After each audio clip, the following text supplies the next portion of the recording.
into her mouth. She sucks on it like a real-life Maggie Simpson and begins to settle down. I don't hesitate to snap a quick picture of the victorious moment and send it to Maria. Me. After a hearty debate on whether you should invest on a monthly basis no matter what the market is doing or wait to buy the dip, Izzy has decided she needs to ponder her investment strategy before revealing her final answer. Maria. I take it this is your way of telling me all is well in the land of baby watching? Me. You are correct. The elevator dings our arrival, and I step off the cart, but I pause halfway down the hall toward Thatcher Kelly's office when another message from Maria chimes in. Maria. Have I already told you that I'm forever thankful you're doing this? Because I am. Me. About 100 times before I left your apartment, and like I've said 100 times myself, no thanks needed. Maria. Don't be crazy. I owe you. Big time. You saved my ass today. Me. You can make it up to me in compliments about how amazing and studly I am and a promise of dinner tonight. Maria. You got a deal on the dinner. Me. And the compliments? Maria. Remy Winslow is amazing and studly. Oh my gosh, he's like God's gift to all women. I grin and type out a quick response. Me. Why do I sense sarcasm? Maria. What? No way. I totally meant every word. Me. Go sell an apartment. I'll take a rain check on the compliments. Maria. Rolls eyes. Me.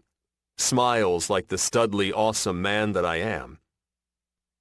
Phone back into my pocket, I smile down at a now sleeping Izzy and finish the walk toward the office that will hold today's meeting with Thatcher Kelly. About a year into knowing each other, he conned me into collaborating on some of his investments because that's how shit goes with Thatch. He is something of a financial genius in his own right, so he doesn't need me, but he's the type of guy who can convince you to do just about anything without you even realizing it's happening. And his wife, Cassie, one of my sister Winnie's best friends, is the same damn way. I offer a friendly smile to Thatch's assistant, and her eyes go wide for a beat when she spots Izzy, but she silently gestures for me to go inside while she finishes up a phone call. I find Thatch sitting behind his massive desk, his legs kicked up on the wooden surface and his arms stretched out behind his head. What the fluff, Klein? He retorts with a furrow of his brow. I thought you said... He pauses mid-sentence when he spots my arrival, and then his gaze moves downward to my chest, where Izzy sleeps in her carrier. I got a jet, Special K. You're such a dip. Klein Brooks's voice starts to chime from the speaker, but it's cut off with a click before he can finish. I'm not sure if you know this, but... Thatch drops his voice to a whisper. You have a baby strapped to your chest. I'm aware. Okay. He squints and stands up from his desk. And how exactly did you get this baby? He asks, but then he holds up his hand toward my face. Wait, don't answer that.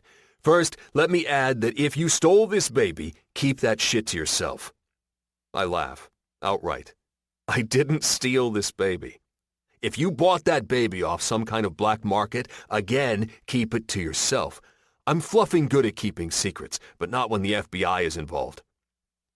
I start to open my mouth to set his crazy ass straight, but he's already diving headfirst into one of his insane rambles as he steps closer to me and Izzy, his eyes taking in her suit jacket.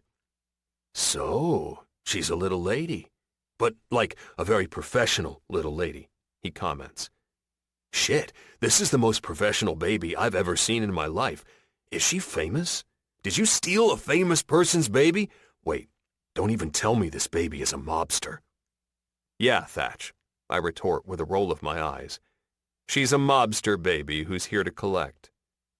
He looks at me, then back at Izzy. I ain't sleeping with no fishes tonight, honey. I can tell you that. Izzy just keeps sleeping.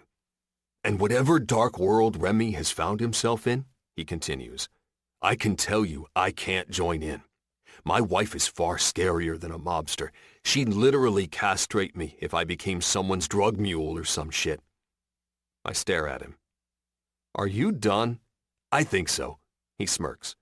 Wait, unless that baby is connected to my wife and she sent you here to try to slyly convince me that another kid is a good idea, then I'm going to have to ask you and your professional baby to leave.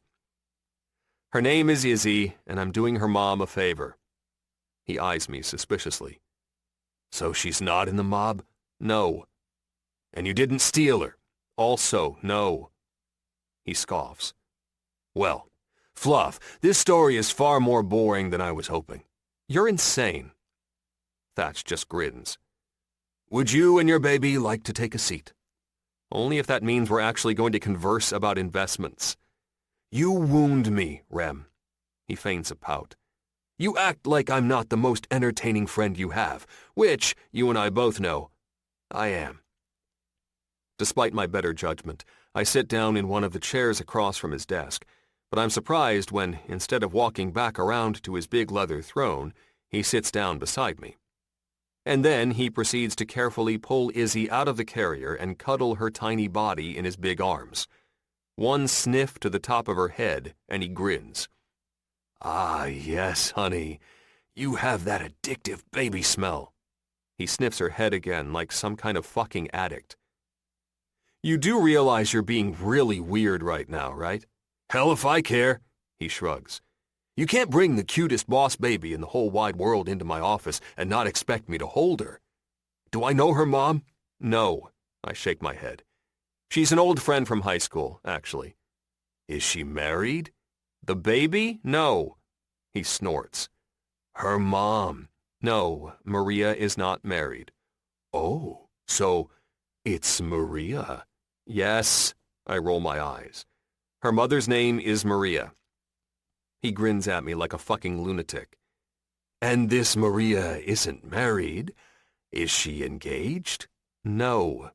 Is the father involved? He questions, and I shake my head. No, but it's a really long story that I'm not going to get into with you because it's none of your business. So, you're taking care of Maria's baby, a woman who is an old friend but is also single, and you're protective over her business? I take it back. This is starting to get very interesting. He waggles his brows. Give me the scoop, Rem. I'm all ears. There's no scoop. Oh, there's scoop. I can tell. We're already well on our way to my two favorite tropes of all time, friends to lovers and second chances, baby. You have to stop reading romance novels, bro. You might think I'm kidding, but I'm not. Thatch is a lover of romance novels. Hell, I've heard rumors about a book club that my brother-in-law Wes was even roped into, but I've still yet to get the real truth out of him. Thatch laughs like I've just said the most ridiculous thing in the world. Get real, son. Besides my wife's TITS and PUSSY, there's nothing better in this world than a good romance novel. In order to achieve the entire reason Thatch had me come to his office today, I know I'm going to have to get this crazy train back on the rails. So, are you planning on holding the baby the entire time we're sharing information, or should I put her back in the carrier? Fluff that! He huffs out on a snort. I'm not giving up this little cutie until I have to.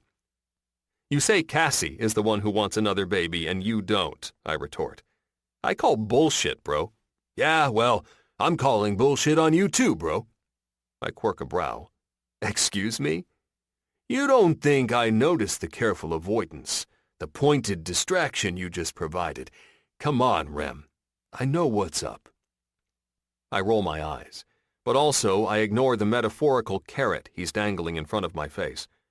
One comment about what he just said, and I might as well settle in for a 3-hour tour.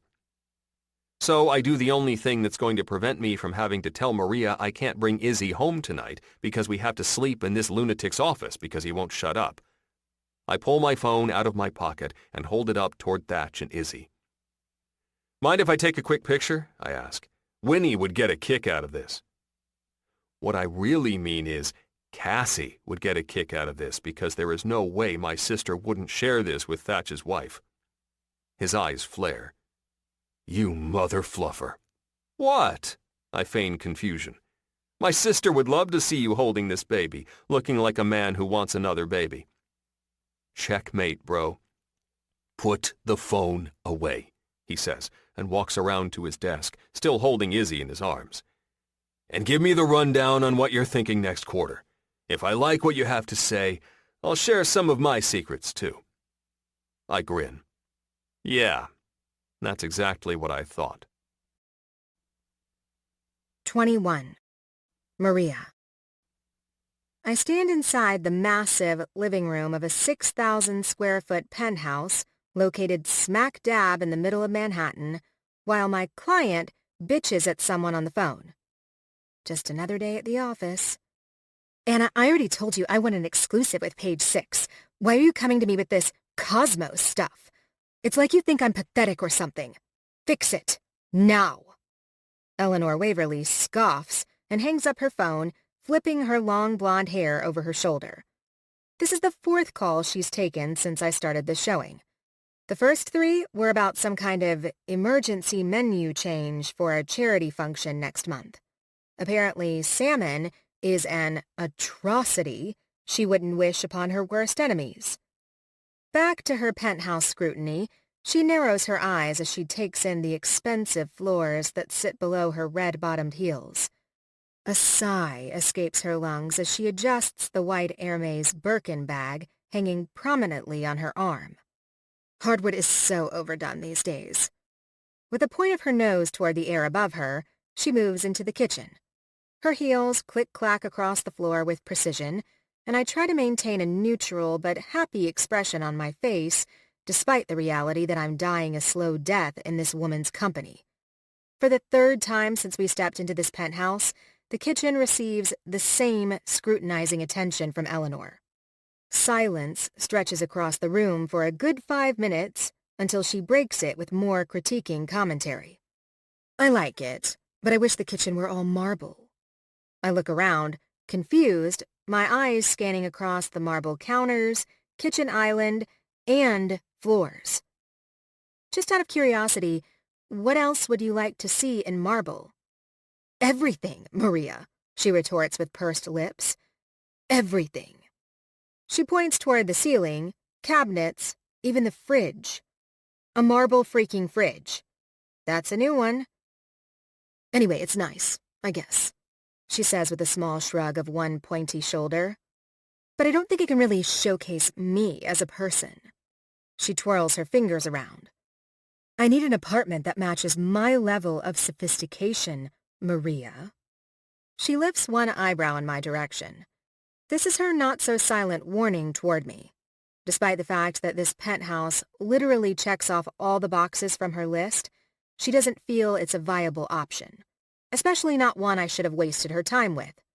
Normally, I'd be determined to make her happy, to find exactly what she wants, no matter how impossible it might feel. But right now, as I stand here watching Eleanor snub her nose at a highly coveted penthouse that will no doubt be sold by the end of the day, I can't find the desire to care. Maybe it's lack of sleep. Maybe it's the fact that I'm finding it hard to focus on anything but wondering how Remy and Izzy are doing. Or maybe it's simply that I am tired of dealing with clients like Eleanor. Frankly, I don't know what it is, but I'm certain I want to be done with this showing. Done with this client. Done with this workday. I want to go get Izzy and go back to my apartment, take off these godforsaken heels, order some takeout, and just relax on the couch. Maria, I'm done here, Eleanor says, and pulls out her phone to text her driver, who's probably double-parked somewhere nearby. Call me if anything worthy of my time comes up on the market. Goodness, I really should be trying to make her happy. But again, I can't find it in me to care today. I don't think there's a person alive who could make Eleanor Waverly happy. A billionaire on a private jet asking for her hand in marriage with a $10 million diamond ring and no prenup wouldn't even urge a smile to her lips. Okay, Eleanor. I offer a sugary sweet smile and walk with her down the long hallway leading to the foyer that holds the entrance to the private elevator. Yes, this penthouse has its own private elevator. Not to mention 5 bedrooms, 6 bathrooms, an actual sauna and hot tub room, and a rooftop terrace that photographers would drool over. I'm about to let her leave, to throw in the towel and go back to the drawing board, when something hits me. Something that feels a hell of a lot like a freight train of confidence. You know, Eleanor, I truly think this is the apartment for you. It's got everything on your list of desires and then some. And it has incredible potential to grow exponentially in value. I wouldn't dare assert a decision on you, but I do want to express how big of a mistake I think you're making if you walk away. My breathing is labored, and my eyes suddenly feel incredibly watery, but I stand my ground as she works her glacial gaze across my face. With one final nod, she spins on her toe and steps directly into the elevator without another word. The doors close on the Wicked Witch of New York, and I all but jump for joy. Thank everything. I might have blown my relationship with Eleanor completely, but at least I spoke up for myself. And right now, that's something I'm going to choose to be proud of. Maybe I won't be when I'm trying to find a way to pay for private preschool and everything that follows, but for now, I'm at peace. Before starting the process of shutting off the lights and locking up, I pull my phone out of my pocket and start to fire off a text, but I'm downright shocked when a notification pops up on my screen before I can manage to type a single word. Eleanor Waverly. Tell them I'll give them list, but I want the Picasso that's hanging in the library. Is she kidding me? She wants the fucking apartment? Holy shit. I can't believe standing up to her worked. There's a part of me that wants to tell her to go fuck herself just to feel the buzz, but the big commission check that gleams off in the distance wins out. Me. I'll reach out to the listing agent now. I'll quickly shoot Carl Morrow, the penthouse's listing agent, an offer via text. But once I hit send, I don't wait impatiently for his response like I normally would. Instead, I open my chat with Remy. Me. How is Izzy? Are you still surviving? Simultaneously, my phone chimes with 2 messages, one from Carl and one from Remy. I open Remy's first. Inside our chat, I only find a photo. It's a picture of Izzy, sleeping peacefully, with a note taped to her chest. I'm a very happy hostage. Not fussy at all because I've been a little angel all day. P.S. You will only get me back if you agree to eat dinner tonight with a handsome, studly, amazing man named Remy. A laugh bubbles up from my lungs and comes out as a cackle. Me. You are nuts. And I already agreed to dinner. Remy. Yes, but I need to make sure you're going to follow through. Me. When have I ever not followed through? Remy. Huh. Lots of times, babe. Take today, for example. I told you on Saturday to call me when you needed help, but you didn't. Luckily, I texted you this morning to see how things were going. He's not wrong, but that doesn't make my reasons for not reaching out to him invalid. Another text from Remy fills the screen. Remy. How did your day go, by the way? Did you sell the apartment? Oh shit, Carl! Quickly, I open Carl's last message. Carl. Great news, Maria. Looks like we have a deal. Owner agrees. Draft up the contract and send it my way. Me. Fantastic. Thanks, Carl. My buyer will be pleased. Before I let Eleanor know the news, I update Remy first. Me. Actually, yes. I did sell the apartment. So tonight, dinner is on me. I hate to ask this, but can you manage Izzy for another hour or so while I get contracts finalized at my office? Meet me at my place around 6:30? Remy. See? That wasn't so hard, was it? Asking me for help when you need it? And I can definitely keep Izzy with me. It's not a problem. So don't even bother asking, are you sure, Remy? Wink emoji. Remy. P.S. Congrats on the sell. Dinner is on me. Me. You're so stubborn. Remy. Hello, Pot. I'm Kettle. Nice to meet you. Me. I'm rolling my eyes at you again. Remy. Yeah, but you're also smiling, too. I both love and hate that he's right. Remy. See you at 6:30, Rhea. I'll be the guy at your door with the cutest baby in the world, plus dinner from your favorite Italian restaurant. Me. And which restaurant would that be? Remy. Pfft, like I'd ever forget your love for Buca. How does he remember everything? The real question here is, how does he keep being everything you need? 22. Maria. The sight of Izzy perched on the kitchen island in her favorite bouncer chair is the first thing I see when I walk through the door. And the second is Remy pulling containers of takeout from a large brown paper bag that reads Buca. The smell of garlic and cheese and pasta fills my nose, and my stomach growls, but also my mouth quirks up into a smile.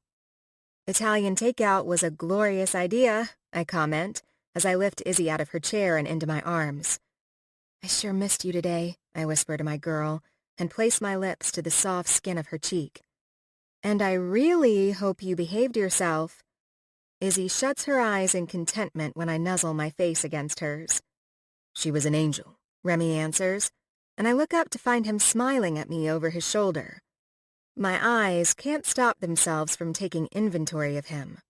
Dressed in black slacks and a white-collared dress shirt that has the first 2 buttons undone and the sleeves rolled up his forearms, the man looks almost as delicious as the food. Nice try. He looks more delicious than the food. I want to smack my inner self for being so ridiculous. Obviously, I know he's an incredibly attractive man. Hell, I've known that since I was a teenage girl who had hearts in her eyes every time she saw him. But now is not the time to obsess over his physical attributes. What about his other attributes? Like the fact that he saved your ass again? Or the fact that he just might be the most thoughtful, considerate man on the planet? Is now a good time to obsess over those? Hungry? Remy asks, and I have to blink myself out of my thoughts. Quickly, I realize I've just been standing here, holding Izzy, while also staring at the way the muscles of Remy's forearms flex and stretch with his movements. Yeah, starving, actually. I didn't have time for lunch, I finally answer, and busy myself with inhaling Izzy's sweet baby smell again.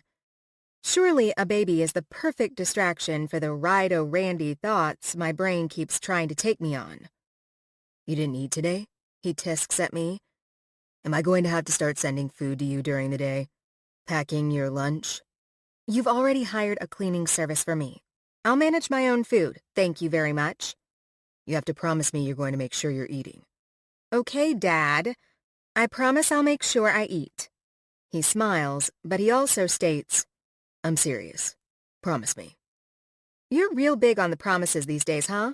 I tease, but his eyes are unrelenting, damn near boring holes into my skull until I acquiesce. Fine, I say on a sigh, and hold up my free hand in the air. I promise. Sheesh. Of course, his responding smile is victorious. Good. Truthfully, prior to Izzy's arrival in my life, I can't remember a time when I'd simply forget to eat. Hell, I'd schedule client appointments around my lunch schedule. But everything about my life has felt off ever since I got the call about Isabella and Oliver, the one that changed my life forever. It's like the anxiety and stress and grief of every other hard emotion rolling around inside my heart have made some of the simplest things feel like impossible tasks. The first week after their funerals, I was pretty much a nonverbal, insomniac zombie, just kind of meandering around my apartment. I couldn't sleep, could hardly eat, and I cried what felt like every hour of every day. Isabella wasn't just my sister. She was my best friend. She was my family. My only family in this life. And now, all I have left of her is this sweet little baby in my arms. I stare down at Izzy and silently wonder if we're going to be okay. It's just you and me, kid, I mentally whisper. Just you and me. When the thread of emotion starts to migrate into my throat, I clear it and distract my heavy thoughts with something else. So, how did your meeting go, by the way? I ask Remy, as he pulls 2 plates out of my kitchen cabinet. My client spent the entire meeting holding Izzy. My jaw drops. What? I told you he loved kids, he answers with a soft laugh. And seriously, Izzy didn't give you any problems? Like I said, she was an angel. Slept the entire time. Thank goodness. I lean down to kiss the top of Izzy's head. Good job, sweetheart. Good job. Remy starts to dish our food onto the plates, but when his cell phone rings, He pauses to answer it. "Hey, Phil. How's it going?" He greets the caller. But before his conversation progresses further, my phone starts ringing loudly from my purse. With Izzy held securely in my arms, I snag the phone out of the front pocket, and even though I don't recognize the number, I answer. "Maria Barros." "Hey, Maria. It's Michael Longview." My smile is genuine. "Oh, wow. It's been a while. How are you and Shelley? How's Paris?" About 2 years ago, I helped Michael and his wife Shelley sell their Nolita apartment so they could move to France. Their architectural firm had landed a big project just outside Paris and required their full-time attention. "We're great," he answers. "Paris is great, but we're missing having some New York roots. We'd like you to fix that for us." Izzy starts fussing, and before I can even blink, Remy is already pulling her out of my arms and setting her in her vibrating chair, his phone still pressed against his ear. "I'd love to help," I tell Michael, as I get to work making a bottle while Remy busies Izzy with a pacifier in her mouth. "You want to find something in Nolita again, or branch out to a different neighborhood?" "Definitely Nolita." "And square footage?" "Nothing smaller than 4,000. Once Izzy's bottle is ready, I turn and relieve Remy of pacifier duties and lift her out of her chair, both of us still on the phone. He goes back to plating our food, and I take Izzy into the living room to feed her on the couch, while Michael gives me an idea of what he and Shelley are hoping to find in terms of bedrooms, bathrooms, and views. Per usual, Izzy girl goes at her bottle like a woman starved. "We shouldn't make any changes until the market's open," I hear Remy say into his phone as he sets our plates on the coffee table. "We can come into town in about 2 weeks, Michael comments into my ear. "Would that work for you?" "I'll make anything work for you and Shelley." Michael is pleased. "I'll have my assistant send you over our flight and hotel details." "Great. We'll talk soon," I say, and hit end on the call. But just as I set my phone on the coffee table, it starts to ring again. This time, though, I know the caller. Eleanor Waverly.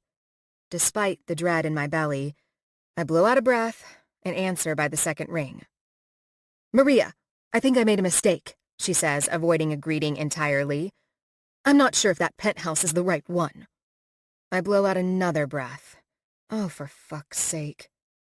"Well, you did sign the contract," I explain to her, "so it wouldn't be easy to just pull out of the deal without a valid reason that won't go against the legal terms you've agreed to. Mind explaining why you're having second thoughts?" "I don't know. I mean, is it truly the right place for a woman like me? I have a reputation, a responsibility to this city to only showcase the best." I shut my eyes for a brief moment, and when I open them, Remy is offering a soft smile in my direction as he takes Izzy from my arms. And while he finishes feeding her, I stand up from the couch and begin to pace the living room.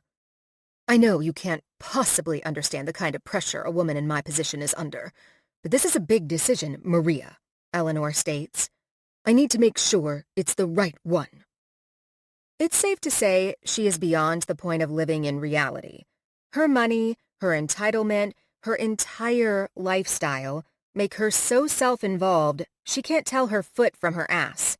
This woman has no idea the kind of pressure I'm under. Not a freaking clue. And normally, yes, this would be a big decision for pretty much anyone. But Eleanor Waverly changes apartments more than Izzy goes through onesies. Over the past 2 years alone, she's purchased and sold 5 different New York properties and 1 beach house in Malibu. "I understand," I say, even though I really want to tell her she is driving me batshit crazy. "Why don't you tell me what it is exactly that's giving you second thoughts?" "I don't know."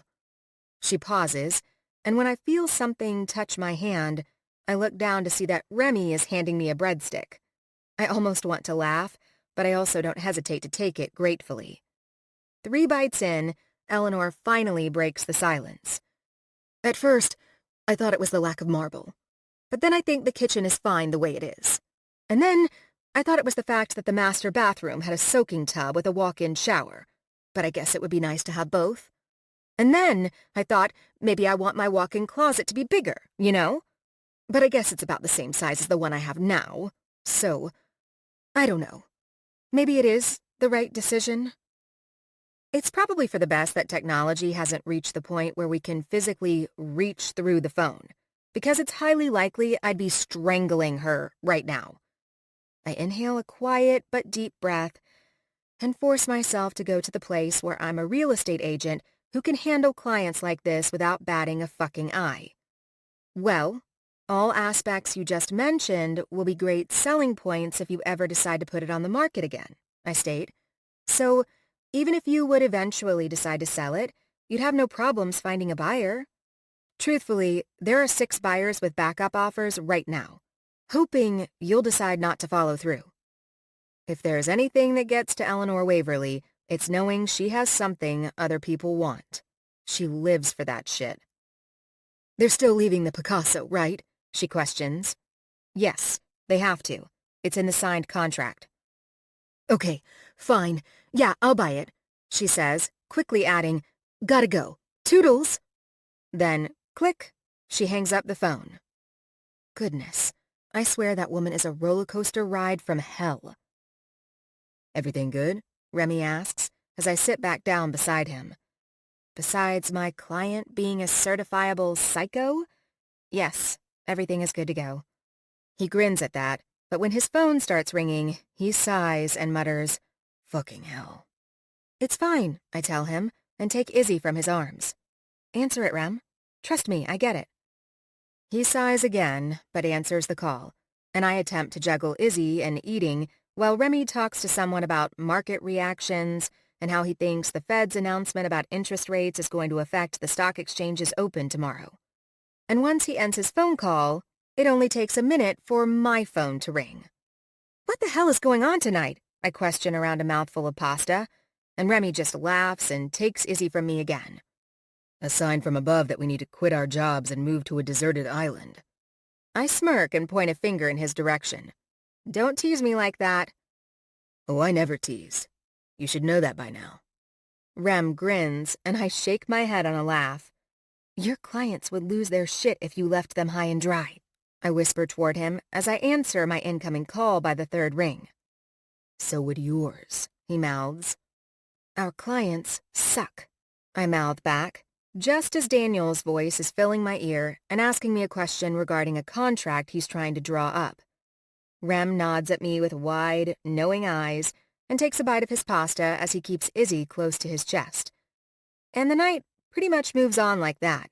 Rem fielding market calls and me fielding real estate calls, while both of us attempt to eat and take care of Izzy at the same time. By the time the clock strikes 11, I feel so exhausted that I just throw myself onto my bed once we get Izzy to sleep in her crib. To my surprise, when I look up from my face-down spot, Remy is climbing into bed beside me. I might need to rest for a minute before I head home. Both of us are still fully dressed in our work clothes, but the idea of switching into something more comfortable sounds more uncomfortable than sleeping in my skirt and blouse. Just sleep here, I tell him without a second thought. Is it just me, or was tonight a long one? I whisper toward him, and he nods, yawns, and adjusts the comforter so it's covering both our bodies. Nope, not just you. I still think my deserted island idea is the way to go. I snort. You're nuts. And you're nuts for not agreeing with me. If I weren't so tired, I say through a yawn, and my eyelids start to feel impossible to keep open. I'd have a better comeback, but I have nothing. Same, Maria, Remy whispers back, and his voice is already thick with sleep. Same. 23. Wednesday, October 9th. Remy. All I feel are softness and curves. Over me, around me, pressed against me. This is a good fucking dream. The smell of the most delicious flowery perfume engulfs my head, and the sound of soft panting fills my ears. Damn, that's sexy. Hands grip at the material of my shirt, and the feel of warmth rhythmically pressing against my thigh makes my cock take notice. Like, really take notice.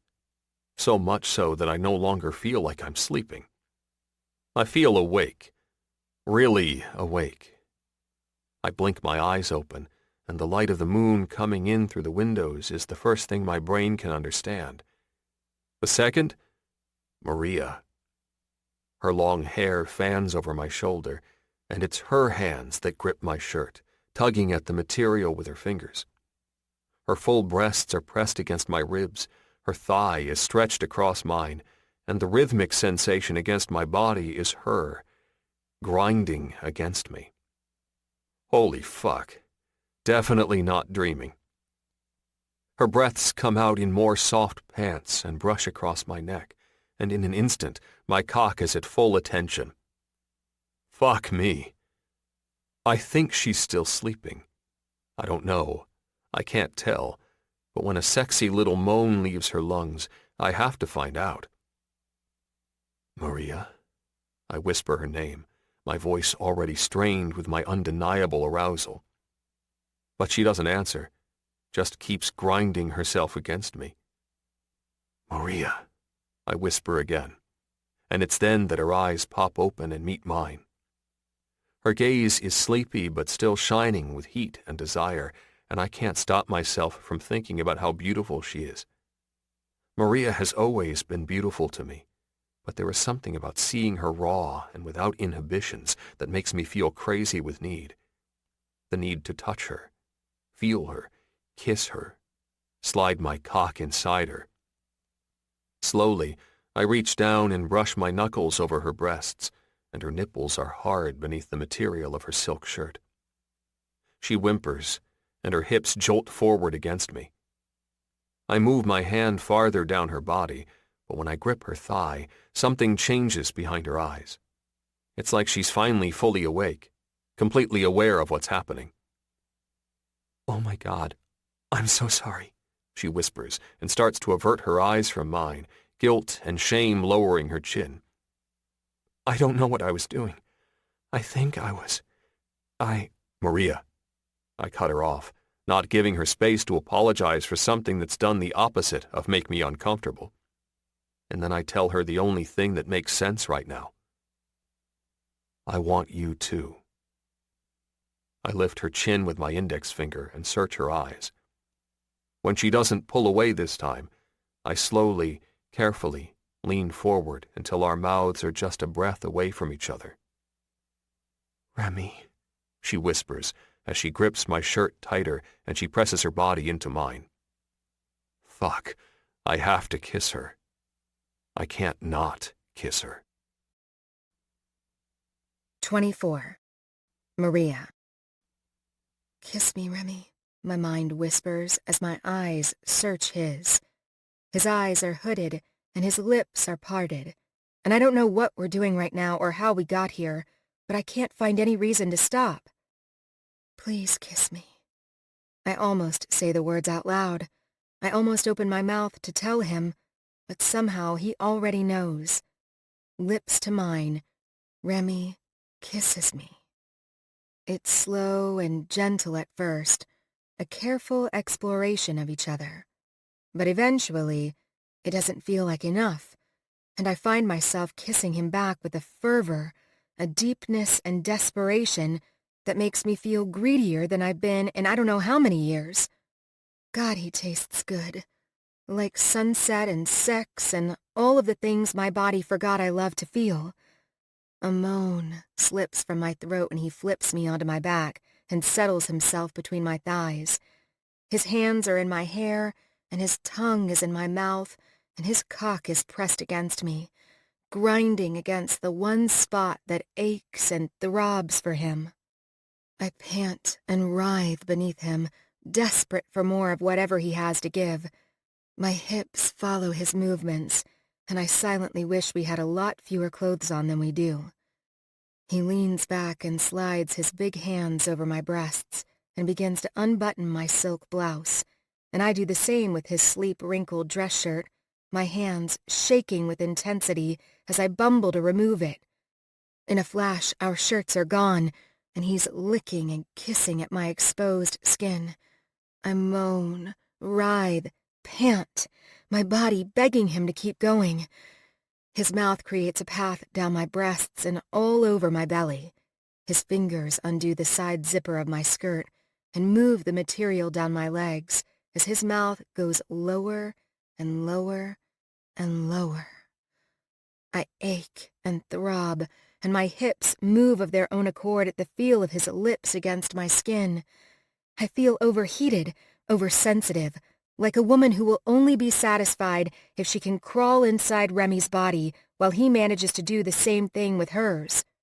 He grips the waistband of my panties, and he deftly moves them down my legs.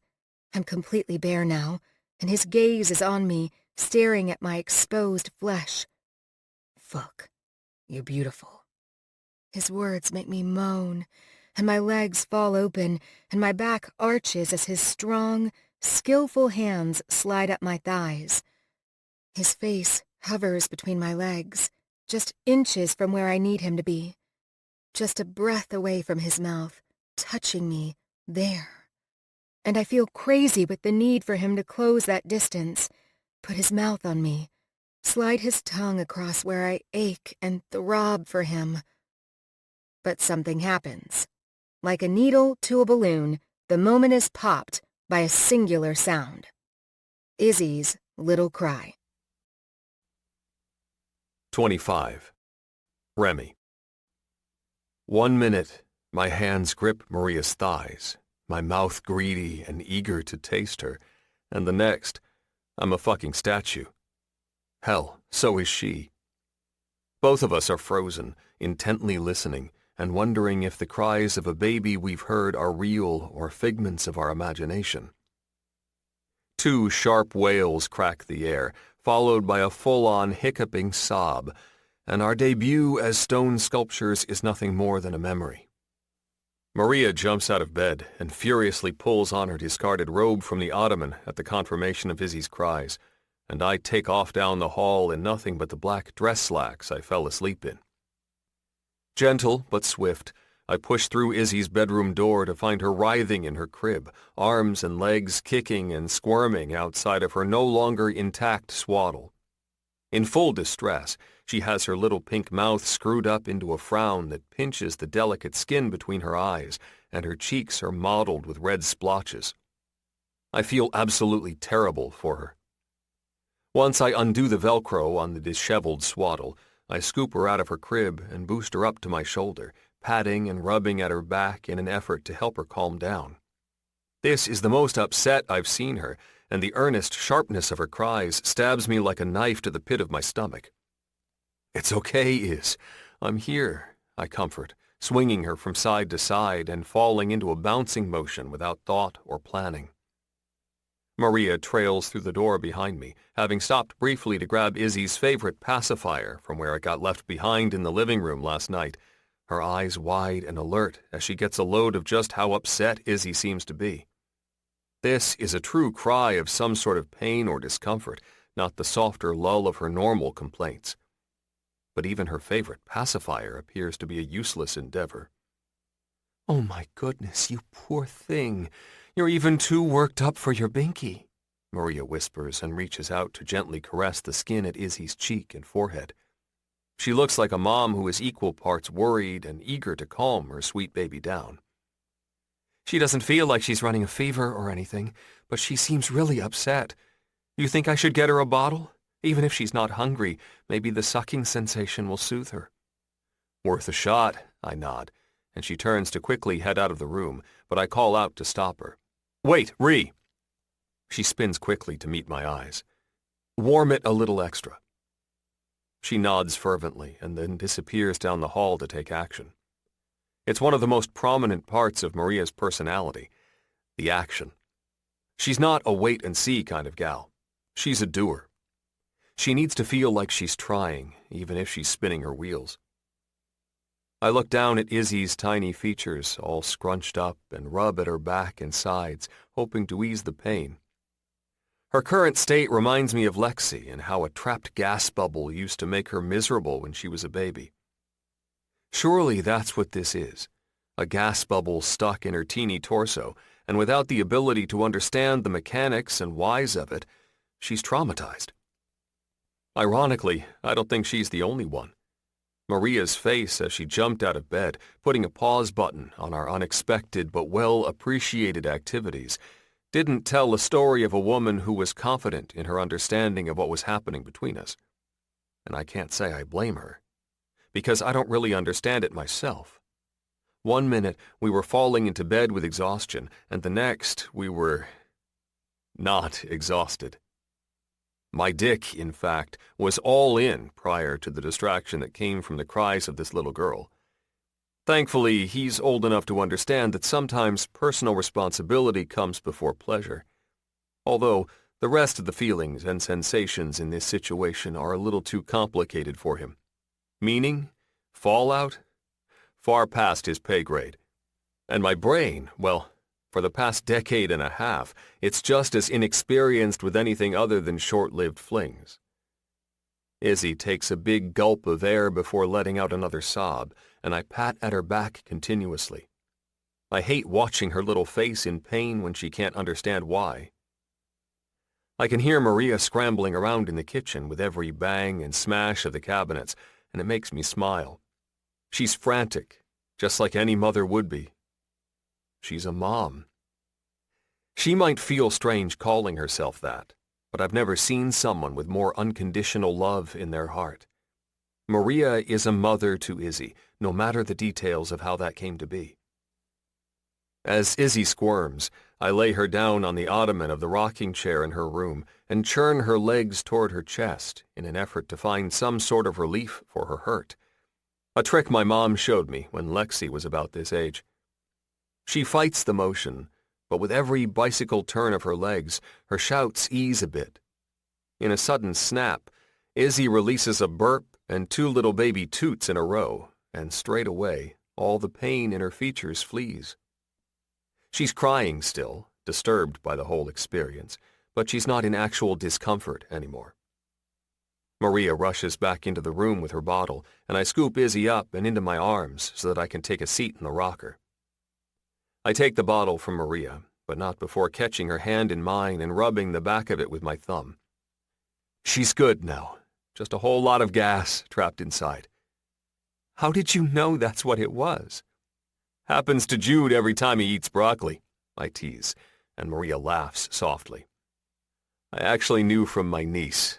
I explain the real truth of my knowledge while giving Izzy her bottle. She drinks eagerly as I offer the nipple at her lips, and the room settles into blessed silence. When Lexi was around Izzy's age, Winnie called me in the middle of the night at a complete loss over what to do with a baby who wouldn't stop crying. Being a single guy with no kids, hell if I knew what to do either. But Wendy Winslow saved the day after getting dragged out of bed to come help. I swear, it only took her 2 minutes before she had it handled. I've always thought your mom was a superhero for being able to raise all 5 of you by herself. Marvel should consider adding her to the lineup. She did manage to keep Jude and Ty alive. I raise my eyebrows in amusement. A near impossible feat, if you ask me. Yeah, Maria snorts, but her eyes are back to being fixated on Izzy.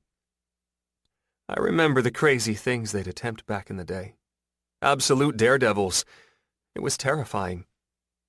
She's not joking.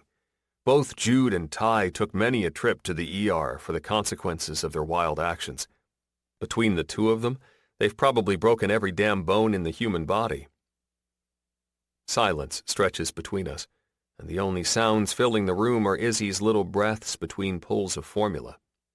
Maria is still standing beside us, only now her hands appear to be working an invisible weave in front of her. She's uncertain, nervous, and I have a feeling it has everything to do with the moments leading up to Izzy's late-night cries for help. She fidgets with the material of her robe with her fingers, and I don't know what it is about seeing her like this, but I can't help myself. I have to break the tension. So, that was one way to end a make-out session, huh? Maria guffaws on a startle, her hand jumping to her mouth at the completely unladylike but cute-as-hell noise. Yeah. It was an interesting end to the, make-out session. Obviously, we had far passed the point where that could have been classified as just kissing, but I knew it was the exact right terminology to use if I wanted to distract her from her busy thoughts. Certainly, something I've never experienced before, you know? My mouth curves up. And for a single bachelor in his 40s, that's really saying something. Maria laughs then. The kinkiest finish you've ever had? I wink. Definitely. In the dark room, the two of us stare at each other for a long minute. Only the moonlight streaming through the curtains and a princess nightlight in the corner illuminate the space enough to see each other. I study the lines of her throat and the way her breasts push against her robe and how her bare legs peek out from the small slit down the center. And I remember the image of all of it just moments before she covered herself. Fucking stunning, every inch of her. God, Remy, I'm sorry. You must be exhausted, Maria starts, clearly taking my study of her features out of context in one way or another. Because trust me, if Maria Barros knew what I was thinking about right now, she wouldn't be apologizing for anything. I should have, Rhea. Come on. I'm good. And I am. With Izzy curled against my bare chest and Maria looking at me like she knows the feel of my bare skin against her own, I don't think I've ever been better. Down deep, I know Maria's angst isn't about sleep deprivation or caring for Izzy right now. Lord knows she can handle all that. She's been handling it like Wendy Winslow on steroids, even when it's put her at the breaking point, even when she's questioning herself if she can really do it. I don't know anyone who could have handled the first 6 weeks of their baby's life by themselves. This is about what we were in the middle of when we got interrupted. It's about not knowing if she would have gone all the way if we hadn't been. And it's about wondering if I'm thinking all the same things. I was thinking, I add, you should know that I normally last longer than that. Last longer? Yeah, I say through a secret smile. During sex. Her embarrassment is still under the surface, but she suppresses it enough to smile slyly. But I thought it was a make-out session. Same difference. Same difference? She questions, now completely entertained by the path of this conversation, despite the slight hue of pink that's still showcased on her cheeks. Your definition of make-out sessions has certainly changed over the years. Well, I suppose I've learned a thing or two about make-out sessions over the years. I waggle my brows, and I can't help but reach out to pull her closer by the belt of her robe. On a giggle, she falls to sitting on the ottoman by my feet. So you've learned a thing or two about make-out sessions, but not about sex, she volleys back, and it makes my chest vibrate with hilarity. I should probably make a mental note of that. I almost forgot how damn good you are at comebacks, I tell her with a smirk. You could put all 3 of my brothers to shame. Izzy shifts in my arms, squirming a little as she tries to find sleep again. I adjust her body an inch, and sadly, Maria's focus changes. Here, let me take her. I start to shake my head. I'm perfectly content where I am. But the clock on Izzy's wall with a little pink balloon design in the center catches my attention. It's nearly 3 in the morning, and the foreign markets will be opening soon. A couple of my clients' portfolios have me particularly attuned to Tokyo and the way all the shuffling on trade deals is going to affect things on a global scale. I really need to be home, in my office, if I have any hope of keeping up with everything when the markets open. Fuck. I wish things didn't feel so unfinished with me leaving. I have to go, though. I have to. Billionaires don't exactly look the other way when you play fast and loose with their money. I glance down at the tired baby in my arms once more, and then up to an unsure Maria. She's shifting from one hip to the other, self-conscious in the gap my silence has left. Yeah, actually, but only because I have to head home. I snuggle into Izzy's sweet scent and smile down at her. No way I'd leave if I didn't have to, little girl. Maria leans forward, taking Izzy out of my arms, standing up and turning to sway her way to the other side of the room. I can't shake the feeling that she's avoiding something.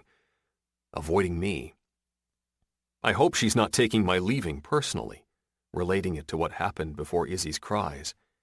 If she is, I'm going to have to do something about it before I leave if I want any hope of concentrating on the market at all. Not yet, though. Right now, I need to get myself ready and give her some space to gather herself, and then I'll give her a lesson in assuming. Because I don't regret anything about our almost encounter other than the fact that I have to use the qualifier of almost. I run a hand through my hair briefly, pausing to watch them for a moment before heading back to Maria's room to gather my stuff. It's a short, silent trip down the hallway, and the absence of Izzy's cries now is a stark hole for my own. On the inside, of course. I mean, I'm not bawling out loud, but I've never wanted to stay somewhere more in my life. The bed is rumpled and the covers askew, both from getting up in a hurry and from what we were doing before that. And I can almost feel the warm flesh of Maria's thighs in my hands and taste the promised land of what's in between. I lick my lips and force myself to move to the side of the bed, grabbing my shirt that's on the floor and throwing it on with rough, irritated movements. We will try this again. One way or another, Maria and I will finish what we started. Unfortunately for me, it just won't be right now. Taking a quick trip into the bathroom, I wash off my face and run a hand through my hair to tame it a little and give my teeth a scrub with my finger and toothpaste. I feel at least a little refreshed, and now I'm ready to take on not only my day at work, but also saying goodbye to Maria. As I head out of her bedroom, I flick off all the lights other than the soft lamp at the side of her bed, grab my phone and keys off the nightstand, and walk back down the hallway toward Izzy's room. I can still hear the faint sounds of Maria shuffling around in there, despite absolute silence from Izzy herself. Just before reaching the threshold of the nursery, my phone buzzes in my pocket, making my eyebrows draw together. Who the hell is texting me this early in the morning? I unlock the screen and scroll into my messages, where a brand new one from C sits right at the top. Part of me knows I shouldn't open it, but another part of me is too curious not to. C. Sometimes when opportunity knocks, it's from the same side of the door you're already on. Okay, why did I open this thing again? Annoyed by Cleo's vagueness, I click out of her text without answering and shake my head at my phone. Just below her message, though, is an old thread with Maria, and an idea hits me. Quickly, I type out a message and hit send, confident that her phone is still in the bedroom on her nightstand, and tuck my cell back into my pocket. Not wanting to disturb them if Izzy's almost asleep, I only peek into the nursery, holding on to the jamb of the door and leaning inside. But I'm surprised to find that Izzy is already back at rest, fast asleep in her crib, while Maria paces the room doing mundane chores. Rhea, I call softly, getting her attention just as she's tucking some outfits into the top drawer of Izzy's dresser. Her head jerks up at the sound of my voice, and she glances back at Izzy, who hasn't even shifted an inch. I wave Maria out of the room, and she comes, hesitantly.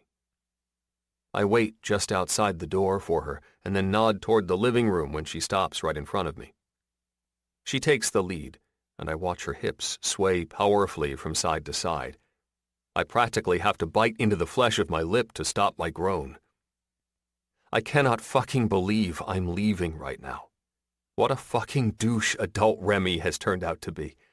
17-year-old Remy never would have made this same decision. Not in a million years. No. When it came to Maria Barros, 17-year-old me had balls and brains. The past. The priority. 27 years ago. Senior year. Friday night in early October. Remy. 2 steps out of the locker room and my arms are full of cheerleader. Excited, exuberant, and enthusiastic, Maria never waits for me to get any farther before throwing herself into my arms, win or lose. But this time, with a win against our biggest rivals in the county, she has so much energy she nearly knocks me over. "You played awesome!" she squeals into my ear and plants a smacking kiss to my lips. I spot Winnie and Isabella giggling over Maria's shoulder, always amused by how lovey-dovey the two of us are. But Wendy Winslow always taught me to show affection for the people I care about. "It's like writing a story," she always says. "You have to show them, not just tell them." "Thanks, babe," I tell her, and return her affection with several playful, sweaty kisses all over her face. I don't stop until she's giggling me away. A couple of the guys coming out of the locker room catch sight of our display and start mocking me with smacking, kissing noises and wrapping their arms around themselves. Idiots. "Coming to pizza, Winslow?" a linebacker named Chris pipes up. "Or are you too busy playing house with the wife and kids?" another guy named Nate adds with a nod toward Maria and our little sisters. Maria shifts away self-consciously, and Winnie and Isabella stop laughing. My hackles have risen, and I'm just about to tell Nate to go fuck himself when Coach Rydell approaches and claps a hand on my shoulder. "Probably a good idea for the team to go out together, boys. Just because you gotta win tonight doesn't mean you can quit putting in the work. Go eat pizza and talk about the shit you need to fix for next game." My jaw hardens as Maria backs away completely, a hollow version of her earlier excitement as she wraps her arms around Winnie's and Isabella's shoulders and smiles down at them. "No worries, guys," she tells our sisters. "The three of us will go eat and meet Remy after." Her eyes are understanding and compassionate and completely fucking sad. And I'll be fucked if I'm going to leave her like that to go to dinner with douchebags like Chris and Nate. Truthfully, it doesn't even matter that a lot of the guys on my team are good buddies. I have somewhere else more important to be. "Sorry, Coach, but I already have plans tonight that I can't break. Next time," I state definitively, not leaving any room for argument before walking away.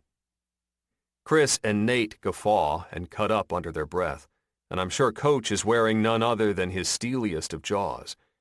But I don't give a shit. And when I catch up with Maria and Winnie and Isabella and see the resulting smiles on their faces, I don't regret my decision. Football is just a game, nothing less or more than that. But Maria and our sisters, they're my priority here. Period. 26. Still Wednesday, October 9th. Remy. "Maria, if it weren't for work, I wouldn't be leaving right now." Younger me knew better. Younger me left no fucking doubt. Well, at least the younger you that understood what he had when Maria was on his arm. The moron who let her go right before leaving for college, and then dropped out after a year to day trade anyway, clearly had a serious lapse in judgment. She stops just outside the living room and turns to face me with the kind of neutrality on her face I know has to be forced because the dimple in her cheek shows her truth. "Remy, you don't have to feel bad about leaving. Of course you have a job, a life, more important things to do." More important things to do? It doesn't fucking feel like it. Even with her feeling so unsure about how I'm feeling, I'm sure enough for the both of us, and I don't hesitate to show her. I charge right into her space. Sinking my hands into her hair, I lift her chin up to mine, and without wavering, sweep my tongue over the line of her lips to get access before diving inside. I swallow her gasp of surprise and kiss her like I've never kissed anyone before. This is a declaration. This is a point being made. This is a promise. Our tongues dance, hers giving way to mine as I take complete control of the kiss and her mouth. Her taste is so familiar, so beautifully and hauntingly her, that my mind almost spirals into despair at the thought of not tasting everything, every single part of her. God, I groan, pulling away just enough to lick across the line of her lips again. She whimpers, and all the planning, all the moments that have led to this one come into focus. No questions, no small talk. Everything that needs to be said is said with this kiss. Leave no fucking doubt, Remy. This isn't the end. And if it's the last thing I do on this earth, I will make sure we pick up where we left off. When I finally pull away, Maria is breathing heavily, and her eyes are soft. Wow. I laugh. Yeah. I guess I'll see you again sometime then, huh? Just try to keep me away and see what happens. She quirks one amused eyebrow at me. Is that a threat? I shake my head. It's a promise, and you know how I am about keeping promises. She laughs then. Adult Remington Winslow is all about the promises. Damn straight, babe. With one last peck to her lips, I grab the remainder of my stuff from the kitchen counter and head for the front door. She follows easily, holding it open for me while I walk through it. But before I leave, I turn in the open door, my hand firmly clenched around the outer edge, and lean back into the apartment. Maria is surprised by the motion and, as a result, doesn't have time to put up her defenses. Instead, I'm in her space, enveloped in her smell and, hopefully, trapping her with my own. She might have thought I was heading out, but there's no way in hell I'm leaving without a detailed plan. I cannot leave without knowing precisely when I'm going to see her next. Come to dinner, Friday, at my sister's house. Family dinner? She shakes her head, her mind a swirling mess of thoughts I only wish I could read. Rem, I don't know. It's not formal. You know everyone anyway, and they'd love to see you. Plus, there will be other babies and kids and Lexi and plenty of adults to step in so you can enjoy a dinner with two hands. Rem, please, I find myself whispering, the want hanging plainly in my voice. Her head bobs back and forth for a moment of torture, but in the end, finally, she gives in. All right. Text me the time and address. I'll be there. I already did. I smile unabashedly. I'm proud as a fucking peacock for convincing her, and to be honest, I feel no need to hide it. What? When? When I was getting my shit together. Well, you were with Iz. Her cheeks carve into a smile, and I feel the expression all the way in my chest. You're cocky, you know that? I've been told before. Well, you need to be told again. Dear Lord, the ego of Remington Winslow is going to be the size of a semi-truck by the time I'm old and gray. I chuckle. Fine by me, as long as you're at dinner on Friday night. Like I said, I'll be there. The best part is, I believe her. I can see it in her eyes that she's going to follow through. And I'm the lucky son of a bitch waiting on the other side. 27. Friday, October 11th. Maria. Here goes nothing, Izzy girl, I whisper down to where she sits cozy in the baby carrier strapped to my chest. But as I start to lift my hand to rap my knuckles against the fancy wooden door in front of me, something makes me pause, hesitate. Truthfully, my heart is in my throat as I stand on the threshold of Winnie Winslow's uptown brownstone, memories swirling about a young girl doing something very similar years ago. Of course, then I didn't have a baby in tow, and ironically felt like I knew myself well enough to take on a family of this size. Back then, Isabella and I waited with bated breath for 16-year-old Remington Winslow to open the door to his childhood home. For me, it was because I was in love. Starry-eyed, notebook doodle-causing, heart-thumping love. With one of the cutest boys I'd ever known. Isabella seemed to have a little crush on Remy too, but even in her preteens, I imagined she saw the way I looked at Remy and understood it. It was powerful, all-encompassing. So for her, the excitement came in the form of 3 seriously fine-looking younger brothers and her then good friend, Winnie. It's crazy that I had more confidence as a teenager than I do now, but I've entered a whole new phase of life that I'm trying to sort out. I don't know who I am or who to be or who I wish I was. All I know is that if I don't get up in the morning and love Izzy with all I have, no one else will. I imagine that's how Remy felt back then, all those years ago, having to be the head of his family since his father took off. Sure, Isabella's and my dad took off too, but it was shortly after Isabella was born, and I was barely 4. Plus, I only had one sibling to watch out for, and the memories of our absent father were foggy at best. The thought makes me look down at Izzy again, and my heart aches with the irony that she had a dad who wanted to be there for every waking moment of her life, but he got taken away from her too soon.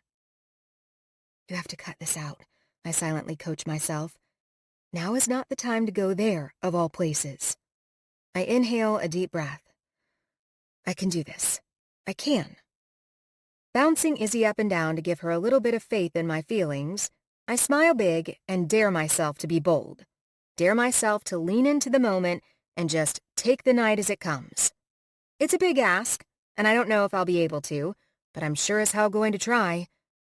Although, before I can bite the proverbial bullet and knock on the door, my phone buzzes in my bag.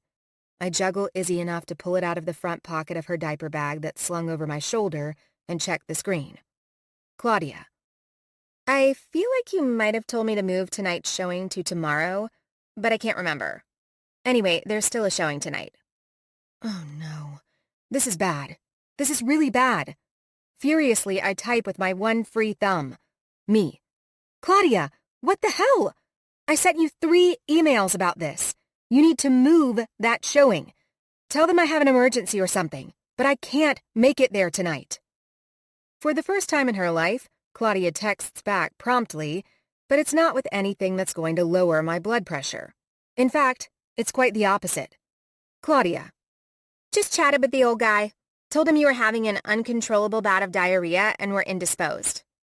The old guy she's talking about is Mr. Conrad Blakely, owner of one of the biggest grocery store chains in the damn city. He's also a man who now thinks his realtor is at home with the shits. The anger I feel is all-consuming, bubbling up from my toes and hitting every damn nerve in my body until it finds an escape from my mouth. You have to be fucking kidding me, I shout. But unfortunately for me, the words fly from my lips at the same time the fancy wooden door swings open and Wendy Winslow's face comes into view. Oh my God, tell me those aren't the first words I just said to Remy's mother after nearly 3 decades? Instantly, my insides fizzle as if I'm going to spontaneously combust. Maria? She questions, as though she doesn't even recognize me as an earthly being. And I can't blame her. I might as well be a tomato for as red as I feel, all the way to my core. Oh, Mrs. Winslow, I say, clearing my throat several times to talk around the humongous lump inside it. I'm so sorry. Please excuse my language. I cringe. Those words were not at all intended for you. Well, I hadn't even knocked. I didn't know anyone knew I was out here, and Winnie has one of those Ring cameras, she explains, nudging her shoulder toward the glaring thing. Damn, how on earth did I not notice that thing? What kind of realtor am I? Again, I'm so sorry. I didn't think... Oh, Maria, please, Wendy clucks, stepping forward without delay and taking my face into her hands in a way only a mother can do without making you feel uncomfortable. Stop apologizing. I have 4 boys who would make what you just said look like a children's program.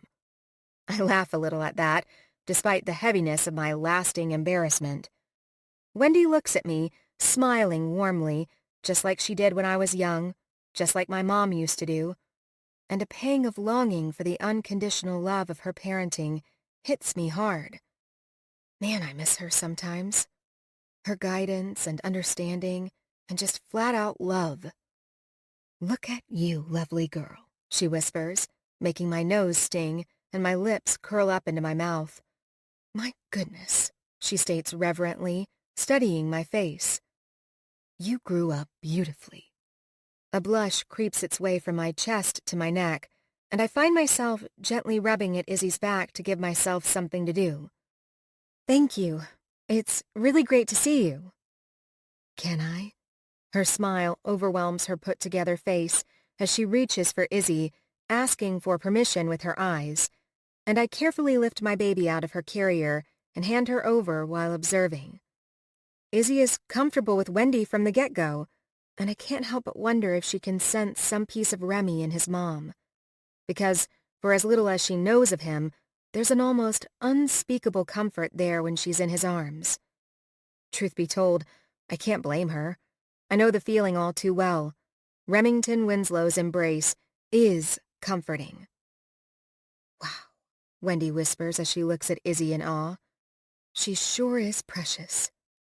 Once Izzy is settled in her arms, Wendy backs out of the space of the door and ushers me in with the soft voice of a woman talking to a baby.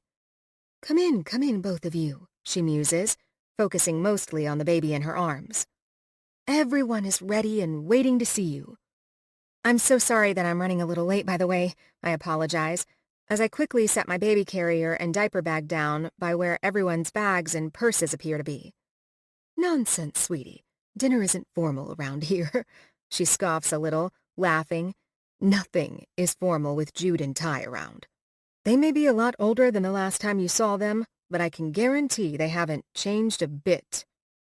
Jude and Ty were always the most rambunctious of the 4 Winslow boys. I follow her down the spacious front hall, studying the photos on the wall of Winnie, her nearly identical twin of a daughter, and a handsome man I assume is her husband, and several with Remy in them, too. He smiles the biggest in the ones with his mom and Winnie and Lexi, and a tickle of warmth fills my chest. He's always been the most complex mix of grumpy and loving, but around me, he's pretty much been the latter. I can't think of a time he wasn't patient with me when we were teenagers, or even a moment when he raised his voice. He was like a different guy with his brothers, always teasing and grumbling and shooting insult arrows in their archery tournament of banter. But to me, he was always sweet. As Wendy clears the opening at the end of the hallway, a chorus of cheers erupts toward the baby in her arms. My baby. And several asses shove off from their spots, leaned into the kitchen counter, and come forward with their hands extended. Winnie and Ty are at the front of the race, and Ty hip-checks Winnie out of the way. "God, Ty!" she shrieks, but her brother is completely unfazed. "Too slow," Ty snarks back. "Last time I saw this little bun, she was still in the oven. I have to hold her first as a kind of ceremonial thing. You understand." Wendy grins at me knowingly, her eyes silently saying, "See what I mean?" as she passes Izzy over to Ty. He cradles her softly to his chest, looking down at her with big, moony eyes. It's such a change from the little shit-stirrer I remember from my childhood that it almost doesn't compute. Love, it seems, really does have the power to tame some of the wildest men. "Maria, I know you remember Ty and Jude, and of course Winnie." Wendy starts to introduce me to everyone in the room.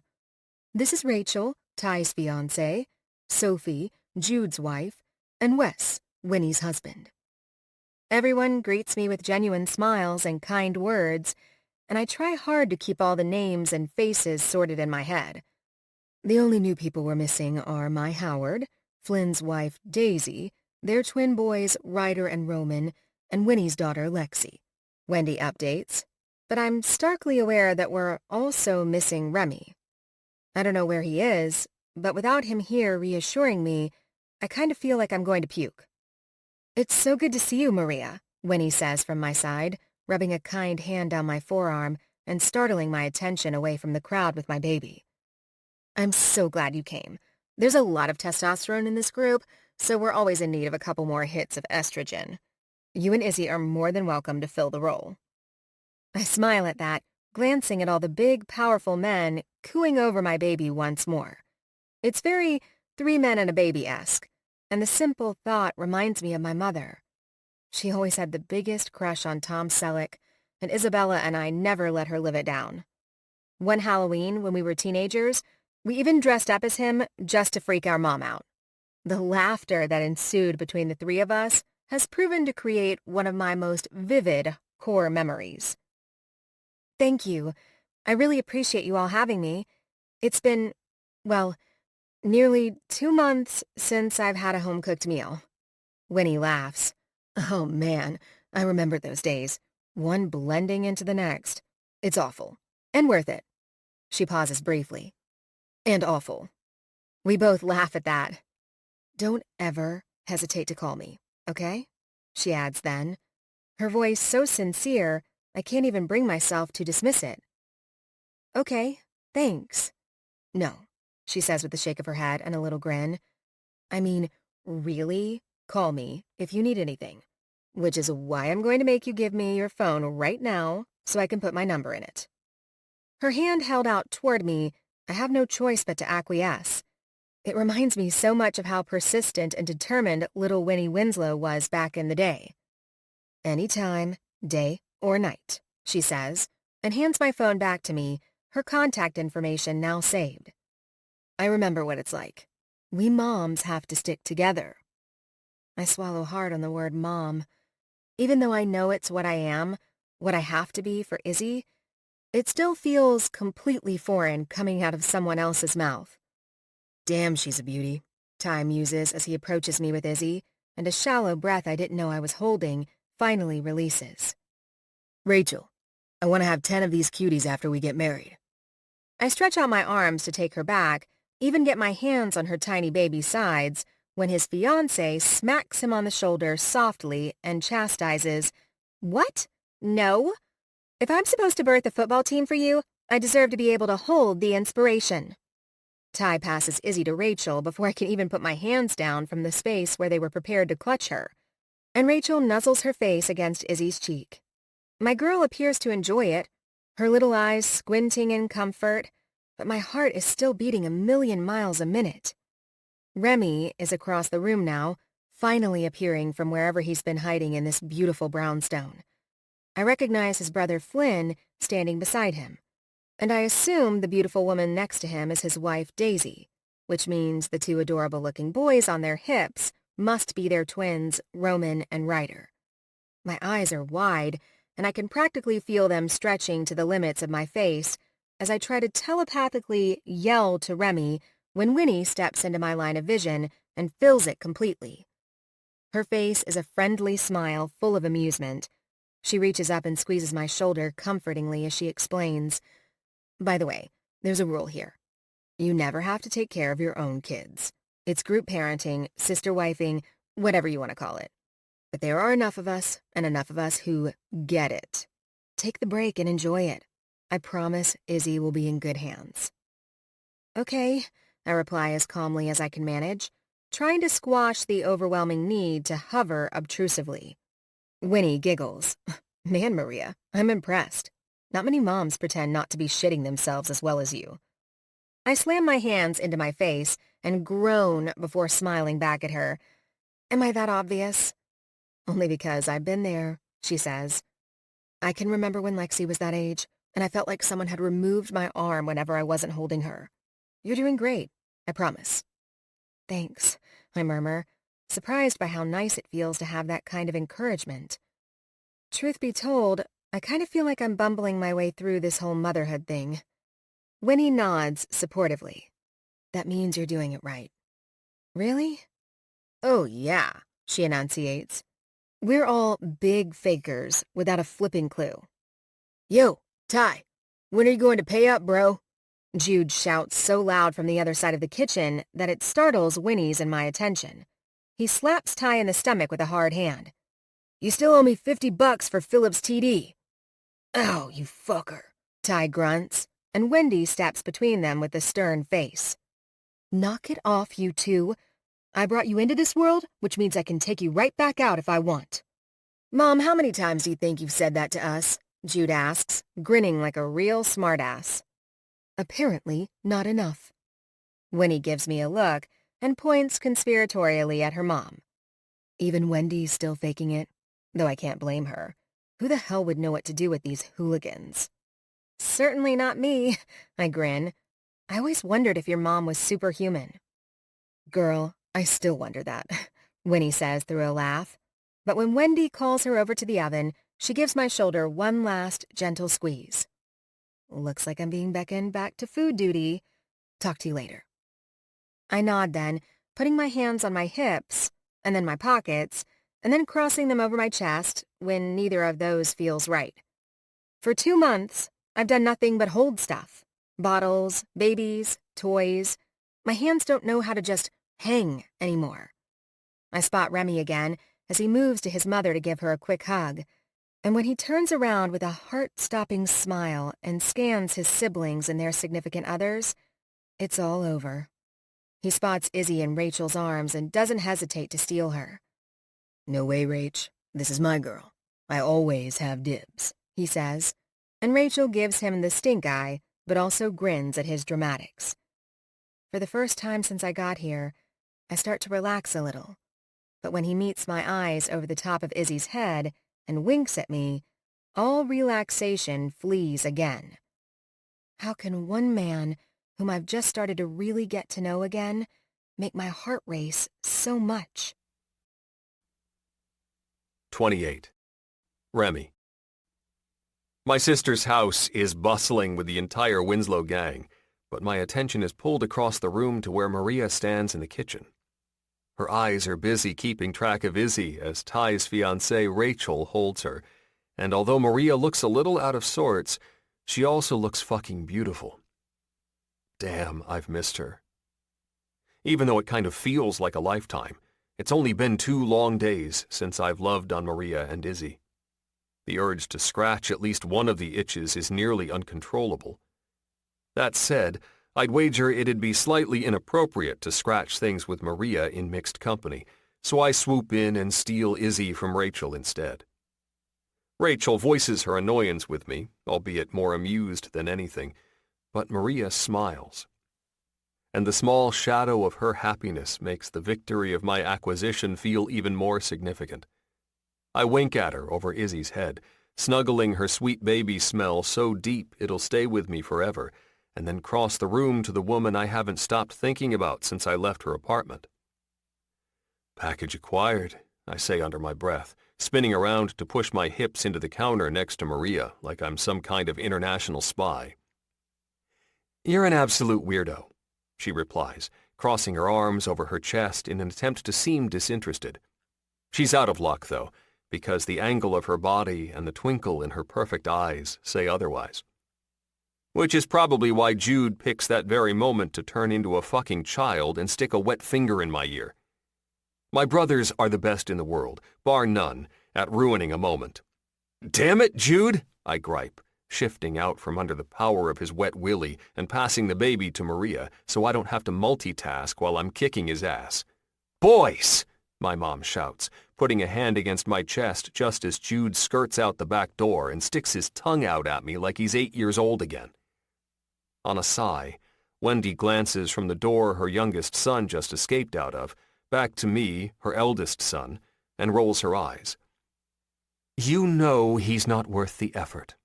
Toddlers never understand rationale or reasoning."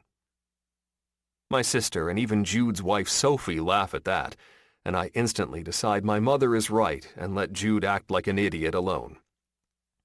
Maria is waiting where I left her, but now she's wearing a smirk. "Even after all these years, I see nothing has changed. Jude has a wife instead of a bedroom that smells like dirty old gym socks, but that's about it." Her smirk morphs into a big smile. "I like it. It feels familiar or something. Uncle Remy, is this Maria?" I look down to find Lexi standing there, looking up at us, but Maria is already quick to introduce herself. "You must be Lexi," she says, and my niece holds out her hand. "Yes, I'm Lexi.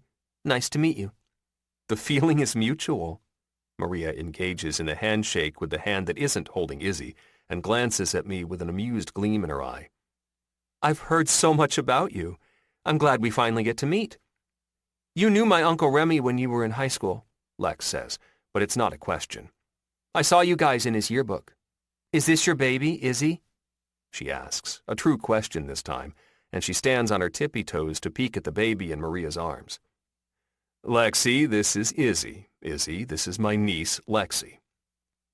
Lexi's smile nearly consumes her face as she gazes at a now sleeping Izzy, and I swear, it pulls at my heartstrings like a motherfucker. "She's so tiny. And cute." "That she is," I agree. After a few quiet moments of staring at Izzy, Lexi's gaze homes in on Maria and me again. Her brow is furrowed as she glances between us, but whatever she's thinking, whatever she's about to say, is stopped in its tracks by my mother's voice. "Come on, guys! Time to get your grub on!" my mom shouts over the din of several conversations.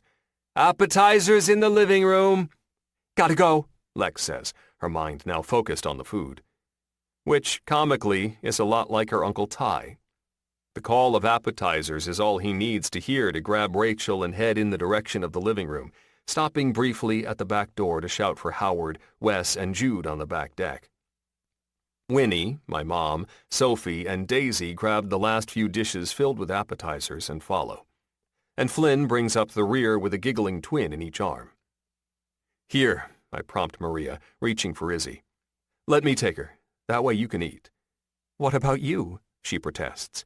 "Aren't you hungry?" I shake my head. "I can wait. I was grazing a little before you got here until I got slapped out of the way." Maria laughs. "Ah, I see." I grab Izzy underneath the armpits and pull her close to my chest, shooing Maria in the direction of the living room. "Go on. You know how the Winslows are. You need to get in there before the locusts destroy it all." Says the man who was eating it before it was even ready. "Exactly, Rhea. They're worse than me, and that's saying something." She giggles again, finally skirting past me and heading into the living room after the crowd. I follow behind with Izzy in my arms. She's still calm, but her eyes are slightly open, and I give her a conspiratorial look, asking her to keep my secret as I stare at Maria's ass unabashedly. It's round and thick and makes the perfect heart shape in her skinny-style jeans. Fuck me, she's sexy. Izzy coos a little and wiggles, and I'm convinced she's trying to spill the beans. I hold her closer and whisper softly in her ear. "Come on, Iz. Don't rat me out. We don't want to scare her off." I change my accent to my best version of an Australian in the Irwin family. "She's a flighty bird, right? Gotta be extra careful with this one, mate." Izzy just stares at me in the way that she does when she's content and trying to understand the world around her. It might be because of the funny change in my voice, but I like to think it's because she understands exactly what I'm saying and agrees. By the time we make it into the living room, 3/4 of the food is gone, and Howard is full swing into his infamous word association game. No doubt Ty's put him up to it again. I take a seat on the arm of the couch with Iz, keeping one eye to Maria as she grabs a plate at the end of the TV table and starts to fill it up with food. "Yard," Howard says, to which Rachel immediately replies, "Work." Flynn laughs the loudest, remarking ironically, "I guess we never have to worry about Ty and Rachel moving out of the city." His face is relaxed and bright, and I'll be damned if he isn't a completely different man from the one I knew before Daisy. He's still quiet, sure, but he's also lighter and quicker to laugh. He's happy. It's written all over him. Maria surprises me by holding a plate out in front of me, filled with all my favorite foods. "What's this?" I ask in a stupid whisper. She laughs softly before sitting down next to me. "I fixed you a plate so you don't miss out." She mimes what I imagine is supposed to be a locust, and I smile so big my face hurts. "Hotel," Howard prompts Rachel, everyone eagerly paying attention other than me. I'm focused on the fall of Maria's hair as she looks down at her plate and picks up a mini quiche. "Carlisle," Rachel responds in the background, and I have to admit, even without my focus, just the sound of that word makes the hairs at the back of my neck stand on end. "Don't go spilling all of our sexy secrets, Rach," Ty chimes in, and Rachel winks at him. "In my defense, you are the one who chose the Carlisle, not me." The fucking Carlisle. It's been a hell of a long time since Charlotte took off on the day of our wedding and left me to smash half the breakables in my groom's suite at the Carlisle Hotel. But it's something of a core memory. It's a day that shaped and polished me into the person I am now. A day that, no matter what else happens in my life, or how right I know she was to call it off, haunts me. It reminds me of parts of myself I'm not proud of emotions that have a long-standing history of making me feel out of control. Winnie notices my face and steps forward to take Izzy from me and pass her to our mother. She walks up to me then, already engaged and ready to play peacemaker. I don't want to do it. I want to let it go. But before I can stop myself, I'm butting into the game to ask the exact thing I know I shouldn't. Fucking with Ty over the whole left at the altar thing has evidently consumed the dark humor part of my soul. Did you just say the Carlisle? Rachel glances at Howard, and then at Ty, and then back to me before tentatively nodding. Yeah. Why? The room is almost painfully silent now, and Maria is looking at me with questions in her eyes, but now that I've opened this can of worms, I can only see one way to close it. Rachel is uncertain, glancing again to Ty for help or advice or direction. I'm sure none of this is making sense to her, and he groans, piping up to explain. I took Rachel to the Carlisle for a week when we first got together, okay? The Carlisle? I ask, just as Jude lets out a half-groan, half-laugh, his mind torn between being amused and concerned over what's brewing. Yeah, dude. Seriously, Ty? Is all I can say. Seriously what, Rem? He snaps back. I mean, are we just supposed to ignore one of the nicest hotels in New York for the rest of our lives because you've got a bad memory there? What's going on? Rachel whispers, to which Winnie steps forward and grabs her arm with a shake of her head. A bad memory? I challenge, my voice edging toward angry. I mean, it's all fun and jokes until he starts to act like he wasn't there to witness the whole huge thing. Yeah. So your wedding crashed and burned there a fucking decade and a half ago. It's not like it was the hotel's fault.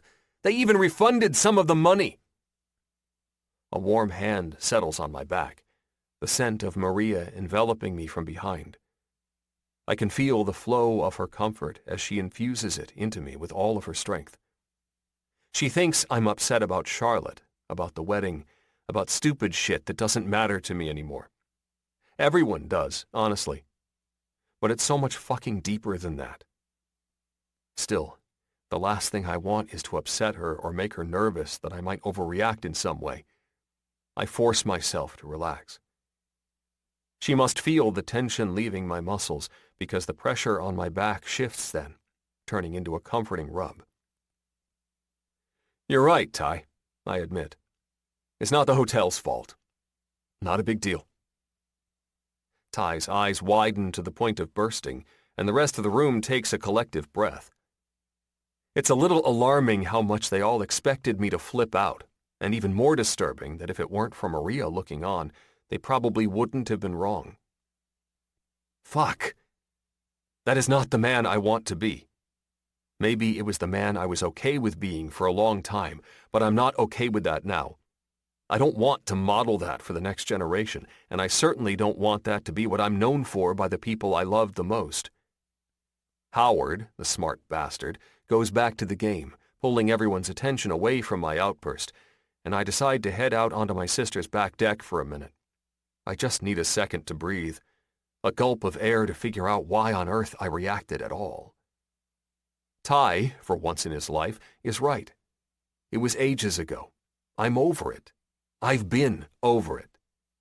Charlotte is married to Lexi's biological father, and yet, still, I can't seem to find the place inside myself that doesn't go back to that day when I hear something related to it. Even my long-running joke of busting Ty about it has to be rooted somewhere, right? The normal thing to do would be to let it fucking go. I lean into the rail to think, and the door cracks open behind me. I'm expecting it to be my mom or my sister, so when Maria calls out to me, I'm surprised. If you want me to go back inside, I will. Just wanted to make sure you're okay. I jump and turn, standing up straight to face her.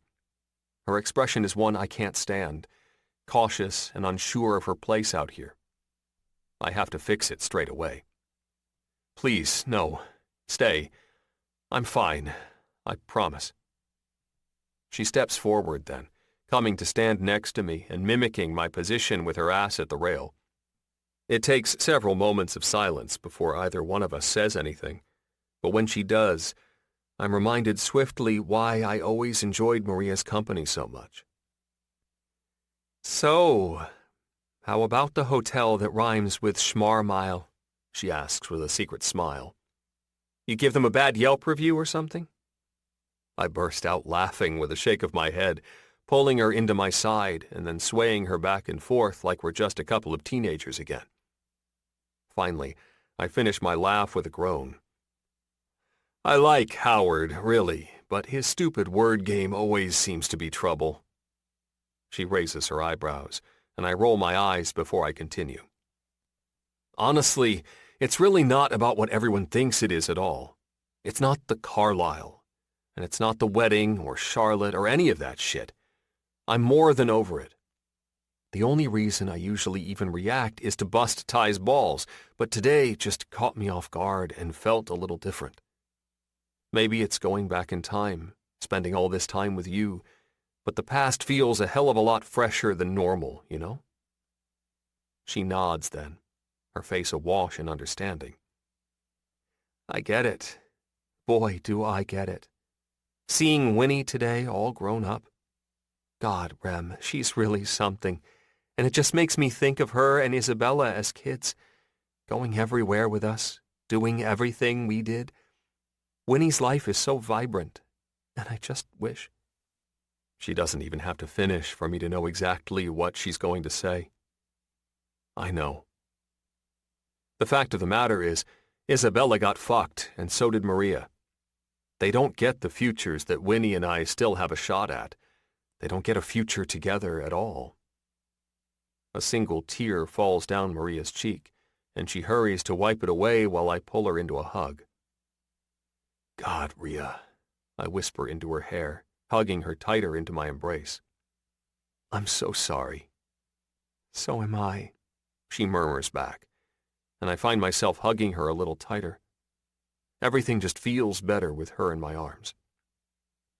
A feminine throat clears at the door, and both of our heads come up as Maria pulls out of my arms. I'm fairly certain I'm shooting laser beams in Winnie's direction because her eyes are light, and the corner of her mouth is lifted into a mild but contrite smirk. So sorry to interrupt, but Izzy is a little fussy, and I wanted to make sure it'd be okay if I gave her a bottle. I already found them in her diaper bag, so you don't have to move a muscle. Maria jumps forward to go in, but I stop her with a gentle hand to the elbow. She looks back at me with drawn eyebrows, but I don't look at her. Not yet. Instead, I focus on my sister. Actually, Win, I thought I might ask you a favor. Do you think you'd be interested in keeping Izzy tonight? Maria's head whips back toward me, but again, I keep my eyes on my sister, whose face has turned downright cat who ate the cream at this point. A whole night with that sweet baby? She's over the damn moon. Are you kidding? Both Lex and I would flipping love that. Plus, I'm sure I can convince my boss to give me the morning off to give you time to pick her up, she says with a wink. Ah, the convenience of having your husband be your boss. I have all the baby stuff I need, too, so you don't need to worry. While Daisy was looking for a nanny, I kept the twins twice a week. When Maria looks at me with uncertainty in her eyes, I lean down and whisper into her ear.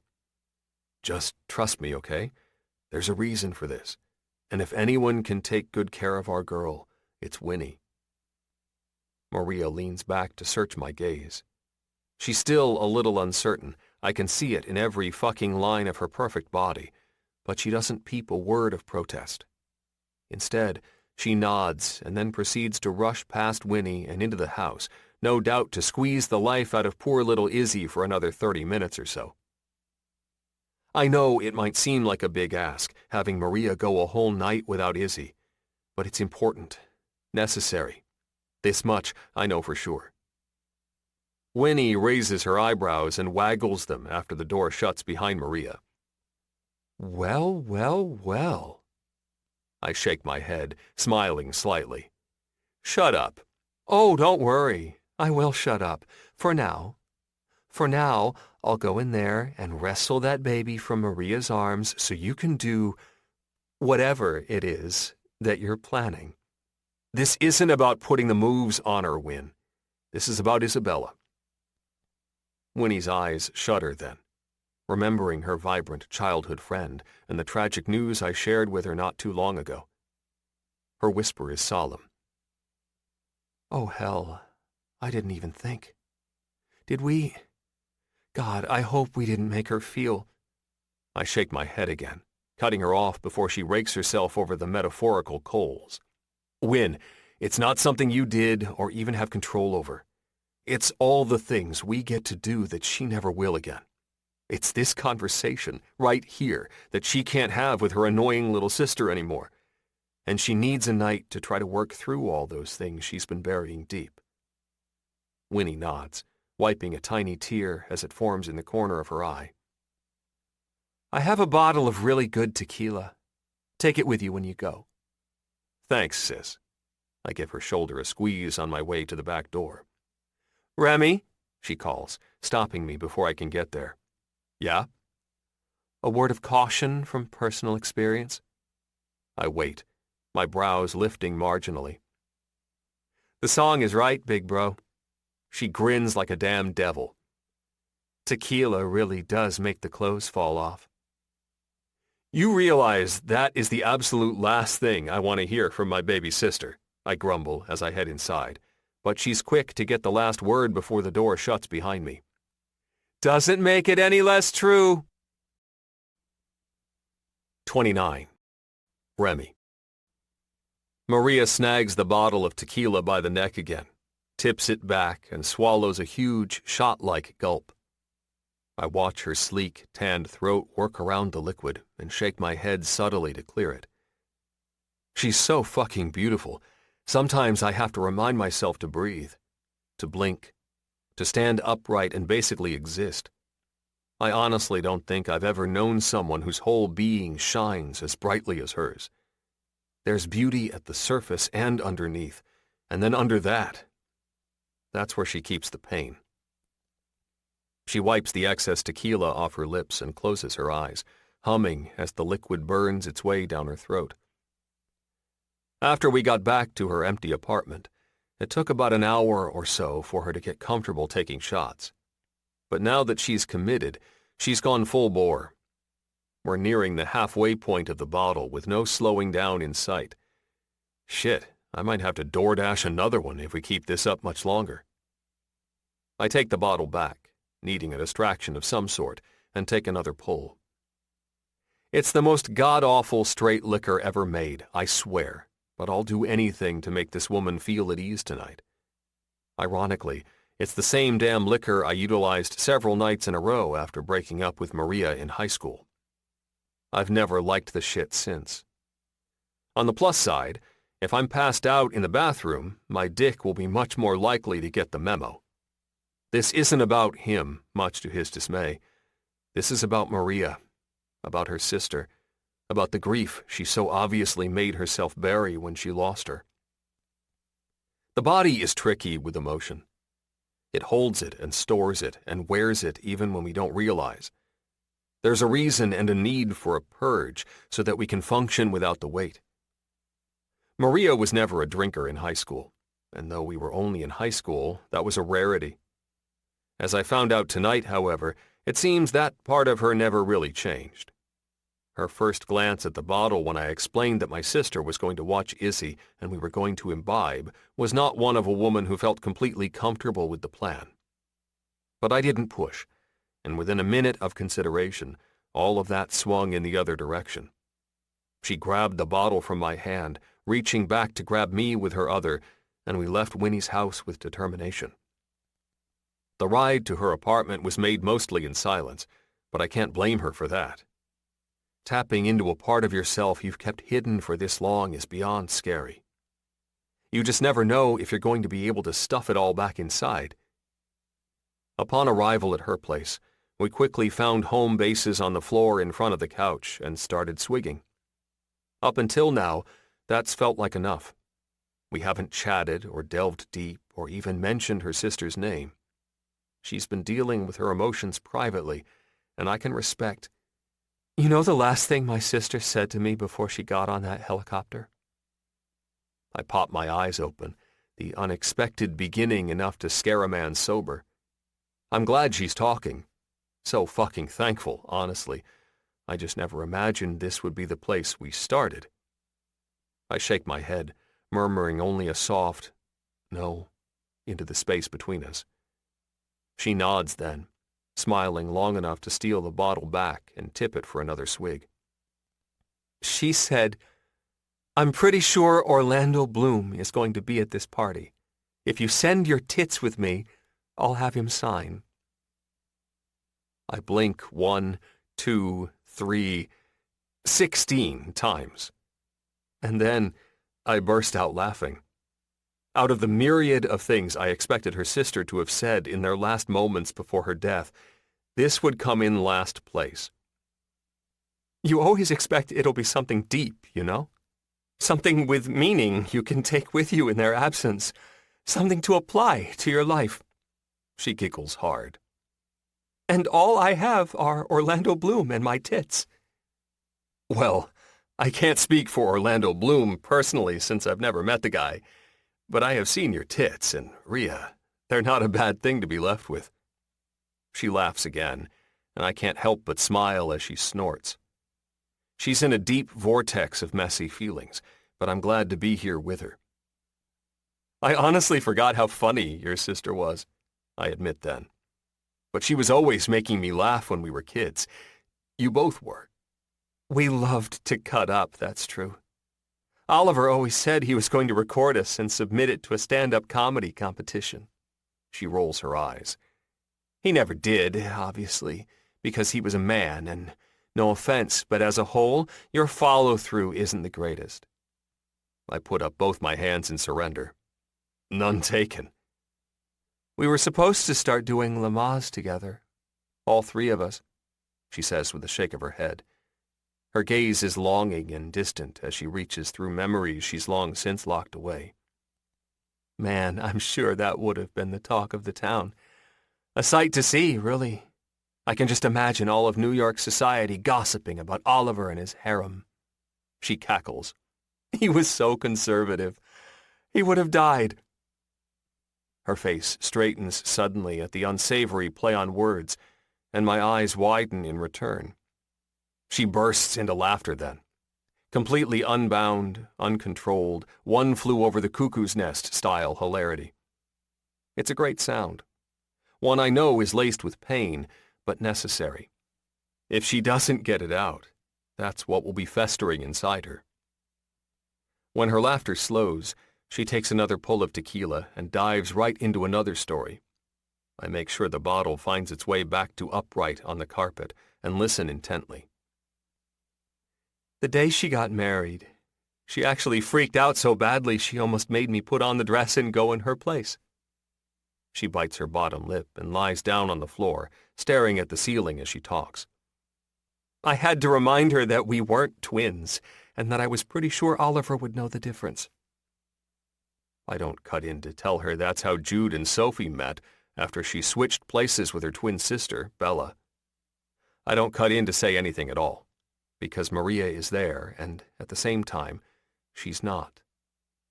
She's where she needs to be, years ago, in a room with her living, breathing, crying, laughing, loving sister. It was just stupid cold feet. I couldn't have handpicked a better match for her. A better brother-in-law, really. He was always the soft support we needed. I bet he was a great guy. She snorts. He had to be a great guy to put up with the two of us. Every Monday, when we got to the office, both of us spent at least half an hour complaining about being back in heels. The same complaints every week, and he listened every single time. Never told us to do something about it, or wear flats, or asked us to stop. Just listened and laughed while the two of us bitched and bitched. I smile. I bet it was worth the hours of entertainment. We were miserable, complaining shrews. But he didn't care. I get it immediately. I get it so much that I find myself grieving for a guy I never met. Because looking at Maria right here, right now, I wouldn't care either. I'd listen to her and Isabella complain all damn day if they wanted to. Although we bitched a lot, My sister took good care of Oliver.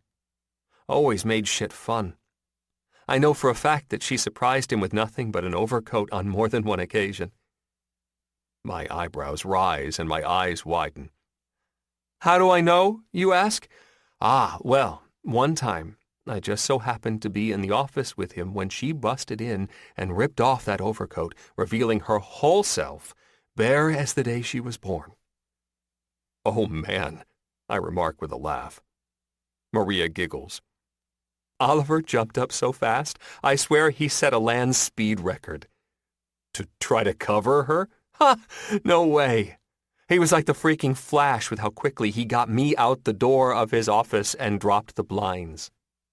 She smiles and smacks her hands together in a speedy gesture, remembering. It was the one singular time in my adult life that I ever wished to be married, that I ever felt sadness for not going the traditional route, that I mourned the house and the white picket fence and the 2.5 kids. My smile cracks a little, her sadness becoming my own. But I never experienced anything remotely close to what they had. I never had the rush to the office in nothing but an overcoat kind of feeling for someone, you know? I nod. Fuck, but do I know. She shrugs. I was content anyway. I almost never even thought I was missing out. But now I can see. Now I see all the things about living every day like you have no more left, and they make a whole lot of sense. I swallow hard against telling her something like, it's okay, you've done what you were meant to, or platitudes equally as dismissive to her feelings right now. It's in my nature to fix things, but as in this case, some things really aren't meant to be fixed. What about you? She asks quietly. You never thought about it again? You know, after Charlotte? I shake my head. Do you still think about her? The question almost catches me off guard, but it's not hard to understand why she might think I would. Just tonight, I acted in a way that suggests I'm still harboring those demons. But the truth is, none of my demons has a single thing to do with Charlotte. If anyone deserves to know what really goes on inside me, it's Maria. Charlotte and I were not meant to be.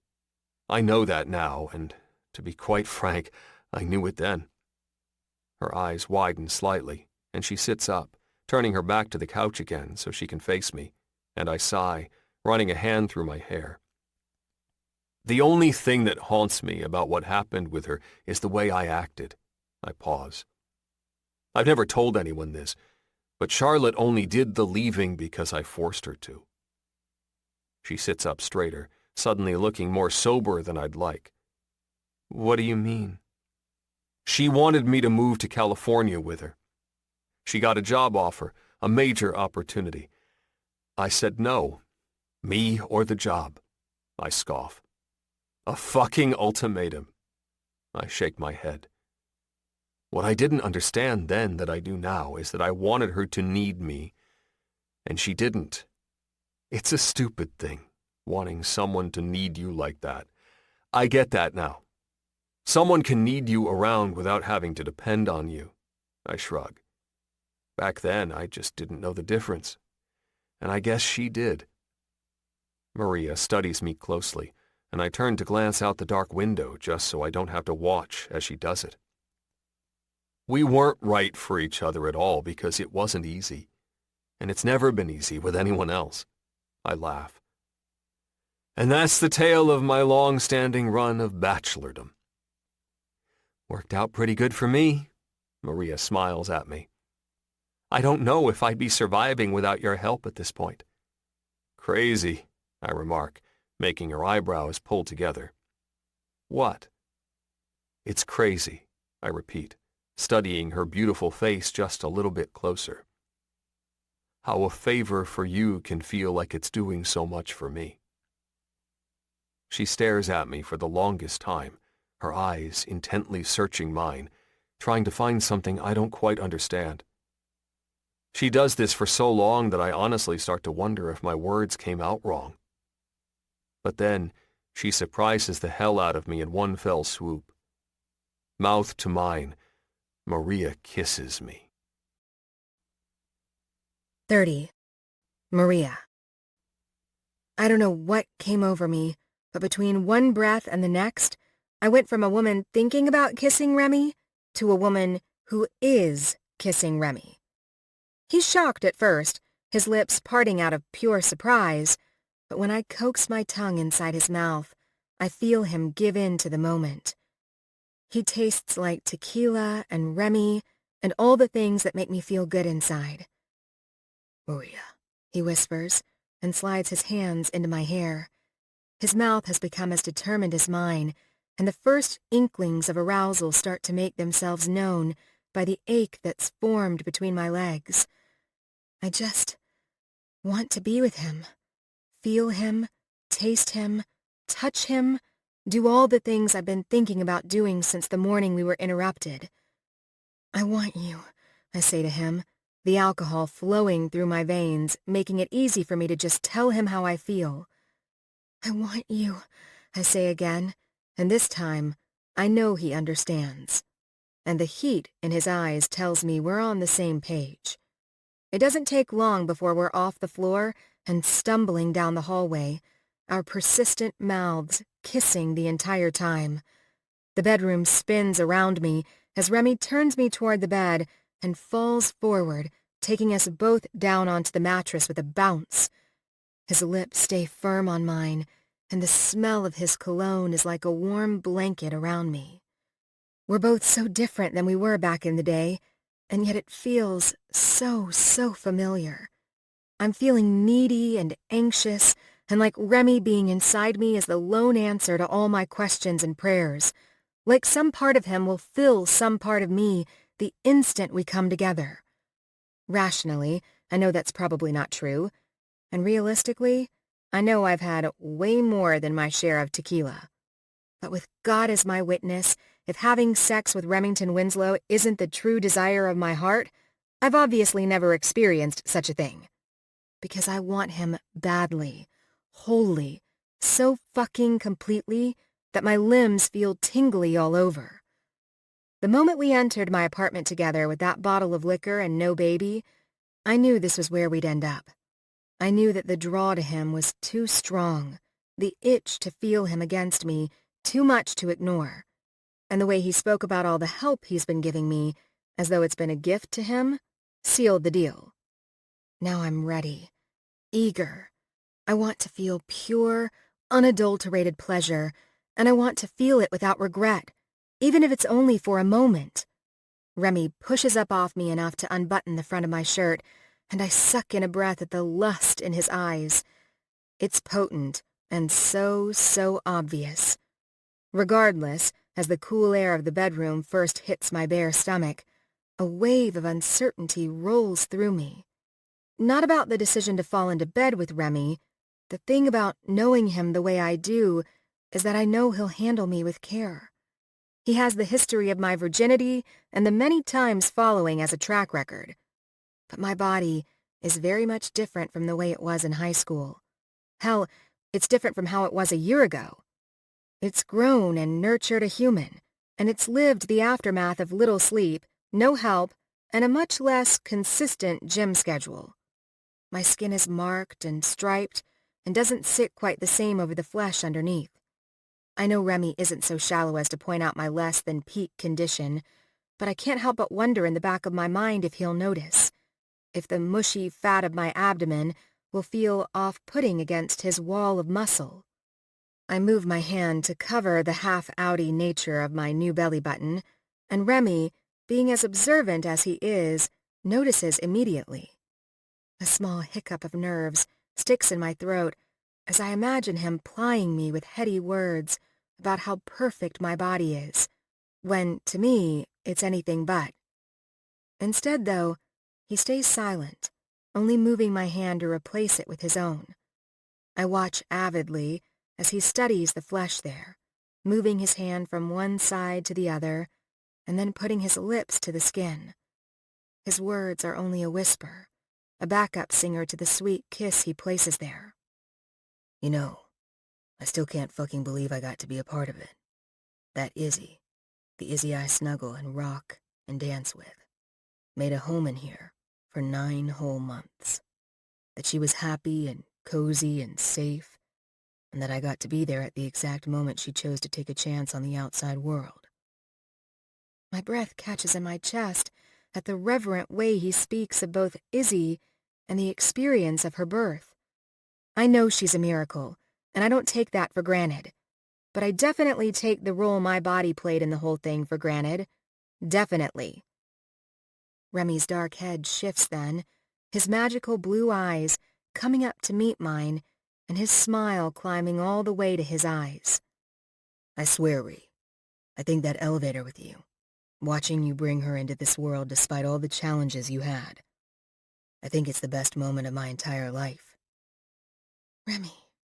It is. I've never felt anything like it, and I doubt I'll ever feel anything like it again. He smiles, closing his eyes and laying his forehead on my chest. I close my eyes, and I can still see it. The moment you went to war with yourself.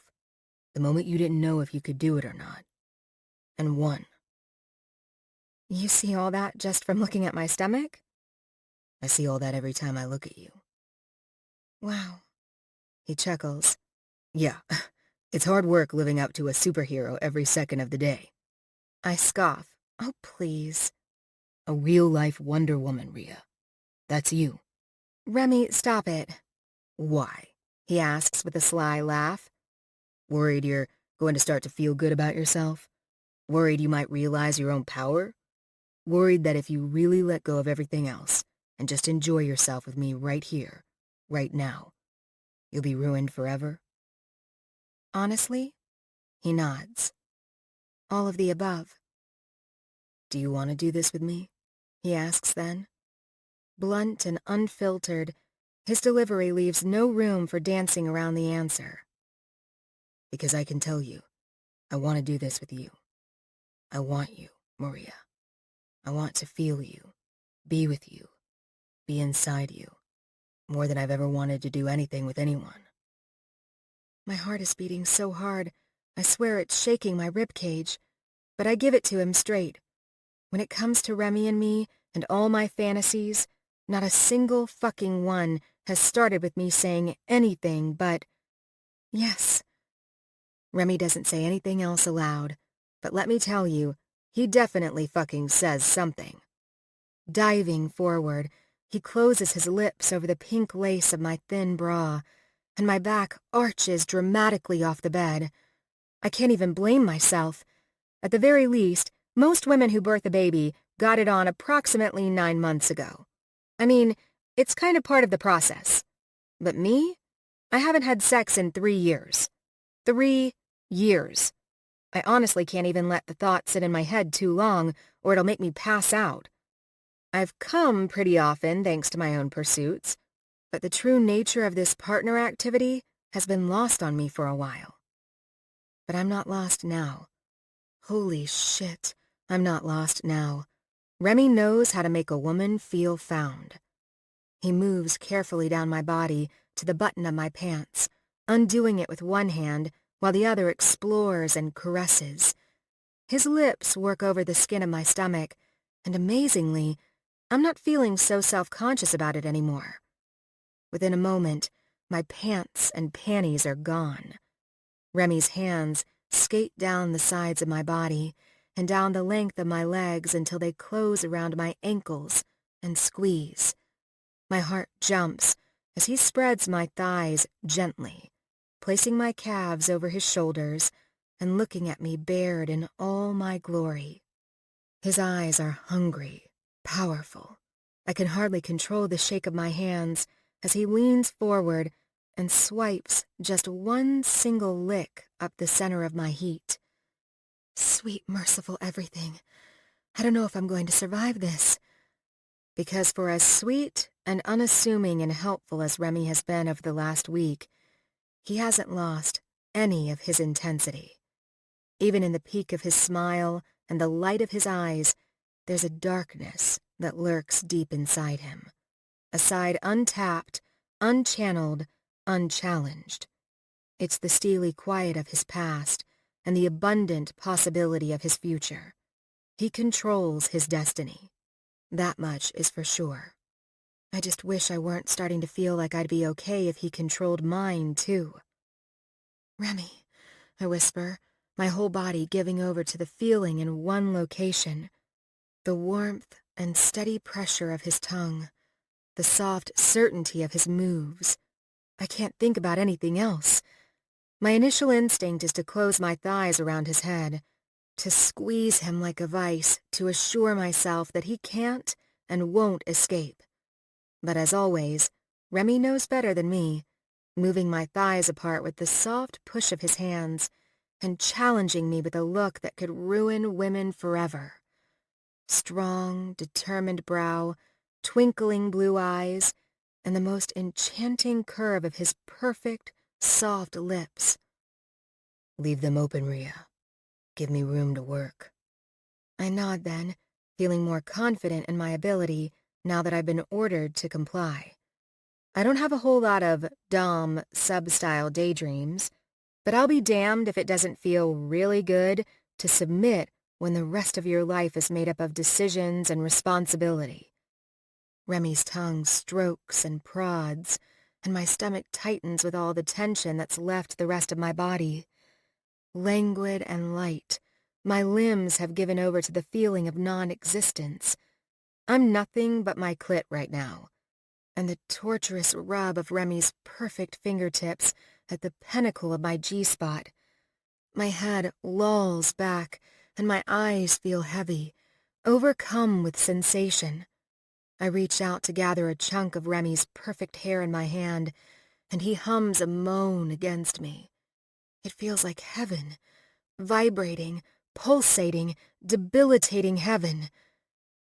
"You taste so fucking good, Rhea. I thought I'd forgotten, but now that I've felt you on my tongue again, I know I didn't. Best fucking pussy on the planet." Okay, holy shit, that's some grade A dirty talk. I have to admit his level of skill in that arena has changed a little since our teenage days. He was good then, but he was just a boy. Now, he's all man. I don't want to come like this, though, with Remy all the way down there. I want to come with him inside me, his face in my hands, his eyes staring into my own. "Rem," I murmur, the softness of my voice the only volume I'm able to manage. "I want you inside me." He sucks harder on my clit, pushing my back up off the bed and forcing my eyes to roll back. It's all I can do to hold off the rolling wave of pleasure pulsing at the base of my spine. "Remy," I cry, just as he climbs up my body and covers mine with his. I don't know how anything happens from that moment to the next, but before I can complain again, he's inside me, a condom in place on his cock.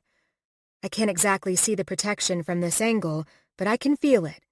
And as much as I appreciate his care with safety, I fucking hate it. Loathe that I can't feel him skin on skin without the risk of conceiving a baby the traditional way. All that thankfully flies out of my head when he starts to move, in and out of me with his elbows on the bed at the sides of my head. The feel of his thighs on mine is one I'm not likely to forget anytime soon. It might be a weird thing to focus on, but aside from the actual penetration, there's nothing to me that feels more intimate. Remy moves his thumbs over my face, then tilting my chin up gently to gain my attention. He makes short work of locking his gaze with my own, and I take even less time to get lost in it. Vivid, swirling blue, his eyes are the kind that tell stories of their own, of pain and loss, and triumph and joy. Their beauty isn't just surface level, they're vibrantly multidimensional. He groans richly, his head falling forward to meet our foreheads as his pace slows and deepens. My throat dries out, and my back arches, and my eyes fall closed without my permission. I don't think I've ever felt anything like this. The need, the build, the perfect, exquisitely torturous pace. Being connected with Remington Winslow is an experience like no other. Being reconnected with him over half my life later is an experience beyond description. Rem, I whisper, knowing with intense clarity that I'm oh so close to losing myself over the edge.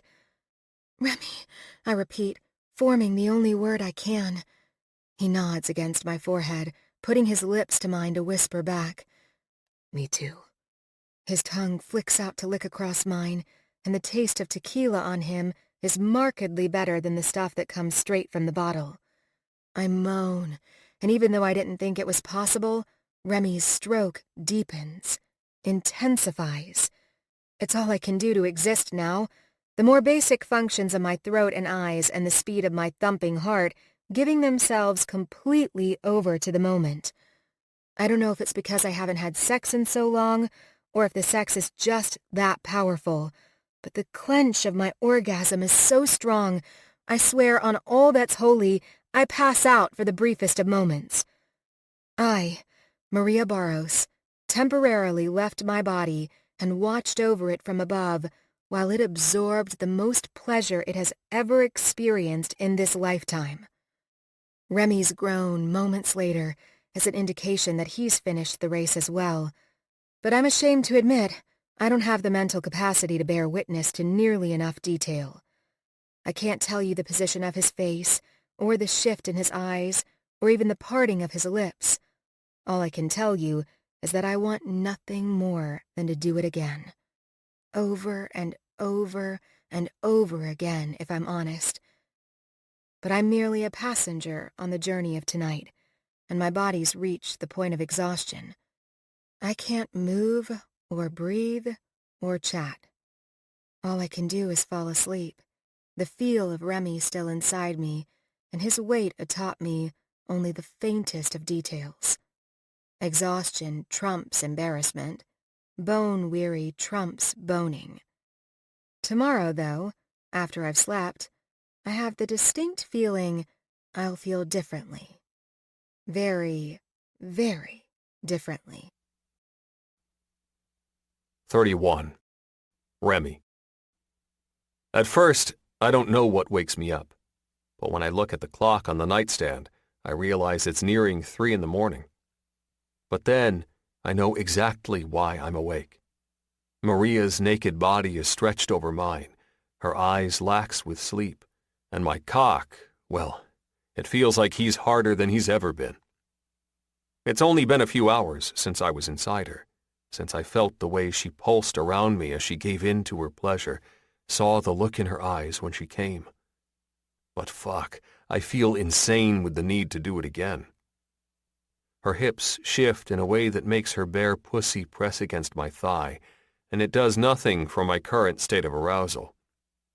I know I shouldn't wake her up. I know I should let her sleep. But what I know and what I need are apparently two different things. Maria, I whisper toward her and reach out to brush her hair out of her face. She stirs a little, and I lean down to press my lips to hers. Gentle at first, I coax her mouth with soft, brushing kisses at the corners. But I'm more than thrilled when her eyes flutter and her lips start to move with mine. I should probably feel like an asshole, I know, but I can't find it in me to care about anything else but being with her again. She moans into my mouth, and our kiss deepens, and any inkling of willpower I might have had is shattered like a hammer to glass. Her eyes are open now, staring directly into mine, and I'm too far gone on this woman to beat around the bush. I need you, I tell her. Fuck, I need to be inside you again. Yes, she whimpers and grinds herself against my thigh. I don't know if it's the remnants of tequila still running through our veins, but we're acting on instinct, on raw, pure, unadulterated need. It's all I can do to keep some control, to not attack her body with mine and put my mouth and tongue and hands and cock in every fucking place I can find. It's insanity. It's consuming. And it's fucking intense. I pull her body over mine, and she sits up so that her legs are straddling my hips and her hands are pressed against my chest. Her dark hair falls forward, and her eyes are hooded, and her lips are parted. And this is, hands down, the sexiest fucking sight I've ever seen in my life. I wish I had it in me to slow it down, to savor each second of this vision, of this perfect fucking view of her on top of me, but I can't. I'm shocked I even find it in me to don a condom. But the name of this game is rush to get inside her before I fucking explode, so that's exactly what I do. No pausing, no uncertainty. I am a man driven by only need. I fill her up then, driving my hips upward to fill her with my cock inch by motherfucking inch, and fuck me, it feels so good. I have to shut my eyes on a groan for the briefest of moments. She moans, and her head falls back, and the movement pushes her breasts out in a way that I have to reach up to grip them in my hands. Her hips move then, her body giving into the pleasure that sits before us. Yes, I nearly growl as I watch her in action. Watch her make herself feel good. Watch her ride me in a way that's hotter, sexier, more mind-blowing than any fantasy my mind has ever been able to come up with. I don't know what the consequences of the morning will bring, but I know I won't regret this. I know this because even as I can feel her around me, feel the way she pulses with each thrust of my cock, feel the impending climax this will bring, I know this won't be enough. I don't know if it'll ever be enough. 32. Saturday, October 12th. Maria. I startle at the sound of 2 sharp buzzes from my nightstand, my eyes flicking open dramatically before closing again in an instant. Ugh, gah, why is it so freaking bright? I rub at my eyes then, willing them to work and adjust as I open them to small slivers and take stock of the room. The covers on my bed are on but disheveled, and the curtains I normally close are wide open. Hence the overbearing sunlight, I suppose. My head feels like it weighs approximately 1 million pounds, and my stomach turns over on itself more than once. Several city salt trucks must have dumped their loads on my tongue, too. Tequila. Yuck. I shift slightly again before coming to the realization that I have no fucking clothes on whatsoever, and then I glance to my left before doing a double take. My gasp is audible. Oh, holy shit, I whisper, my gaze snagging on a sleeping, also nude, Remy. He's not even under the blanket, for goodness sake. Without taking my eyes off him, without taking my eyes off his penis, I hold the comforter to my chest with one hand and reach back for my phone on its dock charger with the other. It pops off the magnet easily, but I have to bring it fully into my vision, directly between myself and Remy's member, in order to look at it. I mean, damn. That beautiful giant thing was inside me last night. Twice, my mind reminds me.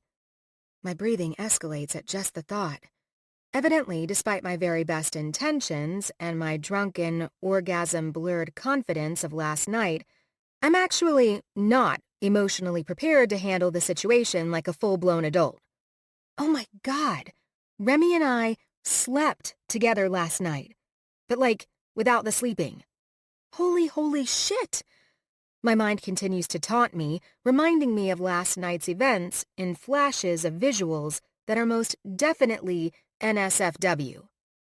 His head between my legs as he sucked and licked and tasted me, the heady look in his eyes when he slid himself inside me, the way he practically growled, "I need to be inside you again," when he woke me up in the middle of the night.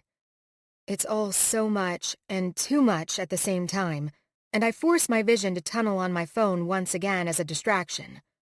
Oh no, I mutter, a new text message notification only adding to my anxiety. Any message from Claudia this early is the first sign of bad news. But when I tap the screen to read its contents, things only get worse. Claudia. So, I think I forgot to tell you last night that I got the showing rescheduled to this morning.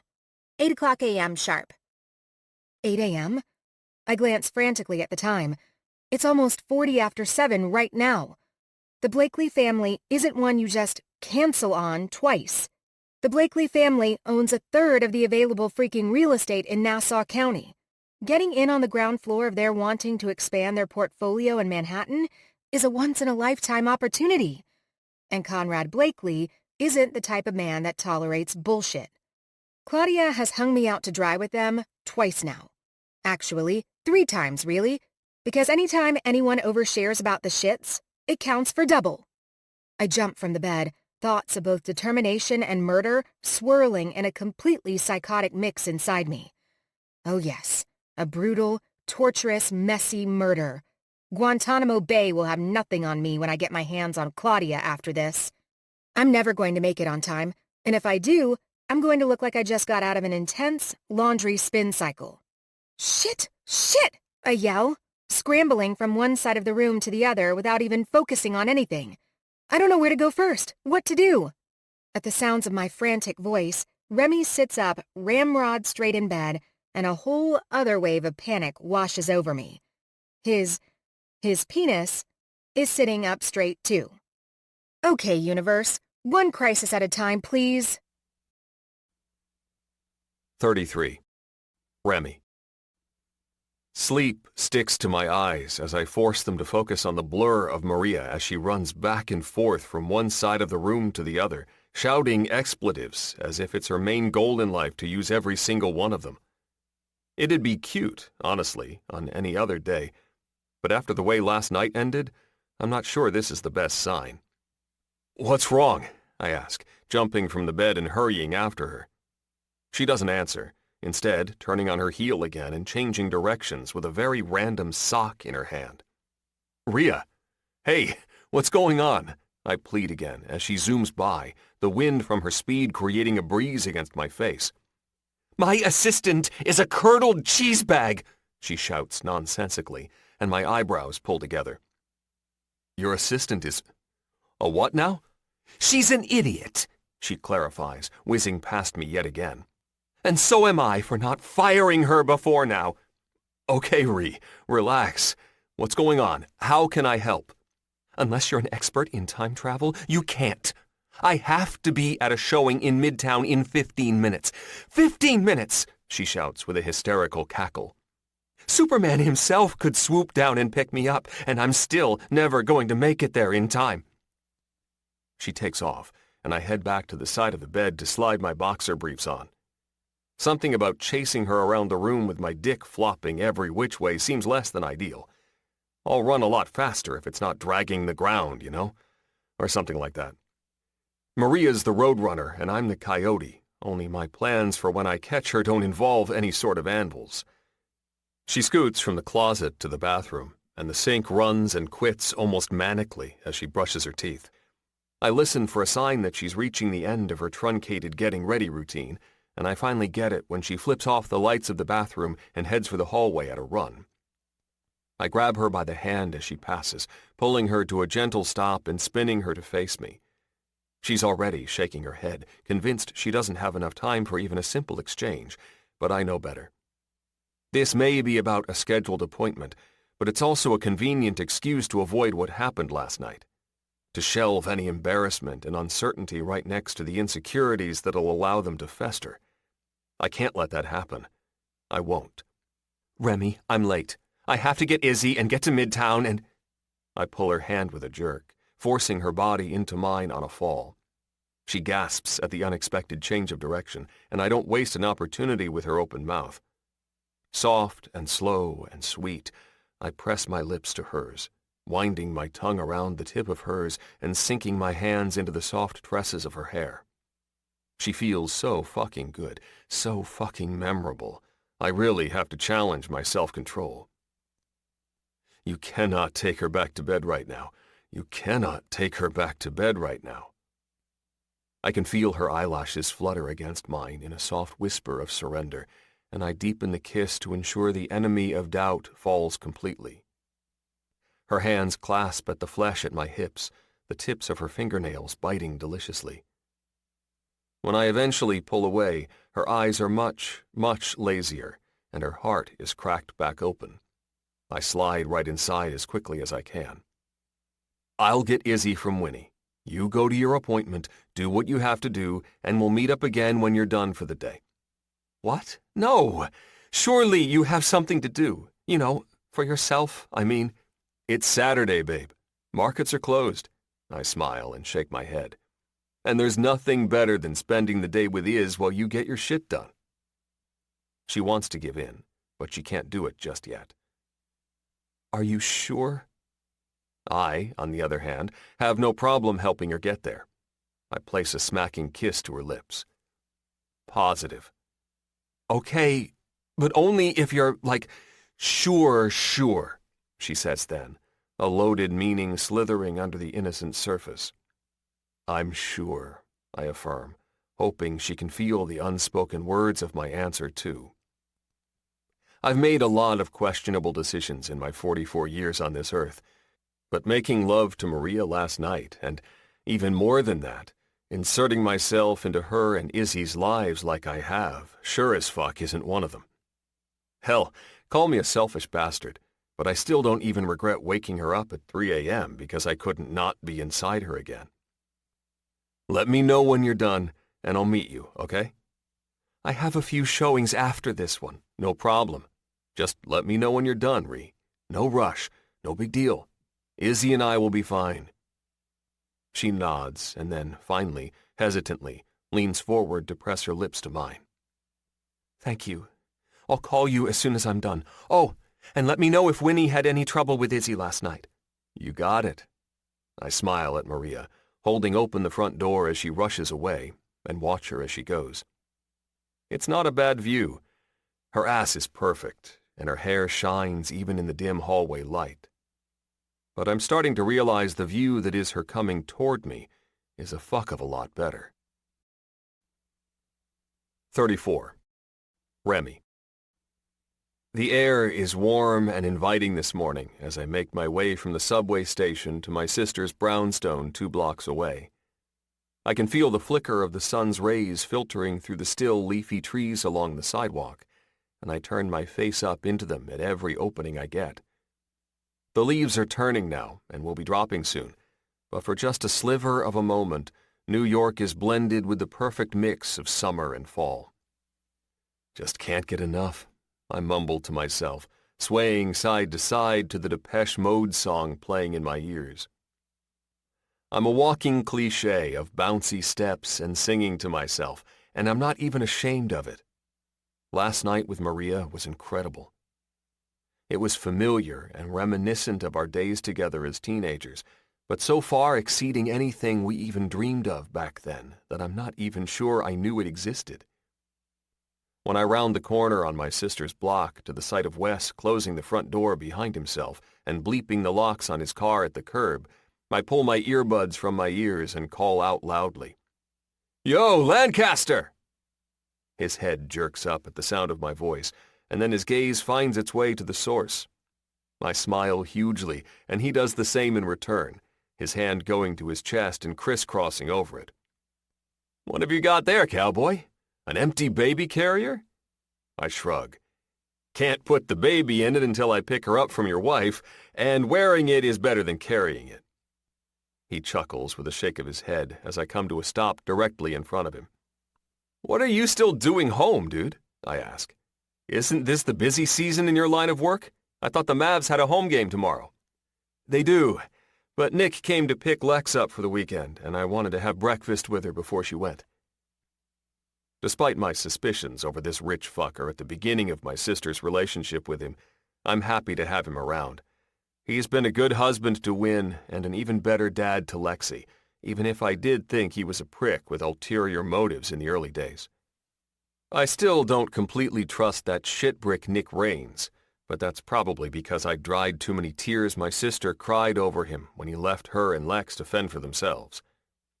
For all intents and purposes, since he moved back to New York and shacked up with my ex-fiancée, he's been nothing but a doting father. The fuckface. I have to tell you, When Thatch first started texting me a whole bunch of bullshit about you taking over for Zach Galifianakis in The Hangover 4, I thought he'd accidentally gotten into Cassie's pot stash or something. But yesterday's dinner, and now this look? He lifts his eyebrows with a chuckle. I'm seeing it. Thatch has been texting you about me? You and Izzy? Wes laughs. And yes, he's been texting me and pretty much everyone else in Manhattan, I'm sure. You can't tell me that after all these years of knowing him, you'd expect anything else after you showed up at his office with a baby strapped to your boobs. My sigh is exasperated amusement. Great. Look at it this way, dude. He's officially enrolled you in his contest for DILF of the Year. Last I heard, you were a contender, too. Though, don't get your hopes up. He names himself the winner every fucking year. What? You're full of shit, I snap. And Wes laughs again, turning to open his door and toss his briefcase in the passenger seat of his sporty little BMW two-seater. Dude, do you even know Thatch at all? How is any of this a surprise? I shake my head. I guess I've just never been the one in his sights before. Wes reaches out and claps me on the shoulder with a wink. Welcome to the fold, brother. I give him a salute and a wave as he rounds the trunk to the driver's side and climbs inside, firing up the engine. I jog up the steps to his house as he pulls away and lift my hand to ring the bell before thinking better of it. If Izzy is sleeping, I don't want to wake her, and a lot of times she dozes off after her first morning bottle. Moving my knuckles to the wood surface of their door, I knock instead, pulling my phone out of my pocket and scrolling through it just in case I've missed any messages from Maria while I wait. There's nothing from her, but there is a new message from Cleo, much to my chagrin. See. You know what they say?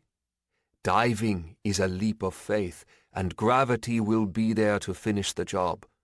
I hope you'll enjoy the fall, my dear. What the hell? Me.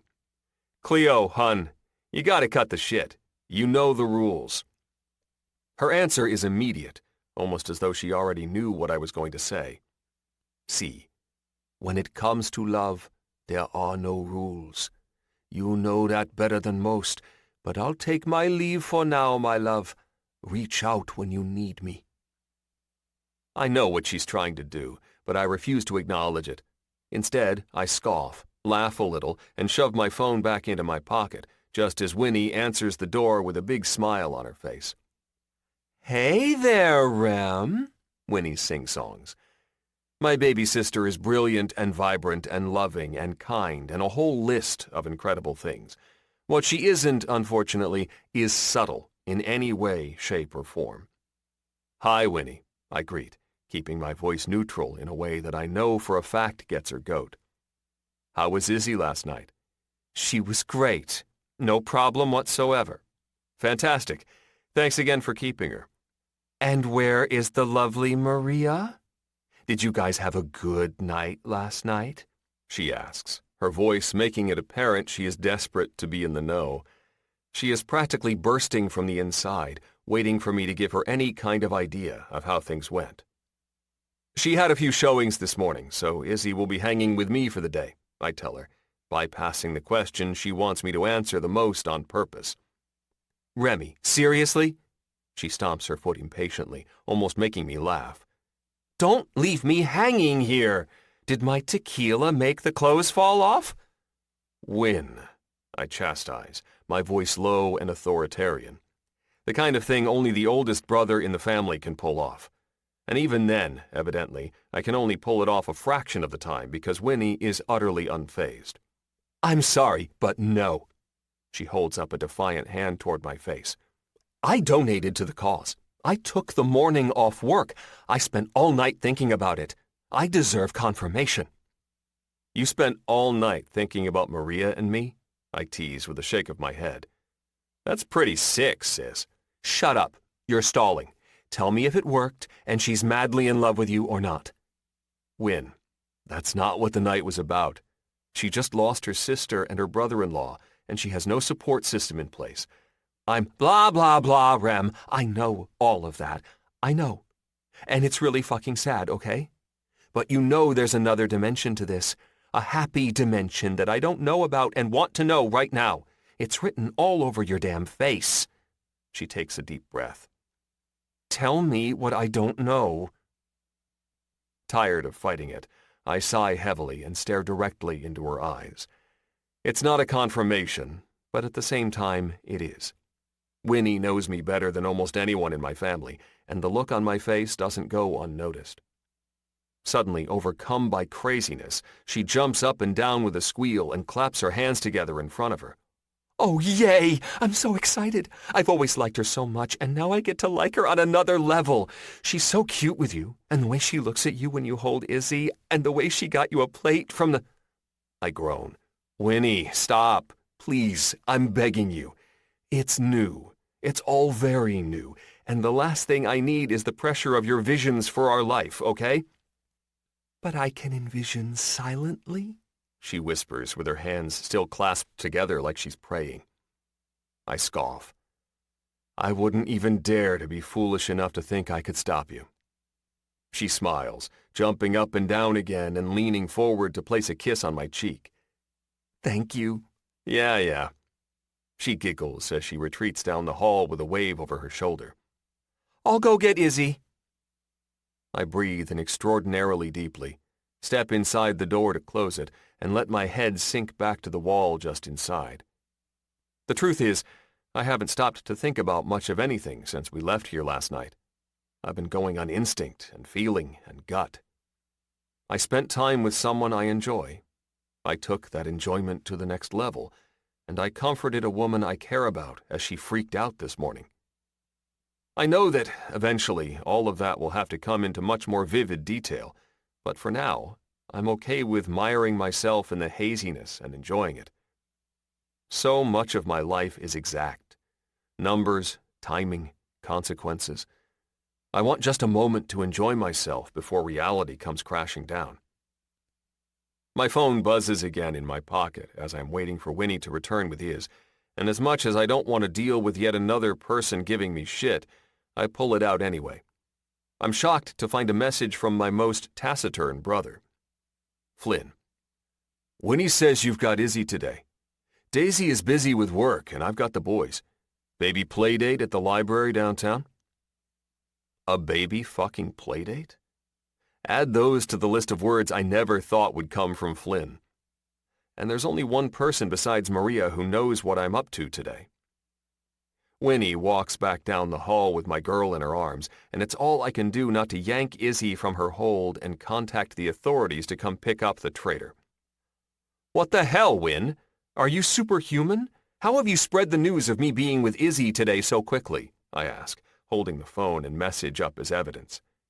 She waves me off with her hand. I sent one little group text. It's no big deal. Group text? As in the whole group? I question. Without delay, my phone starts having a technology seizure in my hand, text message notifications nearly blowing it up. Jude. Just heard you're opening a daycare, dude. Mind if I put Sophie's and my future child on the list now so I know we'll have a spot? Ty. You should take Izzy to the Carlisle today. I hear they do a nice lunch spread. Mom. I heard you're spending today with Izzy. Think I can get a few pictures to print out at Walgreens? I want to put her on the fridge. I look up from my phone and into Winnie's unrepentant eyes without answering any of them. If you weren't the mother of my favorite niece, I would kill you. She cocks her head shamelessly. Tell me, Rem, how's that cleaning going that I set up for you? Hand over the baby, Winnie. She pretends to pout, but she hands Izzy to me and places the diaper bag on my shoulder. And when she sees I'm already on the move, she calls toward me. Rem, why are you leaving so soon? You don't want to hang out here with your favorite sister? Have a cup of tea? Chat about the weather?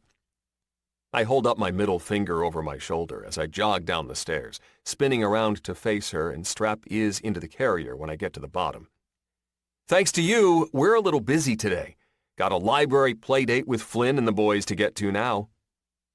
Winnie grins and waves and then blows a kiss to Izzy. Have fun. I don't even bother waving before turning to head down the block and placing a kiss to the top of Izzy's sweet head. I'm sorry I left you overnight with a crazy lady, baby. Izzy kicks and squirms, and after I'm assured she's secure and comfortable in her spot in front of me, I pull out my phone one last time and commit to something that has to be out of another dimension. A play date with Flynn and 3 infants. Me. We'll meet you at the library in 30, but I'm going to be really disappointed if they don't have snacks. 35. Remy. Izzy and I turn up the block where the library is located, and she snorts a snot bubble right into my chest. I laugh, grabbing a tissue from my pocket and wiping at her teeny nose. That's better, girlfriend. Can't be meeting up with Flynn and the boys with boogers on our face, can we? I shake my head down at her. No way. She stares at me as I chat, and I smooth a hand over her fuzzy-haired head.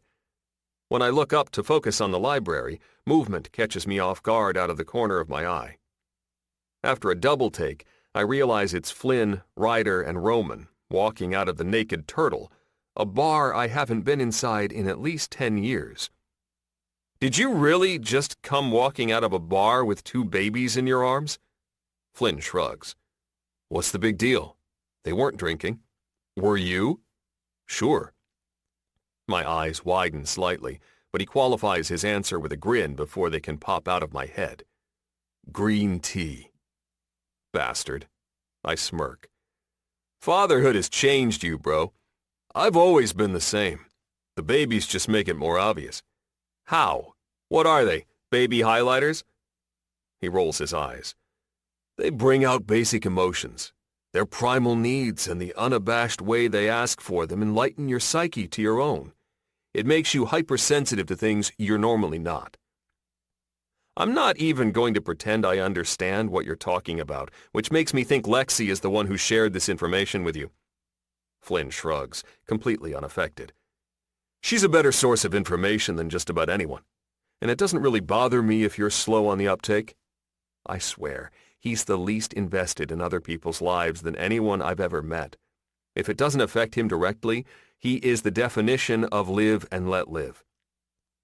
The 2 of us climb the steps to the library in tandem, and I can't help but muse on the fact that we're even in this situation. I still can't believe I'm spending the day playdating with you.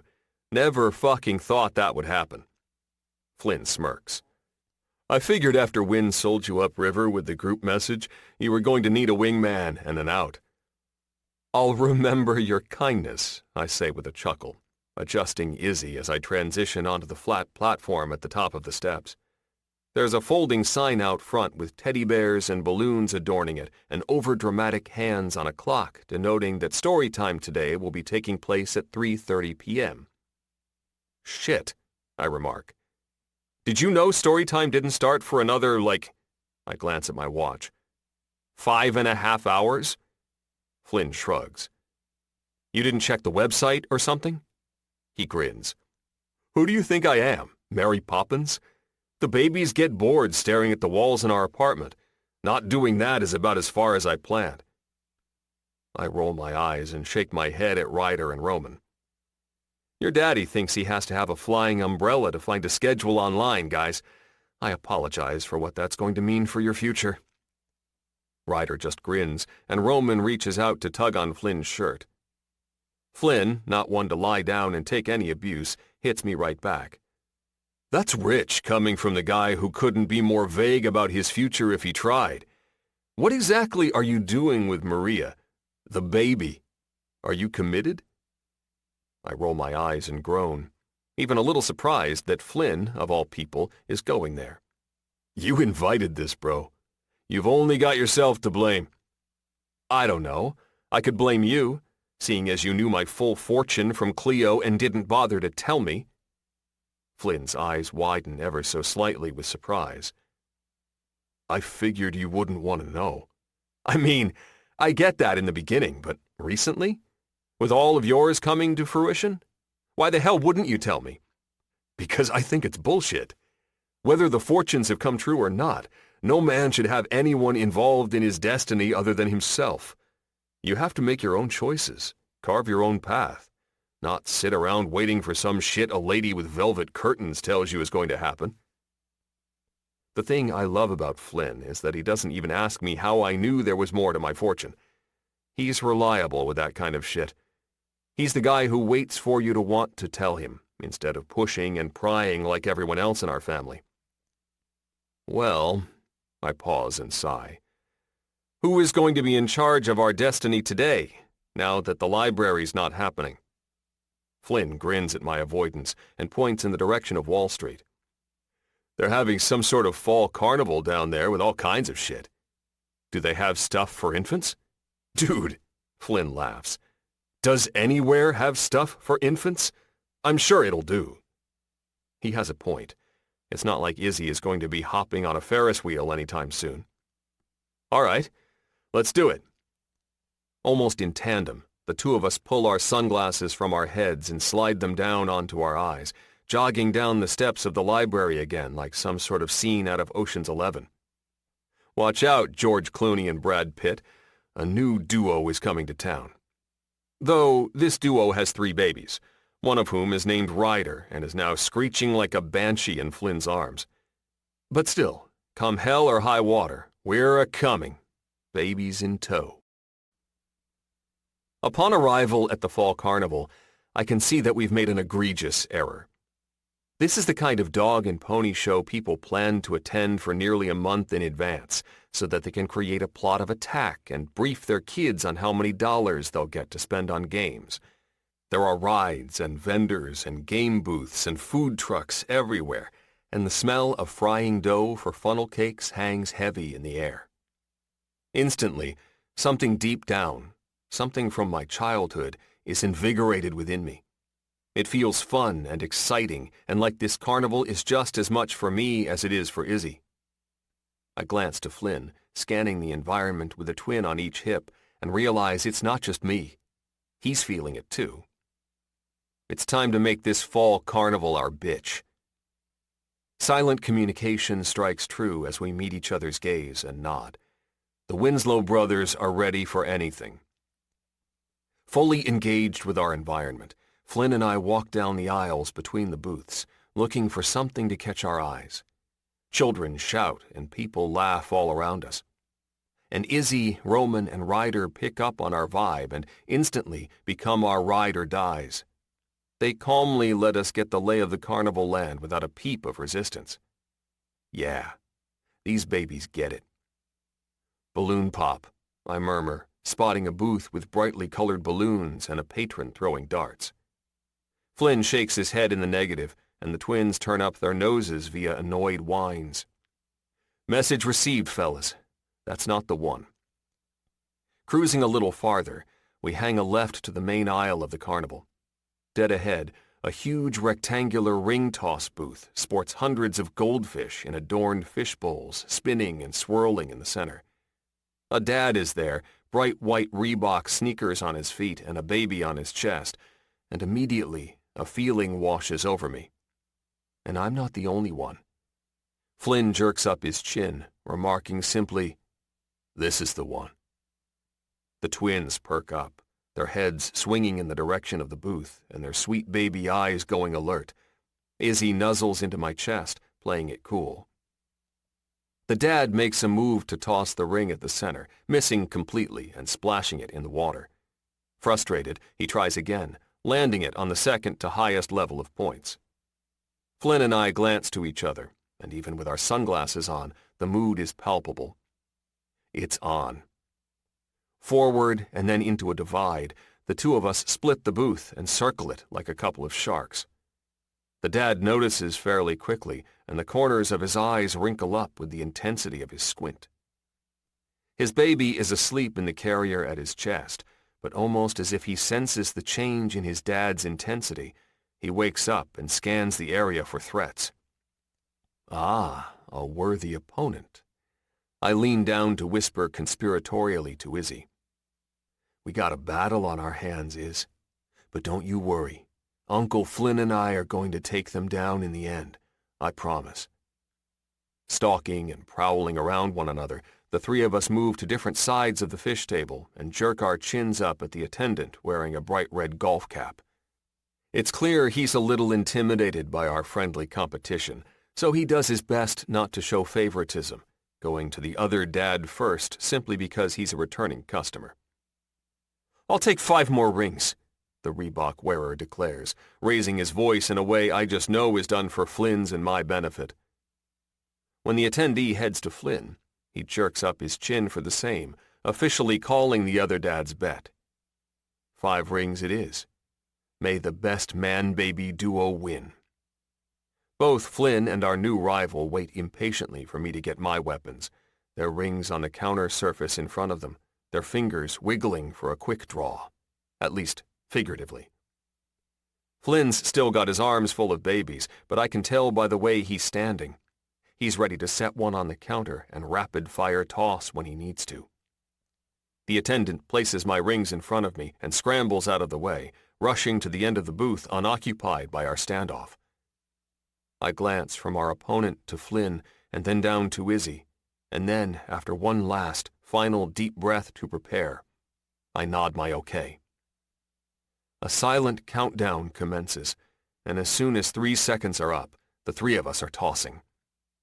I hit with my first and miss with my second, and a bead of sweat builds on my brow at the fact that I'm now down by 1.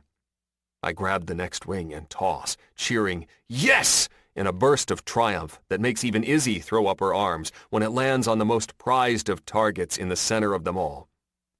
Flynn points at me in that special way that says I'm the man, and then scoops up his 8-month-old baby Roman before he can crawl right off the counter into the rocks. The attendee works diligently to fill my bag with 2 fish while we toss the rest of our rings rather carelessly, and the other dad stares daggers into my soul. I'm wearing my protector Izzy, though, and she shields me perfectly from any of his rage. His baby fusses slightly at his chest, so he pulls a binky out of his fanny pack pocket and plops it into his son's mouth expertly. It's pretty incredible how good his aim is, considering he hasn't taken his eyes off me, and I have to give him credit. I dip my chin, and his eyes narrow. Okay, then. Not open to friendliness yet, I see. Losing so quickly, and after having far more practice than Flynn and I, is a hard pill to swallow, so I'll allow it. My phone buzzes in my pocket, so I pull it out to read it quickly. Maria. "How's it going? Is he okay?" I smile. Me. "Oh, it's going fantastic. Izzy and I are champions." Maria. "Okay. I don't understand what that means, so I'm just going to tell myself it means you're good. LOL. I have to run into a showing right now and then right into another, but I'll let you know when I'm done." Me. "No worries. Take your time. We've got shit to do anyway." I take the 2 bagged fish from the attendant and round the booth to Flynn, who jerks up his chin in congratulations. I grin like the victor I am. "It was all Izzy, dude. She gave me the perfect center of gravity." "Fuck," Flynn replies with a smirk. "That must be why I didn't get it. I'm used to holding 2, and I only had 1. For sure. Your equilibrium was all off." I nod fervently. "Where to next?" I ask, subtly checking to see if the other dad is still mentally spearing me. He's moved on to feeding his kid a bottle, but I can tell he's lingering on purpose, giving his best impression of an undercover agent, casing our whereabouts. "I think I saw one of those spinning hang bars across from where we turned. Want to give that a go?" I nod my agreement. Izzy's going to make it easy for me with this one, too. She practically weighs nothing still. Flynn readjusts his sunglasses after Ryder tries to grab them off his face, and then we're off again, headed in the direction of the hanging challenge. I glance back briefly when we make it down from the booth a little, and I spot the Reebok dad following closely. I nudge Flynn with a soft elbow. "Got a bogey on our 6, dude. Looks like Reebok wants to dance again." "Well then, Goose, I guess it's time to hit the brakes, see if he'll fly on by." There's nothing I love more than a Top Gun reference. Plus, there's probably nothing dadlier than Flynn or I could have done in that moment. Still, I don't think this is a bait-and-switch situation. I think if we're going to really win this epic battle, we're going to have to meet the challenge head-on. I shake my head. Nope. I think we have to see this through to the end. Let's just win. Flynn smirks. Roger that. We stop at the booth, set up with the hanging bar and a 2-minute clock display. It looks simple enough, but I know there's not a chance in hell so many people have trouble for no reason. The trick here isn't to get cocky. This one's all you, Flynn defers, lifting each of the boys about 6 inches higher to make his reasoning evident. With 2 arms full and muscles that must be burning to hell and back after carrying them all day, he's not our best chance anyway, so I don't fight it. It's up to Izzy and me, and we can handle it, I'm sure. Brazenly, Reebok Dad stops at the booth behind us without even bothering to feign interest in something else. This, I'd say, is a declaration of war. I turn to Flynn and hold out the bag of fish, to which he laughs directly in my face. You're joking, right? He questions, lifting up both twins a little higher. Why the hell didn't you bring a stroller? Because I didn't need one. Great, I sigh, and then gently set the fish bags on the ground. Stepping up to the booth and paying my fee, I tighten Izzy's carrier straps and check to make sure her head is good and secure. Her eyes flutter, and I know immediately that she's giving me a wink. She's confident in me, and I'm confident in her. Together, we can handle anything. Assured she's comfortable and ready for action, I climb onto the foot pegs on the bottom sides of the bar structure and reach up to take it into my hands as gently as possible. It's simple at first, hanging calmly as the clock starts to click. Flynn shifts Roman in his left arm and then boosts Ryder farther onto his hip on the right. The boys giggle and squeal and try like hell to make Flynn release them so they can crawl on the ground, but he's stalwart, a true warrior, and keeps them locked up tight so he can remain my support. I don't know what it is, but my arms start to feel some kind of sympathy pains or something, because when the clock rounds its way into the second minute, I begin to feel the burn. My palms are also starting to get sweaty against the sun-warmed metal bar, and Reebok gets a twinkle in his eye at the signs of my weakness. Damn it! The bar starts to spin as I try to double over my grip, and the stress on my shoulders as it gets looser and looser is too much to handle. I have to give in, putting my feet back to the pegs and climbing down, defeated. I couldn't risk it, though, knowing an uncontrolled fall from the bar would be way too jarring for a baby as young as Iz. Flynn pats me on the shoulder in consolation, and I hang my head with a shake. I'm sorry, Iz, I whisper down at her sweet face. I know I'm letting the team down. But I swear she tries to crack her first smile at me. Thanks, babe, I tell her, grateful for the support. Subtlety gone, Flynn and I plant ourselves there as Reebok pays his money and tries his hand. I widen my stance and put my hands to my hips, and Flynn boosts the boys higher so they can get a better view. The fish can hang out on the ground a little longer. No way this guy is going to do this, right? I remark under my breath, to which Flynn replies with a snort that says, no fucking way. I nod, confidence renewed. We got this. Reebok climbs the pegs and grabs the bar, his cargo shorts billowing in the wind. The clock starts its count, and the longer it goes, the sicker to my stomach I start to feel. He's got a smirk on his face and a glimmer in his eye, and his baby boy is staring me down in a way that screams, I know something you don't. Flynn shifts next to me as we approach the last 15 seconds of his count, and even without him saying anything, I know he's feeling the nerves too. This fucker is about to tie this shit up. I can hardly believe it. The buzzer sounds, and the dad climbs down and picks up his baby's arm to high-five it. The attendant presents him with a big stuffed bear, and Flynn groans, ending the sound with the words, Fuck me. I nod. Tell me about it. Steely-eyed and more determined than ever, I scoop up the fish, and we turn from the booth and head down the road to the main stage. We need something we know we can win, something that's a shoe-in. We need a tiebreaker and a clincher in one, and as soon as I spot the banner draped across the top of the performance platform, I know exactly what it is. Flynn, look, I point. Over there. He follows the line of my finger and then looks back to me, perplexed. A hot dog eating contest? It's the perfect way to put this competition to rest. Flynn scoffs. If you're the one doing it, maybe. I suffer from far too much indigestion. Days'll kill me if I come home all fucked up. I frown. Well, shit. I was planning on meeting Maria for dinner later, too. I can't eat like 50 hot dogs. Right then, as if he's been flying below the radar, Reebok appears directly in front of us, meeting our eyes over his shoulder as he adds his name to the hot dog-eating sign-up list. Fuck, Flynn, I mutter under my breath at the sight. He's throwing down the gauntlet. What are we going to do? I'll tell you what we're going to do, he says simply, shifting Roman to his shoulders, pulling out his phone and typing resolutely. We're going to call in some goddamn reinforcements. There's a reason Wendy Winslow had so many fucking kids, and we're about to use it.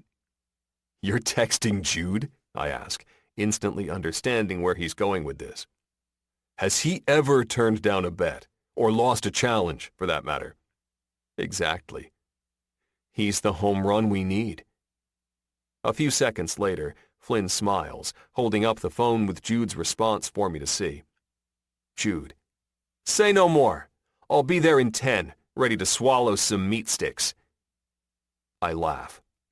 I've never been surer of two things. One, our brother is deeply disturbed, and two, we got this in the bag. Flynn nods. Have to take the good with the bad, the highs with the lows, the outsourcing with the circumstances, the win with the Jude. Flynn jerks up his chin. And we can just chill with our babies. His casual comment makes me still, but it's not long before I start again.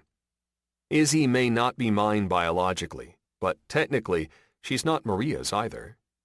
And I've never seen two people love a little girl as much as we do. Maybe, just maybe, these stupid little details don't matter. At least, not to me. Now, I just have to figure out if they matter to Maria. 36. Maria. I look at the last message I received from Remy to double-check that I'm at the right place. It's safe to say, after waking up a little hungover, the adrenaline that came with the realization of what last night entailed and dealing with Claudia's inability to schedule showings at the correct time, I could have easily gotten my wires crossed. Remy. Meet us at the Capitol Grill around 6. We'll be coming from Wall Street Station. With one glance at the sign on the restaurant in front of me, I verify that I am correct. And a quick peek at my watch later, I realize I'm on time, too. I peer in the direction Remy said he'd be coming from, and I'm finding strangely that, while I enjoy the freedom to do what I need to do without Izzy, I miss her immensely in the time away. I want a snuggle and a sniff of her fresh baby scent, and the feel of her warm skin as she nuzzles under my chin. I miss my girl. It's an oddly comforting reminder of my sister and everything she was, and the reason it's odd is because it doesn't make me feel sad. It makes me feel hope and connection and love and lucky. I could have lost Isabella and Oliver and had nothing of them in return. Instead, I was given the extraordinary gift of having a piece of each of them with me all day, every day. When I was pregnant, I never would have imagined I'd feel this way this soon, that I'd be able to feel joy and positivity when I looked into Izzy's eyes. But the truth is, she's the life I didn't know I was missing. She's breathed a new dimension into me. I scour the sidewalk again, looking for a glimpse of Remy's dark hair and Izzy's tiny head. But it's crowded and cramped with business pantsuit-wearing commuters, scuttling home or to their final meeting of the day. I don't know why there are so many corporate minions running around on a Saturday, but it doesn't matter. In the distance, though, a balloon in the shape of a butterfly catches my attention. It bounces in the wind, rocketing from one side of the sidewalk to the other on a long, pink-ribboned tail. It looks so out of place with the straight-laced pedestrians below it, and without conscious decision, I feel my lips tip up in delight. It's only when the crowd in front of the balloon clears enough to reveal the holder, Remy, of all people, that my smile turns into a guffaw. Oh, what the heck? With Izzy in the carrier on his chest, he's holding the string of the balloon and a bag with a goldfish in one hand and a huge stuffed animal in the other. Painted animals cover one of his cheeks, and he's wearing a smile the size of Texas. What in the land of holy water is going on here? His face lights up even further as he spots me standing in front of the Capitol grill, and he lifts the arm with the fish and balloons to wave. I shake my head in laughter as he approaches, hardly able to come up with words.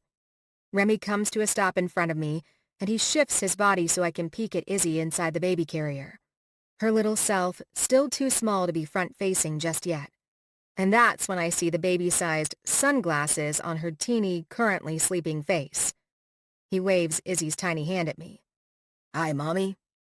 The moniker is new, one I haven't really used myself, for fear that it'll drum up some sort of imposter syndrome. But I'm pleasantly surprised to find out it feels good.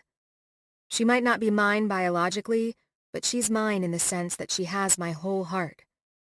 Our relationship is complicated, but that doesn't mean it's not special. And I'm working on finding a way to be okay with that. "My God, Remy," I say now that I've had a chance to take full inventory of their display. It's not one fish, it's two. The animals on Remy's cheek are glitter butterflies, and Izzy's fingernails are painted with a clear-coated bright pink sparkle polish. He laughs, completely unfazed by both the ridiculousness of their appearance and my reaction to it. "We had a good day." "Where did you go? A carnival?" He smiles and nods. "Yeah, actually, downtown. They were having a big street fair-style party, and Flynn and I decided to give it a shot when we had a scheduling issue with story time at the library." "Scheduling issue?" "Flynn forgot to check if they have one." I grin. Couldn't help but think a carnival might be more fun than story time anyway. Sensory-wise at this age, I mean. And well, when we do something, we do it big. "Remy, you're holding fish. That's not big. That's gargantuan," I tease him out of pure joy. Not sure if you realize, but Izzy Girl here isn't going to provide any ounce of assistance in keeping them alive. He says, waving me off. "Fish are easy and take up no space. It's about the only pet you can get in Manhattan without typing up a 15-page manual of logistics for your landlord. And if it's a problem at your place, I can take them to mine. No big deal." "They're fine," I find myself saying, not wanting to be a wet blanket. "I just wasn't expecting your day with Izzy to end with new aquatic friends." I glance at his handsome face, covered in glitter, and reach up to touch it softly. "This is a bit of a surprise, too." He smiles again, this time unabashedly. I can't help but melt into it, right there on the busy sidewalk. "I didn't want to do Izzy's without knowing yet if her skin gets irritated easily, so we settled on a little bit of baby-safe nail polish." Please tell me Flynn has glitter butterflies on his face, too. Big, silent, mysterious Flynn with face paint. I swear I'd pay money to see that. Nope. His face breaks with humor. He got glitter monster trucks to match the twins. I cackle. I can't help it. Wow, big day for the Winslow brothers' daddy daycare, huh? A quick, unexpected pang of weirdness hits me at the idea of calling Remy a daddy in this scenario. The truth is, I don't know what he is, or what we are, for that matter. We had sex last night, twice, after drinking an entire bottle of tequila, and he practically lives for taking care of Izzy and me, but beyond that, I have zero clue. Hell, I haven't even been to his apartment yet. Oh, Ree, you have no idea. We got into this battle with another dad until Jude scorched him in the hot dog eating contest. He waves with one hand in front of him. It's a long story that I'll have to tell you later, but I'll be damned if the dude didn't end up shaking our hands in the end. Remy is still laughing when I come back from my momentary lapse with reality, me having only half heard his story with something about hot dogs and Jude, and he started to move us toward the front door of the restaurant with a fish-filled hand to the small of my back, and the other still holding Izzy's hand in the carrier at his chest and the ribbons of the balloons. Flynn went buck wild, to be honest. I think he partied harder with the twins today than he did at any of the Winslow bachelor parties. I shake my head to clear it, realizing I'm missing some pretty important shit. I should be laughing at the mental image of Flynn partying hard with a group of infants. Still, as Remy holds the door and smiles at the hostess like the proud head of a young family, I can't stop my thoughts from swirling entirely. This thing we're doing, it's already complicated, and quite frankly, I'm starting to rely on it pretty freaking heavily. Remy's help is central to my schedule these days, and I don't know what I'm going to do if bringing sex into it is the thing that turns it all on its head. Like, incredible, had forgotten it existed kind of orgasmic sex. But still, I've grown to need him in lots of ways. His friendship, his support, his selfless help. And I can't decide if it makes me selfish that I honestly don't know what I'd do without him at this point. Remy looks back with crinkled eyebrows as the hostess grabs our menus and heads in the direction of a table. "You coming, Ree?" he asks, suspicion of my distance lurking right under the surface of his friendly face. I smile then, taking his outstretched hand and walking to our table in the back of the restaurant. I'm not confident that I have any of the answers I'm looking for, and I'm even less sure I'll get them. But Remy's warm hand and smile are like gifts from heaven above, making my chest feel full and free at the same time. I'm not about to let myself fuck that up right now. No way. When we sit down at the table, I open my menu dutifully, ready to pick out my meal and keep my mouth shut like a good little girl. Remy chats amiably with both me and the baby, and I smile and nod back when I can manage. But for as much as I stare at the menu and the man and the baby and try to remind myself that only a twisted individual would jeopardize this moment with thoughts, all I can see is the image of Remy on top of me, his cock between my legs, and my heart beating out of my chest. Even while the waiter comes to take our order, and after, all I can see is a physically, intimately connected Remy and me. I mean, the man is hot. The sex was hot. I don't have a clue on earth how I'm going to continue on like nothing ever happened. I just wish that didn't seem like the only option here.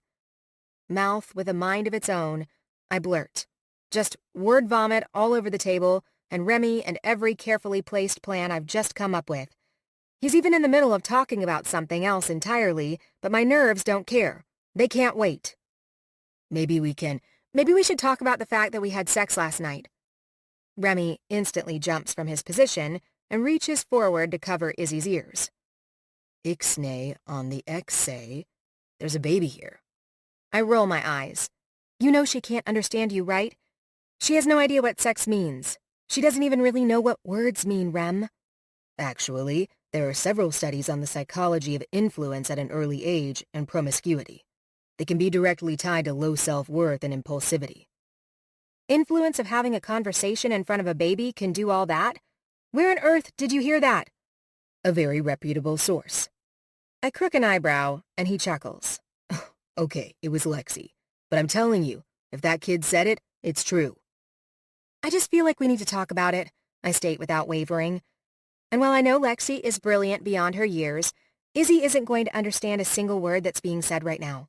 Like, not at all. I pointedly nod down at the still sleeping baby attached to his chest. But he just takes it all in stride, easy peasy, relaxed as can be. Don't worry, we'll talk about it. We will? Definitely. Remy, I promise you, we'll talk about it. I would love to talk about it, in fact. There are so many things I could discuss in relation to this topic. But let's do it later, okay? Right now, let's just have dinner. I just don't want things to be... They're not. He cuts me off to comfort. I shake my head. You don't even know what I was going to say. I can think of 3 options, and all of them have the same answer. We will talk later.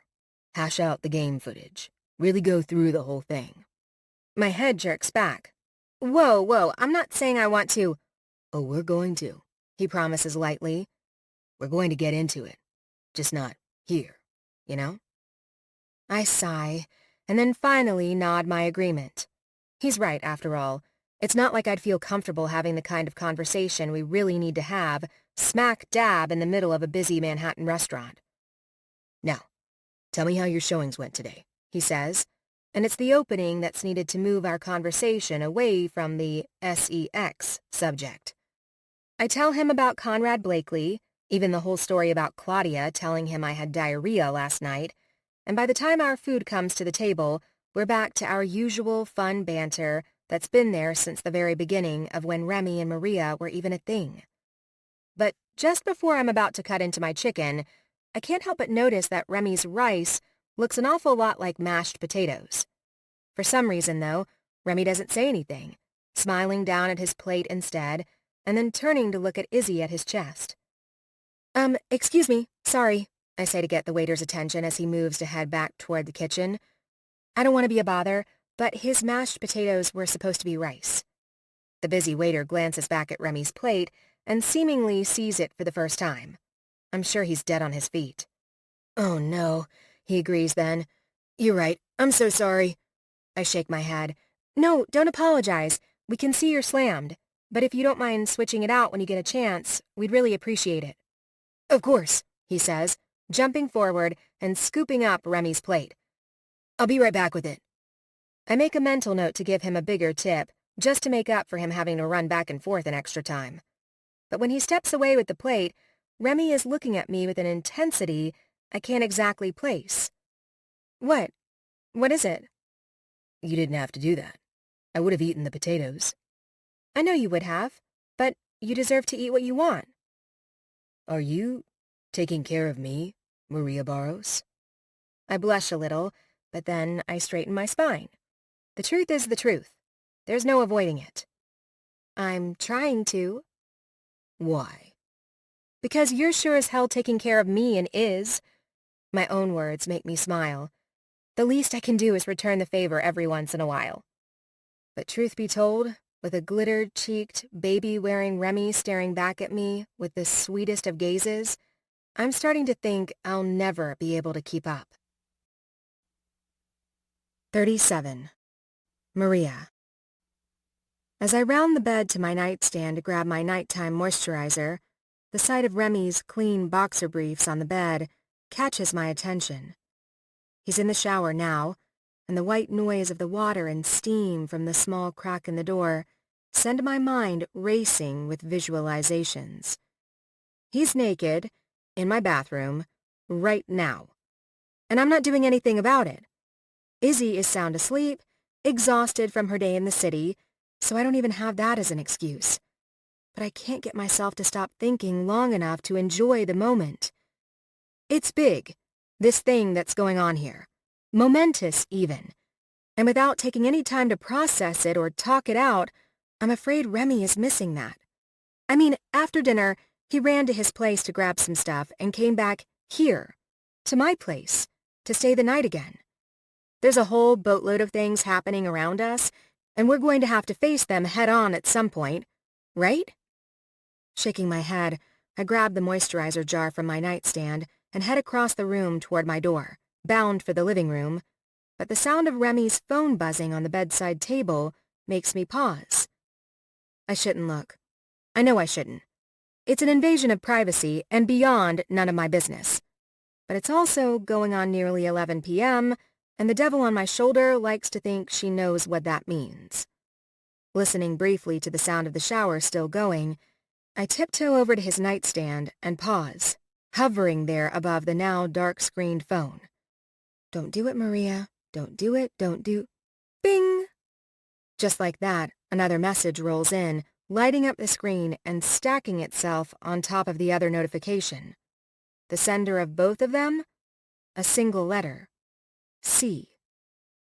I run away from the phone like it's the freaking sun, and if I stare at it too long, I'll go blind. And I don't slow down until I'm in the living room, plopped on the couch and breathing heavily from the small bout of exercise. Why did I do that to myself? Sometimes it's genuinely better not to know.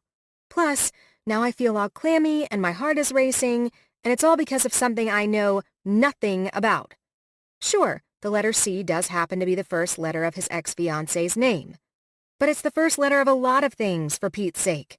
It could be his cook, or cleaner, or counselor, or courier. His fucking chemist, I don't know. But it could be a lot of things, and as an over 40-year-old woman, I refuse to let myself spiral out of control over something that's most likely nothing. Over something that's not necessarily my business either. Remy is an adult man, and despite my momentary lapse in judgment, I'm an adult woman who understands that I'm privy to whatever information he wants me to be privy to. Not a teenage girl who is doing weird shit to try to avoid her insecurities. Irritated with myself, I open my jar of moisturizer and do both my hands and feet. I even get up to check on our new aquatic roomies that are currently swimming around in the fishbowl Remy and I picked up on our way home from dinner. Both goldfish appear content in their little home, and I drop a few pellets of food into the water. But eventually, I know I need to face what I'm currently avoiding and make a resolution with myself. I'm going to confront my feelings and questions and insecurities head on. Sex isn't something to be avoided, especially not when it's as good as the sex with Remy. Standing from the couch in one smooth motion, I pad my way back to the bedroom at a walk. I am calm. I am collected. I am a cucumber. I might as well be the C on his phone at this point. My sister's picture in the hallway stops me briefly, and it's eerily like she's watching me. Her smile is knowing, and her eyes are alight. She wants me to know she's proud of me. I can't describe exactly how I know, but I can feel it. My nose stings, and I swallow hard. Sometimes it's overbearing how much I miss her. With a shake of my head and a whispered, "I love you," I continue down the hall to my bedroom and push gently on the half-closed door. Remy is out of the shower now, sitting bare-chested in bed, and his black reader glasses are perched on his nose as he scrolls through his phone. His head comes up at the sound of the door, but as soon as he sees me, he puts the phone on the bedside table and pats the spot on the bed next to him with a smile. "Come join me." I cross the room, stripping off my robe to reveal a simple silk slip nightie, and climb into bed next to him. Remy watches me, but the part of me that's still freaking out about all of this shit doesn't dare let me look at him. Instead, I turn into an outright coward, reaching for my lamp and flicking it off, and shortly after, he does the same. The darkness and silence are so potent, I only make it a second and a half before reaching back to my lamp and clicking it back on. Remy is staring right at me, a half smirk on his handsome face when I turn around. "Yes?" he prompts, his deep, rich voice going up an octave at the end. It's the lilt of teasing, but I don't have the cool, calm cucumber thing going on anymore. Suddenly, I am a spicy pepper, and I need to know what's going on right now. "Rem, we had sex last night." "We did. 2 glorious times, in fact." I wait for him to say more, but when he doesn't, I'm left to pull it all out there myself. And, well, I can't go to sleep until I know what to do with that, where to file it in my emotional cabinet. "How about you file it in the folder titled First of Many?" "What?" "We had sex last night, Rhea. Fucking great, incredible, sexy sex. And I think, in my very professional, personal opinion, that we should do it again. Right now, preferably." I furrow my brow. "Remy, be serious." "Maria, I've never been more serious about anything in my life." Hold the phone. "Wait, what? You want to do it again? Right now?" "Right now. Only this time, I'd like you to be on top again. But with the lights on, so I can see every fucking beautiful inch of you while you're riding my cock." "Remy!" His eyes smirk back at me, amused by my shock. "Hey, I thought this was open sharing time. Just putting it all out there on the table, you know?" "You don't think this is a little too complicated?" "Sex?" He winks. "Nah, I think I can figure it out." "Rem, you know what I mean." "Why do we have to think about it so hard, Ree? Can't we just enjoy each other? Don't you think we both deserve that just a little bit?" Just enjoy each other? I stare at my fingers that are now toying with the comforter. my mind trying to understand if I should feel as excited as I'm currently feeling over that prospect. It was good, I admit quietly, my eyes slowly peering back up at him. Good. Excuse me? Remy questions with distaste and a shake of his head. It was great. Fucking incredible. Yeah, I say, relenting with a little giggle. That too. Remy climbs across the bed then, stopping only when his chest is pressed firmly against my own. He's on top of me, and his eyes are intense. I remember looking at them like this in high school and wondering if they had special powers. They trap you in their swirling blue graces and beg of you to let your guard down. Without fail, for me anyway, it always seems to work. There's nothing like the confident stare of Remy Winslow to convince you you're safe. Nothing. He sinks his hands into the hair at the sides of my head, and before I know it, we're kissing. Just like this morning.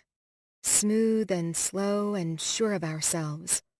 Our tongues are familiar enough with each other to hit all the right notes without any awkward bumbles, and Remy's fingertips on my scalp are enough to lull me right into readiness. I separate my thighs and pull them up onto his hips, squeezing and rubbing as my arousal tightens in my stomach. One of Remy's hands leaves my hair to grab the flesh of my thigh, and a moan I'm not expecting slides up my throat and straight into his mouth. Ditto, babe, he murmurs in response, the curve of his cheeks as he smiles, taking my own with it. God, this feels good. Remy skates his other hand down the line of my body, stopping at my hip, and then in one smooth move, he rolls us over, placing me on top. Without the cloak of darkness, or inhibition-releasing tequila, I feel a tiny bit more vulnerable up here. But with the way Remy is looking at me, I know the insecurity won't last long. He has a way of making me feel like the only woman on the planet. Like my existence is exactly what he asked for when he put in an application for a woman. There's not a lot of room for uncertainty when a man like Remy looks at you like that. Soft and sure, he lifts at the hem of my nightie, sliding it up my skin with gentle pressure from his hands until my whole body is bared, my heavy breasts swaying above his face. Up and over my head, he removes the fabric entirely and tosses it to the floor beside the bed. His smile is bright and unchecked as he surveys me, once again placing a hand on the faint tiger stripes across my stomach. Fucking beautiful, he whispers, and then reaches up to pull my head down to meet his own. Our lips crash, and our previously soft kiss turns hungry and wanton. Both of us are more than ready. I can feel the hard pulse of his cock underneath me, and I'm practically soaking him through my lace panties. Remy, I say, the desperation in my whisper plain to my own ears. I know, he responds with a half-tortured laugh. We should have lost the underwear sooner. I giggle. I can't help it. But Remy, he gets down to work. Adjusting me up and off, he strips off his boxer briefs, rolls me to my back to pull off my panties, and then lifts me back on top, all in under 10 seconds. I'm breathing heavily, and I didn't even do anything. Remy slides on a condom. Where it came from, I don't know. But as much as I love to feel him directly against me, it's necessary. I'm in no way prepared to have unprotected sex, no matter how good I know it'd feel. I appreciate him doing the legwork to make sure we're covered. I shift my knees in the bed and lift myself taller, taking hold of his cock with my hand and guiding it inside myself. Remy laughs the kind of sexy laugh that can make me come on the spot.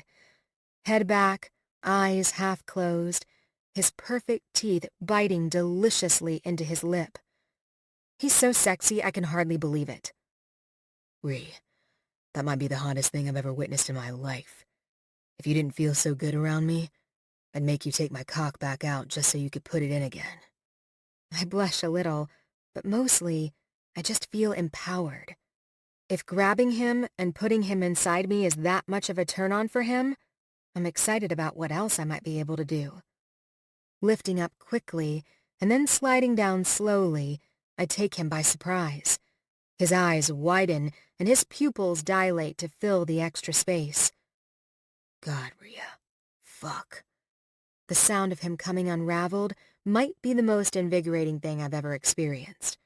His praise is like a drug, drawing me to chase another hit like an addict.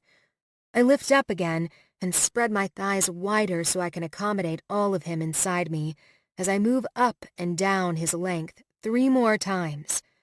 He groans, his eyes roll back, and I feel another high. Up and down, I lift my hips, squeezing my Kegel muscles with each stroke until he's breathing so heavily I can hear each and every intake of air. I lean down more, my breasts brushing across his face with each stroke of his cock, and he licks and nips at them gently. He practically growls as he grips my ass and pushes himself even deeper. The stretch I feel is so deliciously intense that I'm panting and desperate to keep matching him stroke for stroke, to keep pushing his cock as deep inside me as it can go. Remy has taken over all of my senses now, and the only thing I'm missing is the feel of his tongue on mine. On pure, raw need, I lean forward until we're chest to chest and press my mouth to his. We're totally connected in every way, and our kisses become greedy, breathy movements between moans. Fuck, Rhea. It's so fucking good. It's always so fucking good. A moan bubbles up from my lungs as he continues to drive into me, each thrust of his big cock guiding me closer and closer to the edge.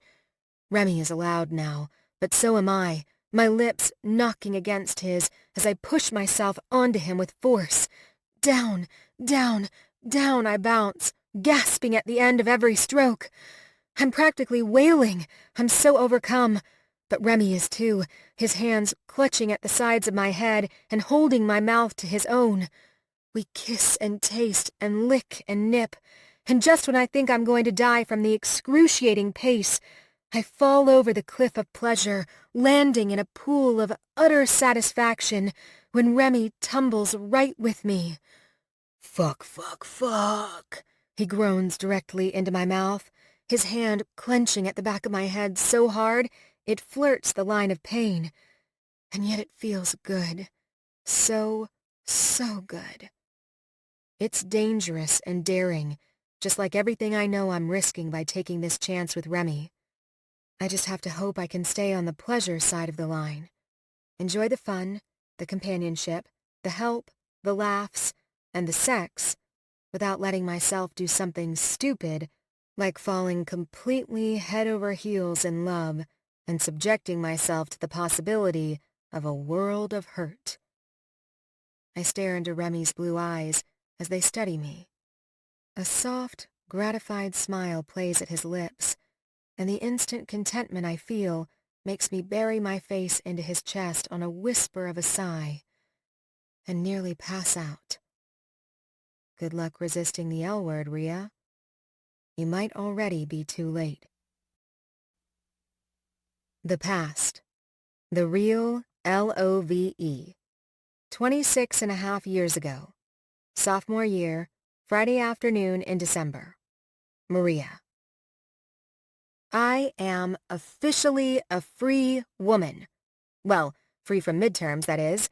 As of 30 minutes ago, I turned in my last exam to Mr. Parton, my chemistry teacher. Thank everything.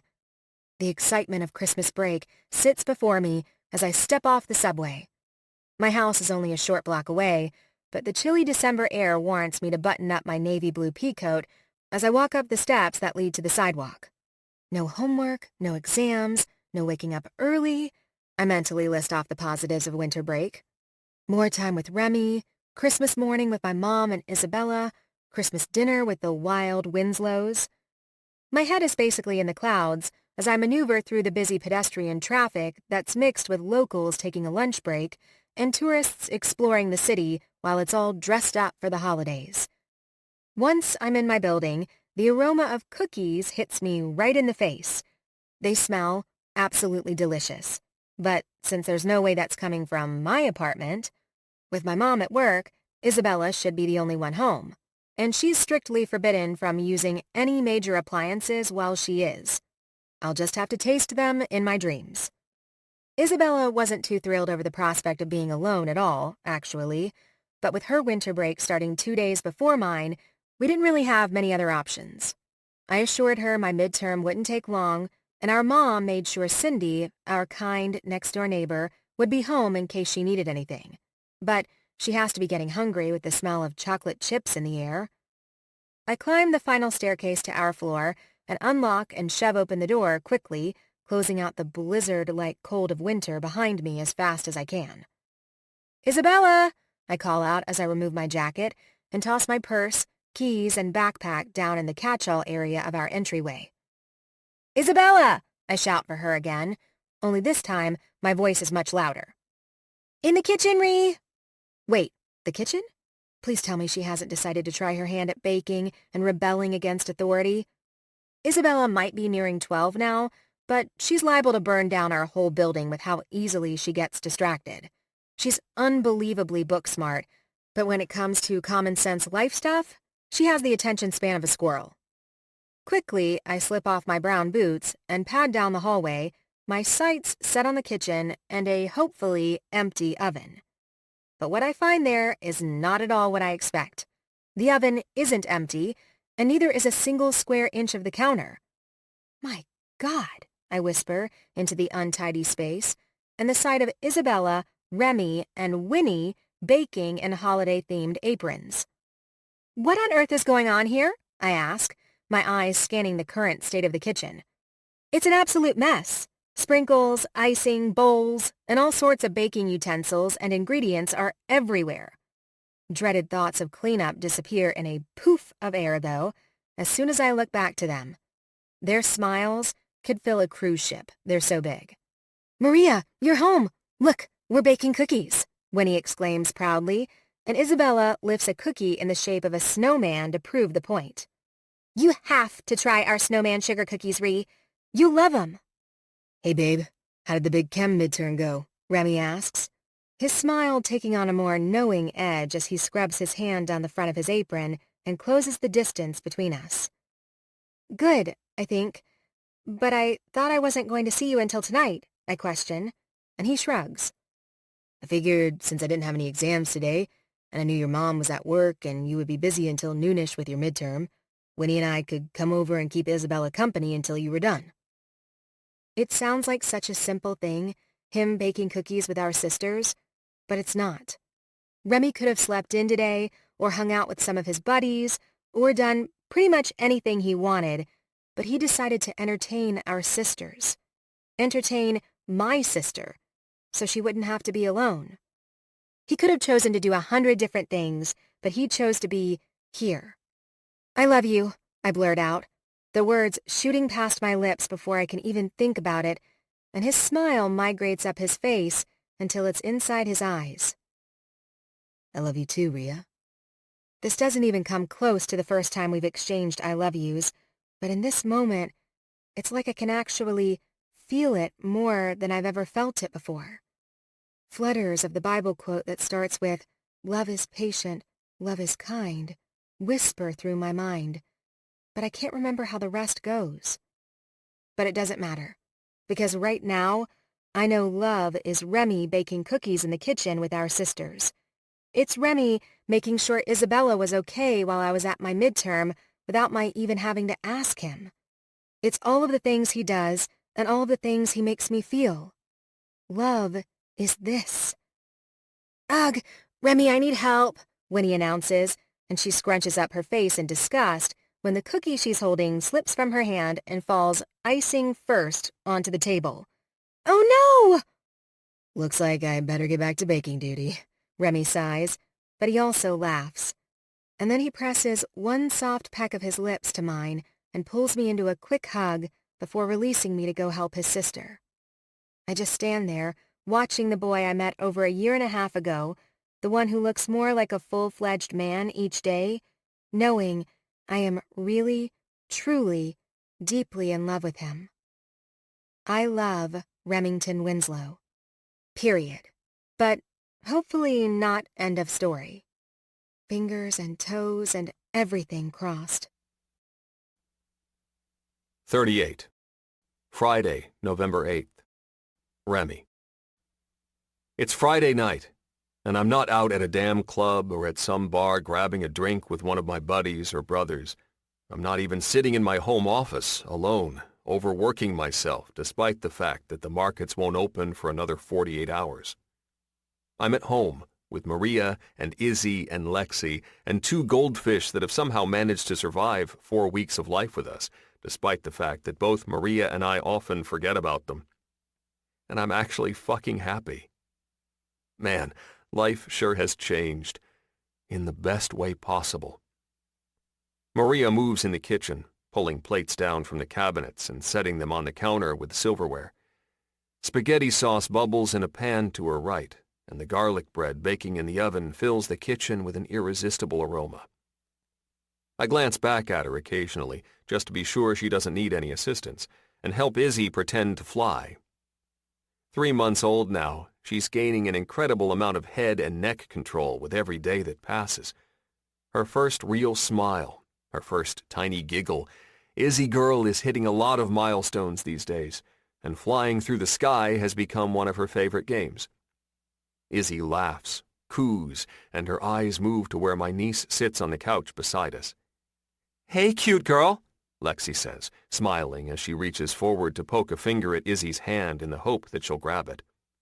"Who's a cute girl?" She attempts again, but Izzy just grins, too busy watching Lex's mouth move to notice her finger. My niece loves babies, and as luck would have it, babies love her, especially Izzy. Lex will forever be the first person to get a real, true, authentic smile to crest Izzy's lips. It occurred about 2 weeks ago and made me feel like I'd grown an extra damn heart. Maria had cried. Then she'd laughed. Then she'd cried a little more. And since Izzy has enough awareness to notice who she's with, and she most definitely loves when Lexi is around, Maria and I have taken to having Lex over as much as we can these days. "Hey, Ree, how'd your showing with the Tomlinsons go today?" I asked toward the kitchen. She's been worried about working with the Tomlinsons for a week now, with the missus, in particular, having quite the reputation for being hard to please. "Better than I expected, thankfully. They didn't like the apartment, but they're open to looking in Nolita." "That's great news, babe. You have so much more inventory there." "I know, right?" she replies, and flashes a relieved grin at me from the kitchen. I obviously pushed in that direction a little bit, but honestly, the area is a great fit for them. Daniel is showing them a couple of places tomorrow while I'm with the Blakeleys, but I spent 2 hours with him today going over all the particulars of Mrs. Tomlinson's quirks. I think he can handle it. Definitely. There's no way you can do it all. That's why you have other agents on your team. And Tanya, too, so you can delegate. Tanya is Maria's newest assistant and has been working for the company for a few weeks now. Claudia, well, horrible at her job, is still on the team because Isabella's soft spot for her is apparently still living and thriving within Maria. But Tanya is proving to be a huge asset, oftentimes ensuring that Claudia doesn't fuck shit up.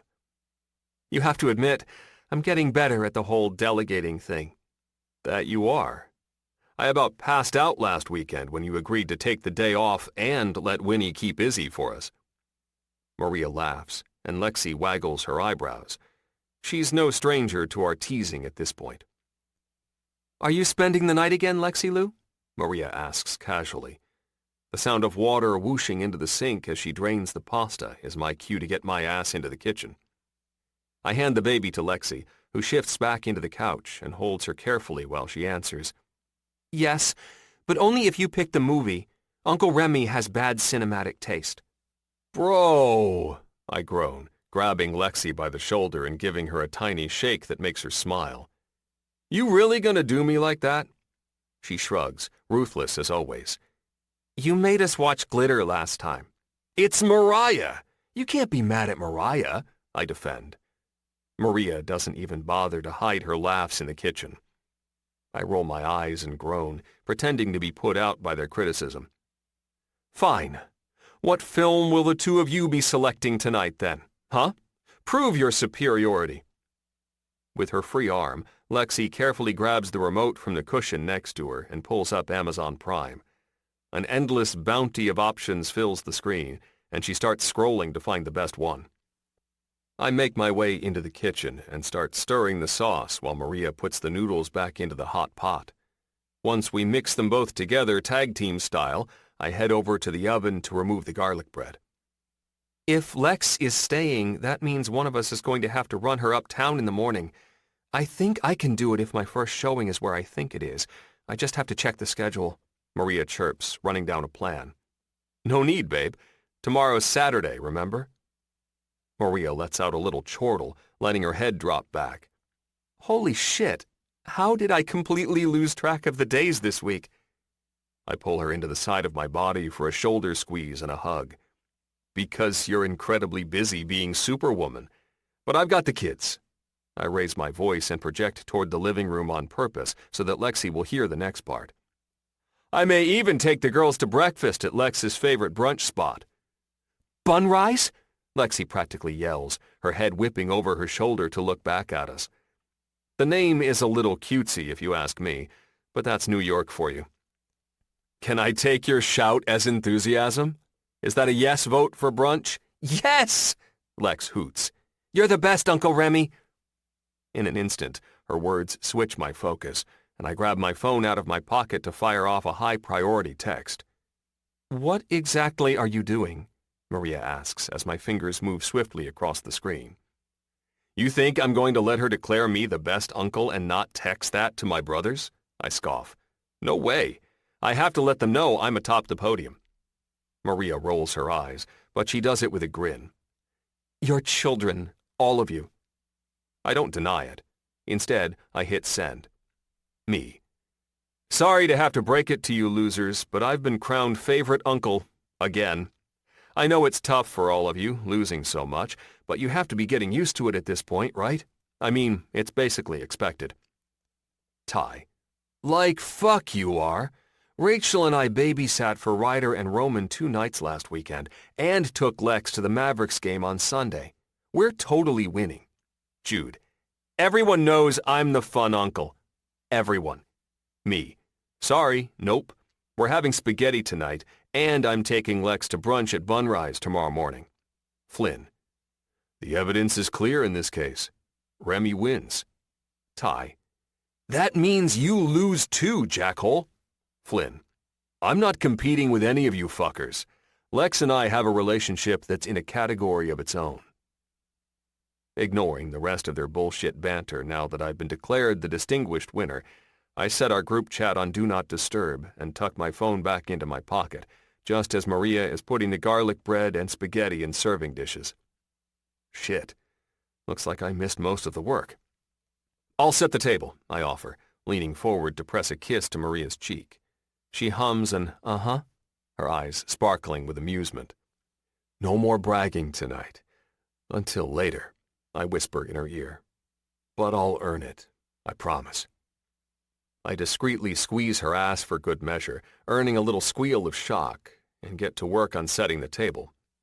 Once all of the plates and silverware and napkins are in place and the chairs are moved so we're all facing toward the TV, Lex shouts her victory from the living room. Found it! You found one? But it's a good one? I tease, knowing full well I'll enjoy the experience of watching a movie with my girls whether I like the movie or not. Hidden Figures, she replies simply, stating only the title of the movie before clicking the description on the screen and reading it aloud to us.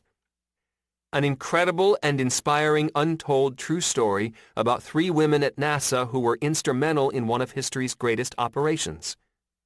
Ooh, Maria crows from the kitchen, picking up the dish of spaghetti, a hot pad, and the basket of garlic bread all at once to come to the table.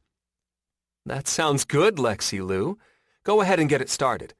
I'll come get his, I add, rounding the table to do just that so that Lexi can come sit down.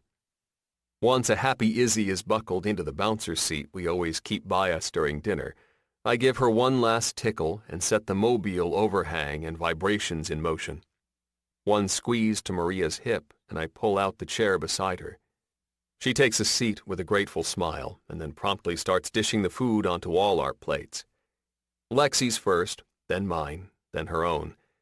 Like always, she makes sure to take care of us. As the movie starts and we dive into the food, I can't help but notice the immediate similarities between one of the main women, Catherine, and our Lexi.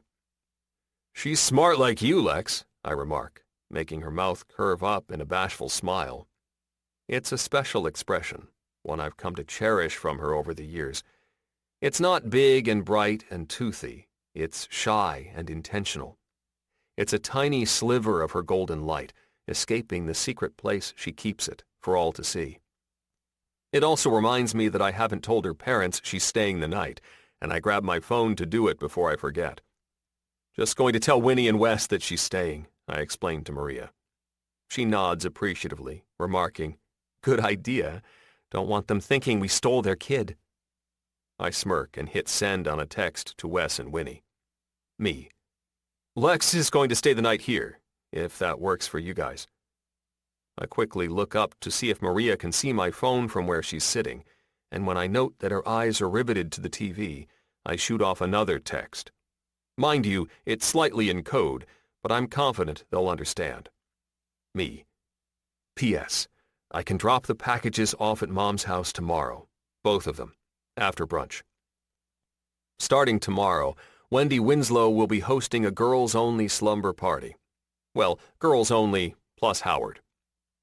It originally started out as her watching Izzy because I have a big surprise planned for Maria, but once Lex found out her favorite tiny human was going to be with her grandmother for 5 days straight, she all but begged Winnie to join in on the fun this weekend. Winnie. "Oh yeah, the packages. So glad you can do that, wink wink. And it works out perfectly for tonight since we're running behind at the stadium." Me. "You realize the whole wink wink is a real tip-off, right?" Winnie. "I have no idea what you're talking about, wink wink." Wes. "Thanks for doing that, man. Wink wink." Winnie. "Yeah, thanks, Rem. Wink wink." Smartasses.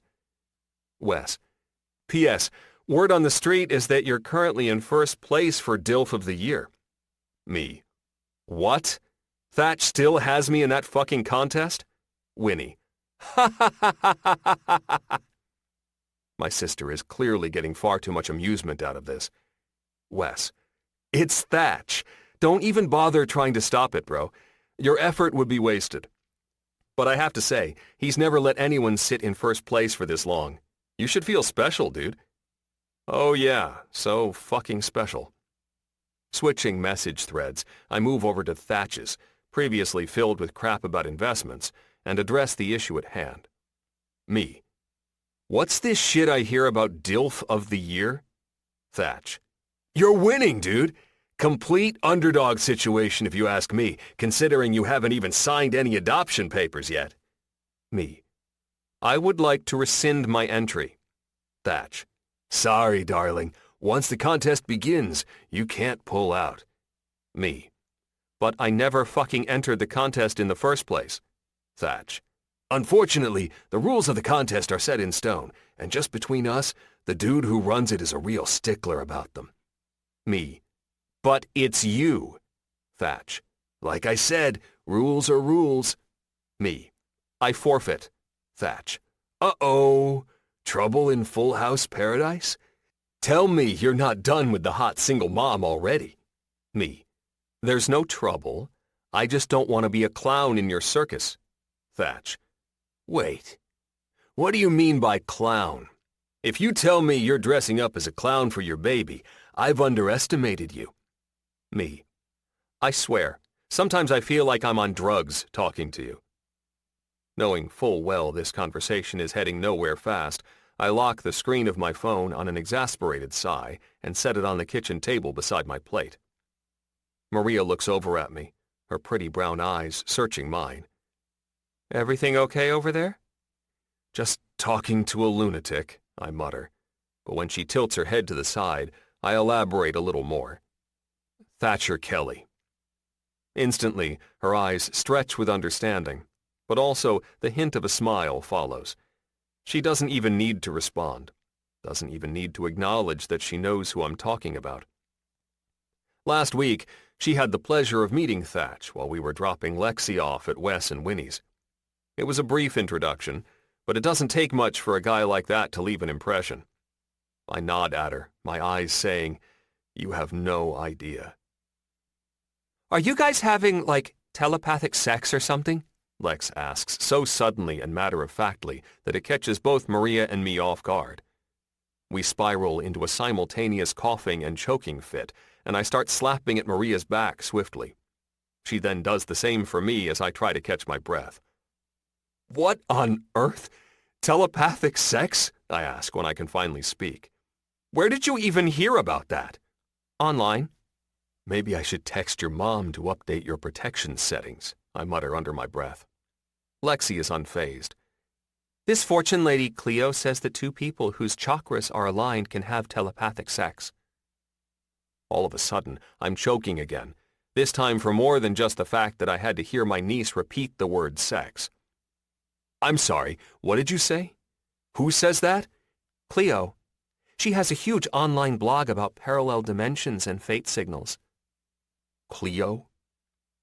Suddenly, my head feels like it's a fucking top and is seconds away from spinning off my damn neck as Lexi prattles on. "One of the main things she does is channel love chakras. She says love is a lava flow just waiting to overtake all of us. But it's not about finding it, it's about being ready for it. Oftentimes, it's been right in front of us all along." I feel sweat bead on my forehead as I become paranoid that Cleo is somehow sending me messages without using the phone now, channeling the power of my extraordinary niece instead, just to send me her vague shit about love. But Lexi puts that insanity out of my mind when she utilizes my phone to pull up a video. "This is her, Cleo." Like a fool, I watch the brief clip. The woman is talking to a crowd of people and is the very opposite of the Cleo I know. She's far too fucking commercial, if I'm being honest, and I'm both relieved and confused as hell. "Looks like C's texts are starting to get under your skin there, buddy.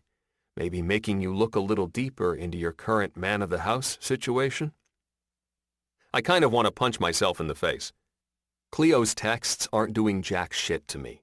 I know what I'm doing with Maria, and I don't need some cuckoo-cachoo fortune teller causing confusion where there most certainly doesn't need to be confusion. The obnoxious voice in my head whispers, "Are you sure about that?" But I shake it off. Yes, Maria and I haven't exactly defined anything, but we've been enjoying each other's company, enjoying Izzy, living our lives together without putting pressure on ourselves to label it. What we have is good. What we have is right. Nothing can change that. I, Remington Winslow, know exactly what the fuck I'm doing here. Right? 39. Saturday, November 9th. Maria. The morning sun is peeking through the curtains of my walk-in closet as I attempt to fold the basket of clean laundry that's been sitting in here for the past 2 days. Just fitting in a few mundane chores, if you will, before Remy and Izzy and Lexi wake up, and all of the responsibilities of the day get ahead of me. How is it possible for one little person to create so much dang laundry? I think to myself as I stack Izzy's onesies in a pile on the floor. But before I can shift them over to her dedicated hamper so I can put them in her nursery, my attention is pulled by a soft but sleepy whisper behind me. "Hi, Maria. Is Izzy up yet?" I look over my shoulder to see Lexi standing in the doorway in her pajamas, her blonde hair still an adorable mess from just waking up. "She's still sleeping," I explain. "But you're up pretty early, sweetheart. Did you sleep okay?" "I'm always up this early." She shrugs and shuffles her slipper-covered feet farther into my closet to sit down on the cozy chaise sofa Remy put in here a couple of weeks ago in the name of making it easier for me to juggle Izzy while I'm trying to get ready for work. But she only stays seated for about 2 minutes before she's up and perusing the contents of my closet. First, my shoes, then my dresses, and when she reaches a row of button-down dress shirts, she pauses to look at me. "You have a big closet, and a lot of clothes." "That I do." A soft laugh jumps from my lips, I guess you could say shopping is a bit of a hobby of mine. Or at least, it was. I haven't had much shopping time since Izzy made her big debut. And having a massive walk-in closet was a must when I'd saved enough money to buy my own apartment. A girl needs a giant place to fit all of her retail therapy. Shopping can be a hobby? Lex asks. And I nod with big, sure-as-hell eyes. Oh yeah, honey. Shopping can definitely be a hobby.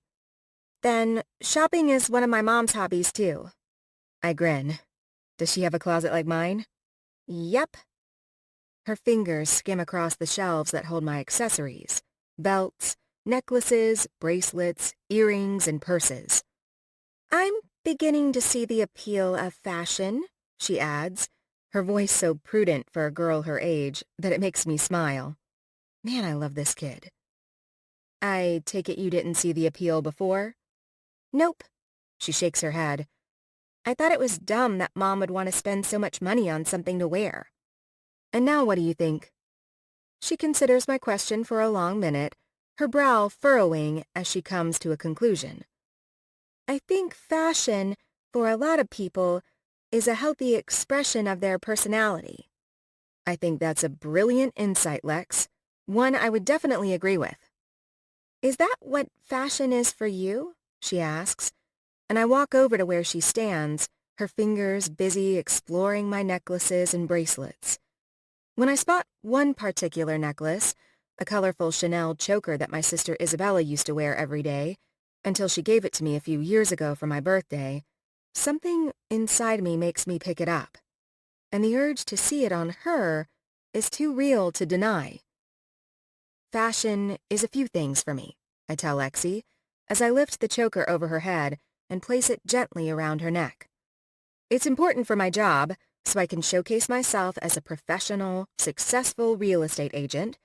It allows me to express my personality, like you said. With my fingers, I secure the clasp. And it makes me feel confident, too. Clothes can make you feel confident? She asks, and I gently turn her around by the shoulders so she can see herself in the mirror. Clothes, fashion, accessories like this Chanel right here, I wink, can definitely make you feel confident. I found that if I'm wearing something that makes me feel good, it can ensure I'm going to have a fantastic day. Lexi reaches up to run her fingers across the colorful metal letters CHANEL, and I meet her reflection in the mirror with a smile. I think this necklace looks fantastic on you. Do you like it? It's really pretty, Maria. She nods, and the shy smile that covers her face makes my heart expand inside my chest. I quietly observe the way Lexi's eyes stay glued to the necklace. It's as if she's entranced by the way she looks in the mirror now. She doesn't just like it, she loves it, and the confirmation of that fact is written all over her pretty face. You know what? I think you should keep it. Lex's eyes jerk to mine. But it's yours. It was mine, I correct her. But now it belongs with you. Lexi glances at her reflection in the mirror again, and the smile on her face makes nostalgia flutter inside my belly. Every day, she's growing closer to becoming a teenage girl, and seeing the changes within her remind me so much of how I got to watch little Winnie Winslow grow up right before my very eyes.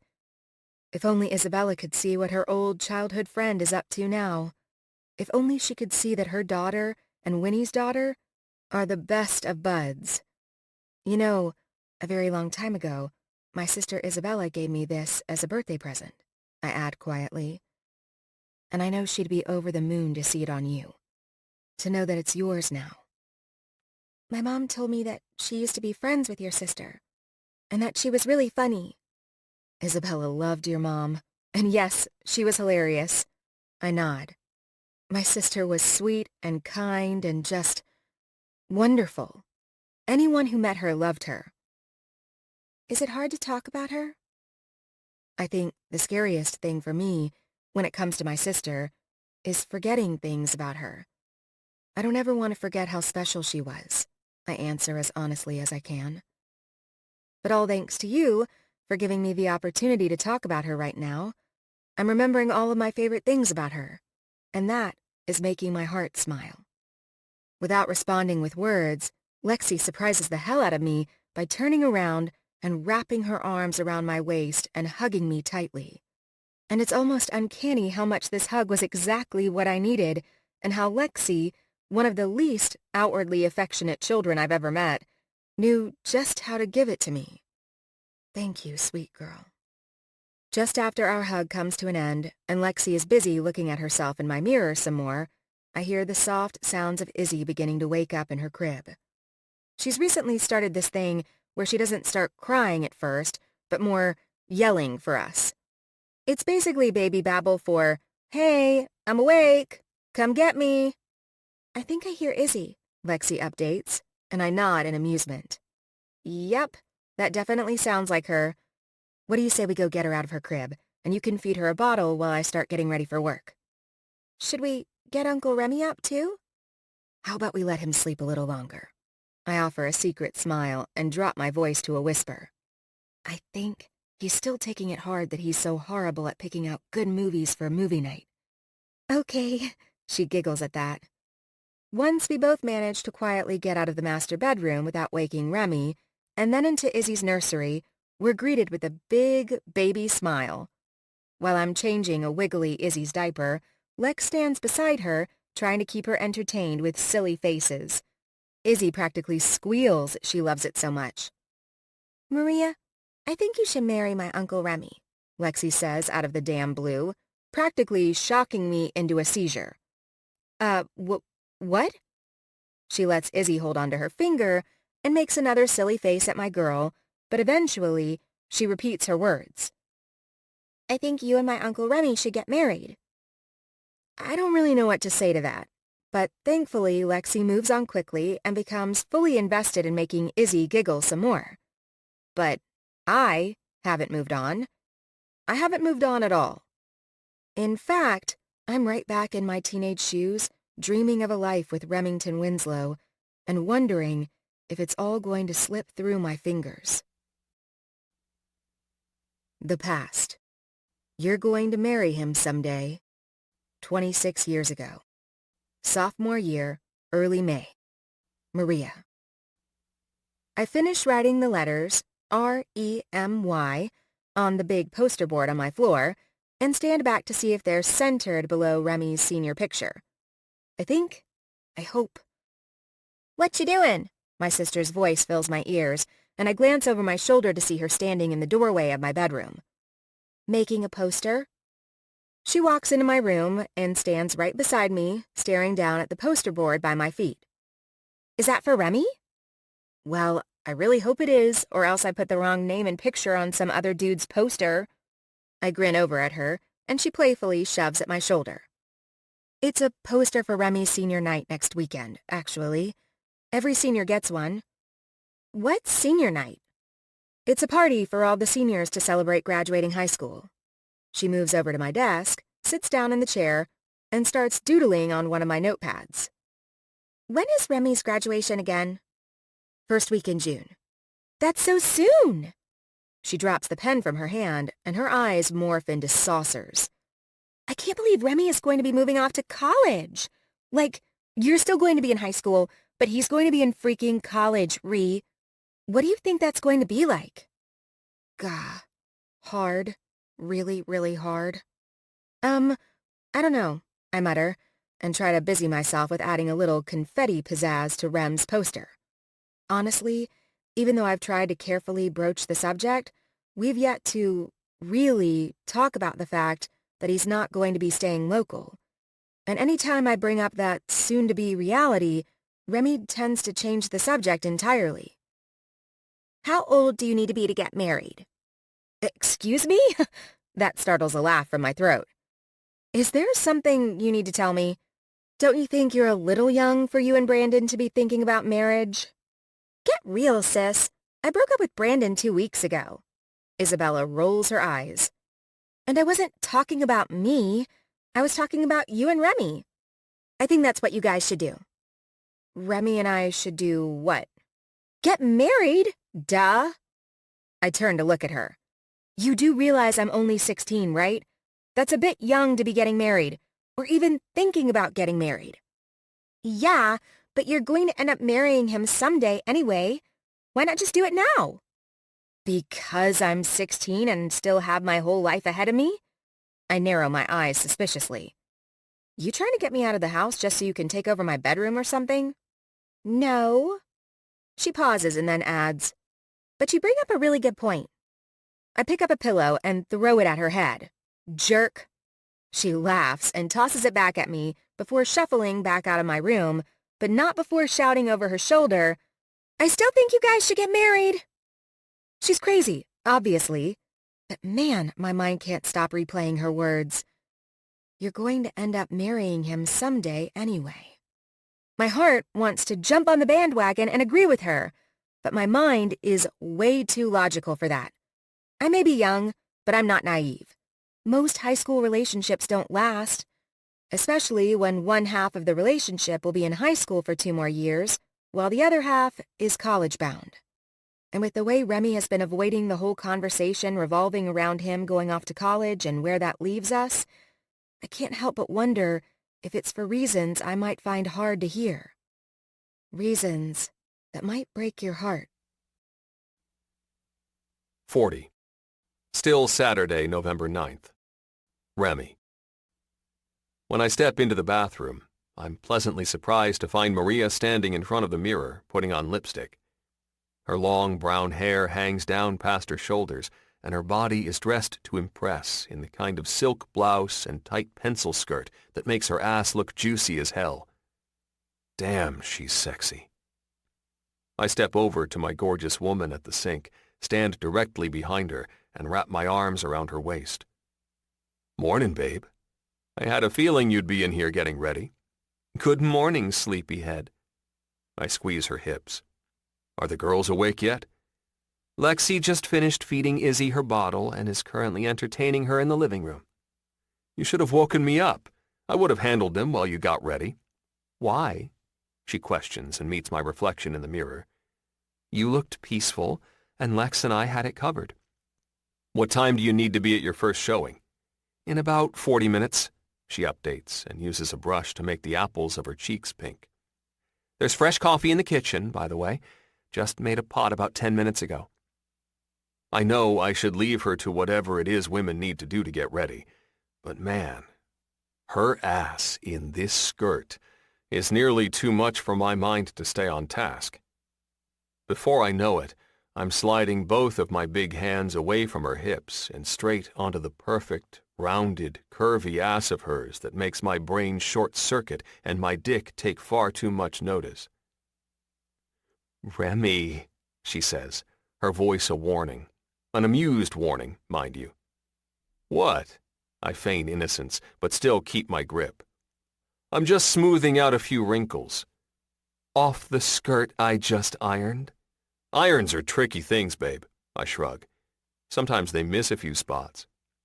She snorts, and I squeeze my big hands into her curvy flesh some more. Remy! She's laughing now. Just a few pieces of lint, babe. Still squeezing. I think I got it. I pause, staring down at her ass like I'm just trying to help her out. Oh, wait. Just a few more pieces of lint, I add, squeezing a little harder this time. That's her cue to turn around and playfully slap me away, but she's no match for my speed because I have her in my arms and her breasts pressed tight to my chest in 2 seconds flat. Her lips are just a hint away from mine, and I stare at them, silently wondering if she'll be pissed if I kiss the hell out of her and risk messing up her makeup. Fuck it. Let her be mad. I fall victim to the urge, pressing my mouth to hers and coaxing her lips open with my tongue. She's an easy sell, giving in to the moment, and I slide my hands back to her ass and pull her body as close to mine as I can. My dick is hard now, and my mind is already visualizing 100 different scenarios that end with her panties around her ankles and me inside her. It takes all my willpower to remind myself she has important places to be and not to follow through with any of it. Fuck. On a sigh, I slow our kiss to a stop, give her lips one more gentle press, and release her from my hold. Maria blinks several times, her mind trying to come back down to planet Earth, and I have to adjust my cock in my boxer briefs on a groan. "You're kind of a bastard, you know that?" Her voice is teasing as she meets my eyes in the reflection in the mirror. It's then I notice that her lipstick is smeared to shit on both of our faces. "I don't think this is my color, babe," I respond, pretending to examine my face in the mirror and frowning a little. "I think I'm more of a coral, you know?" "You're such a pain in my ass sometimes." She slaps my chest on a laugh and then proceeds to grab a tissue to fix her face and mine. "I won't deny that, but I think the big question here is, am I going to get a rain check on what we just started?" I ask, my hands coming together in front of my chest like I'm praying. "We didn't start anything. You started it." "Very true," I agree. "But you still didn't answer my question." She lets out an exasperated sigh, but when I lean forward to press my lips to her neck, whispering the words, "Please, Rhea," against her skin, a little moan escapes her throat. I smile. I can't help it. We're definitely cashing in on that rain check later. In fact, starting this evening, we're going to have the opportunity to cash in on lots of rain checks, days worth of them. The realization makes me press one final kiss to her skin and step away from her. "How about I let you finish getting ready for work, and I go check on the girls?" "You know, crazily enough, I think that's a good idea," Maria comments with a roll of her pretty brown eyes. "Plus, I'm sure Lexi is nearly bursting with excitement for brunch at Bunrise." "You're probably right," I agree, reaching out to squeeze her ass one more time for good measure. And then I head out of the bathroom and toward the living room, where my other two favorite girls are located. Today is going to be a good fucking day. Bunrise is a staple in this city, and it should be no surprise that it's packed to the gills. I'm talking a 2-hour wait outside, and every table inside filled with patrons laughing and chatting over pancakes and mimosas and their signature sunny-side-up egg, bacon, and cheese on a home-baked bun. Thankfully, Maria is a thoughtful genius who called ahead and reserved a table for us with the hostess, a single mom in need of an apartment at a fair price, whom Maria just happened to make things happen for a couple of years ago, while she was headed toward her first showing of the day, and the three of us were whisked right to an open table the second we stepped inside the doors. Before our food arrived, I sent Maria a message thanking her for saving my ass and telling her I owed her for ensuring I didn't have to wait to be seated for 2 damn hours while trying to keep Lexi and Izzy entertained. Obviously, she's just now had the time to respond. Maria: "You're welcome. And don't worry, I can think of several ways for you to repay me." I smirk down at my phone. Me: "Oh, don't worry, babe. I already have plans for how I'm going to repay you." Maria: "I am all ears. Do tell, and don't leave a single detail out." Me: "It's a surprise." A surprise bigger than she could ever expect, and one that was set in motion way before today. Maria: "Can you at least give me a hint? Like, is it an sex kind of surprise?" Me: "Nope." Maria: "No sex? Pfft, yeah, right. There's definitely sex involved in this surprise. A lot of it, if it's up to me." Me: "No hint." Maria: "You know this is going to drive me crazy for the rest of the day, right?" Me: "Oh, I'm aware." Maria: "I can practically see you smiling through the damn phone." Me: "See you after work, babe." Maria rolls eyes. "Are you texting Maria?" Lexi asks just before shoving a bite of her favorite French toast into her mouth. Sarah Beth's flat and fluffy French toast, to be specific. The owners named it after their daughter, since it's her favorite dish. "Yes, Ms. Nosy, I was." Lex is unbothered by the nickname and shoves another bite of French toast into her mouth. From her spot in my lap, Izzy watches on with big, intrigued eyes and reaches out to shakily bang her hands on the table. The motion practically knocks my coffee into my egg, bacon, and cheese sandwich, and a laugh jumps from my throat as I juggle her away from causing a disaster. "I think she wants a bite of my French toast," Lex says through a giggle, and prolongs poor Izzy's misery by shoving another big bite into her mouth. Powdered sugar covers her lips in the most adorable way, and it's then that I notice a necklace around her petite neck. A fucking Chanel necklace, mind you. "What's that, Lex?" "What's what?" "The necklace," I say, and nod toward it. She glances down and shrugs. "Maria gave it to me." "Maria gave you a Chanel necklace?" "What the hell?" "That's what I said. Are you having trouble hearing?" I'll be honest, this is the first time I've ever seen Lexi wear a necklace, or any jewelry for that matter, and I'm surprised it took me this long to notice it. "When did you start liking jewelry, Lex?" "I'm getting close to my teenage years, Uncle Remy. It's normal for girls my age to begin exploring fashion." Her teenage years. Fucking hell. "Oh, so it's not just jewelry, but fashion." I feign a dramatic sigh. "This is becoming too much for your Uncle Rem. Soon you're going to be telling me you have a boyfriend." "I do have a boyfriend." Brakes squeal to a stop inside my head. "What?" "His name is Connor." Lex updates like it's no big thing. "He's on my mathletes team." But it is a big thing. A very big thing, in my opinion. "And how long have you had this boyfriend?" "We've only been going out for about a month, but that's pretty long considering the standard for any middle school relationship is roughly 2 weeks. "Going out? Where exactly do you go?" "We don't go anywhere." "What?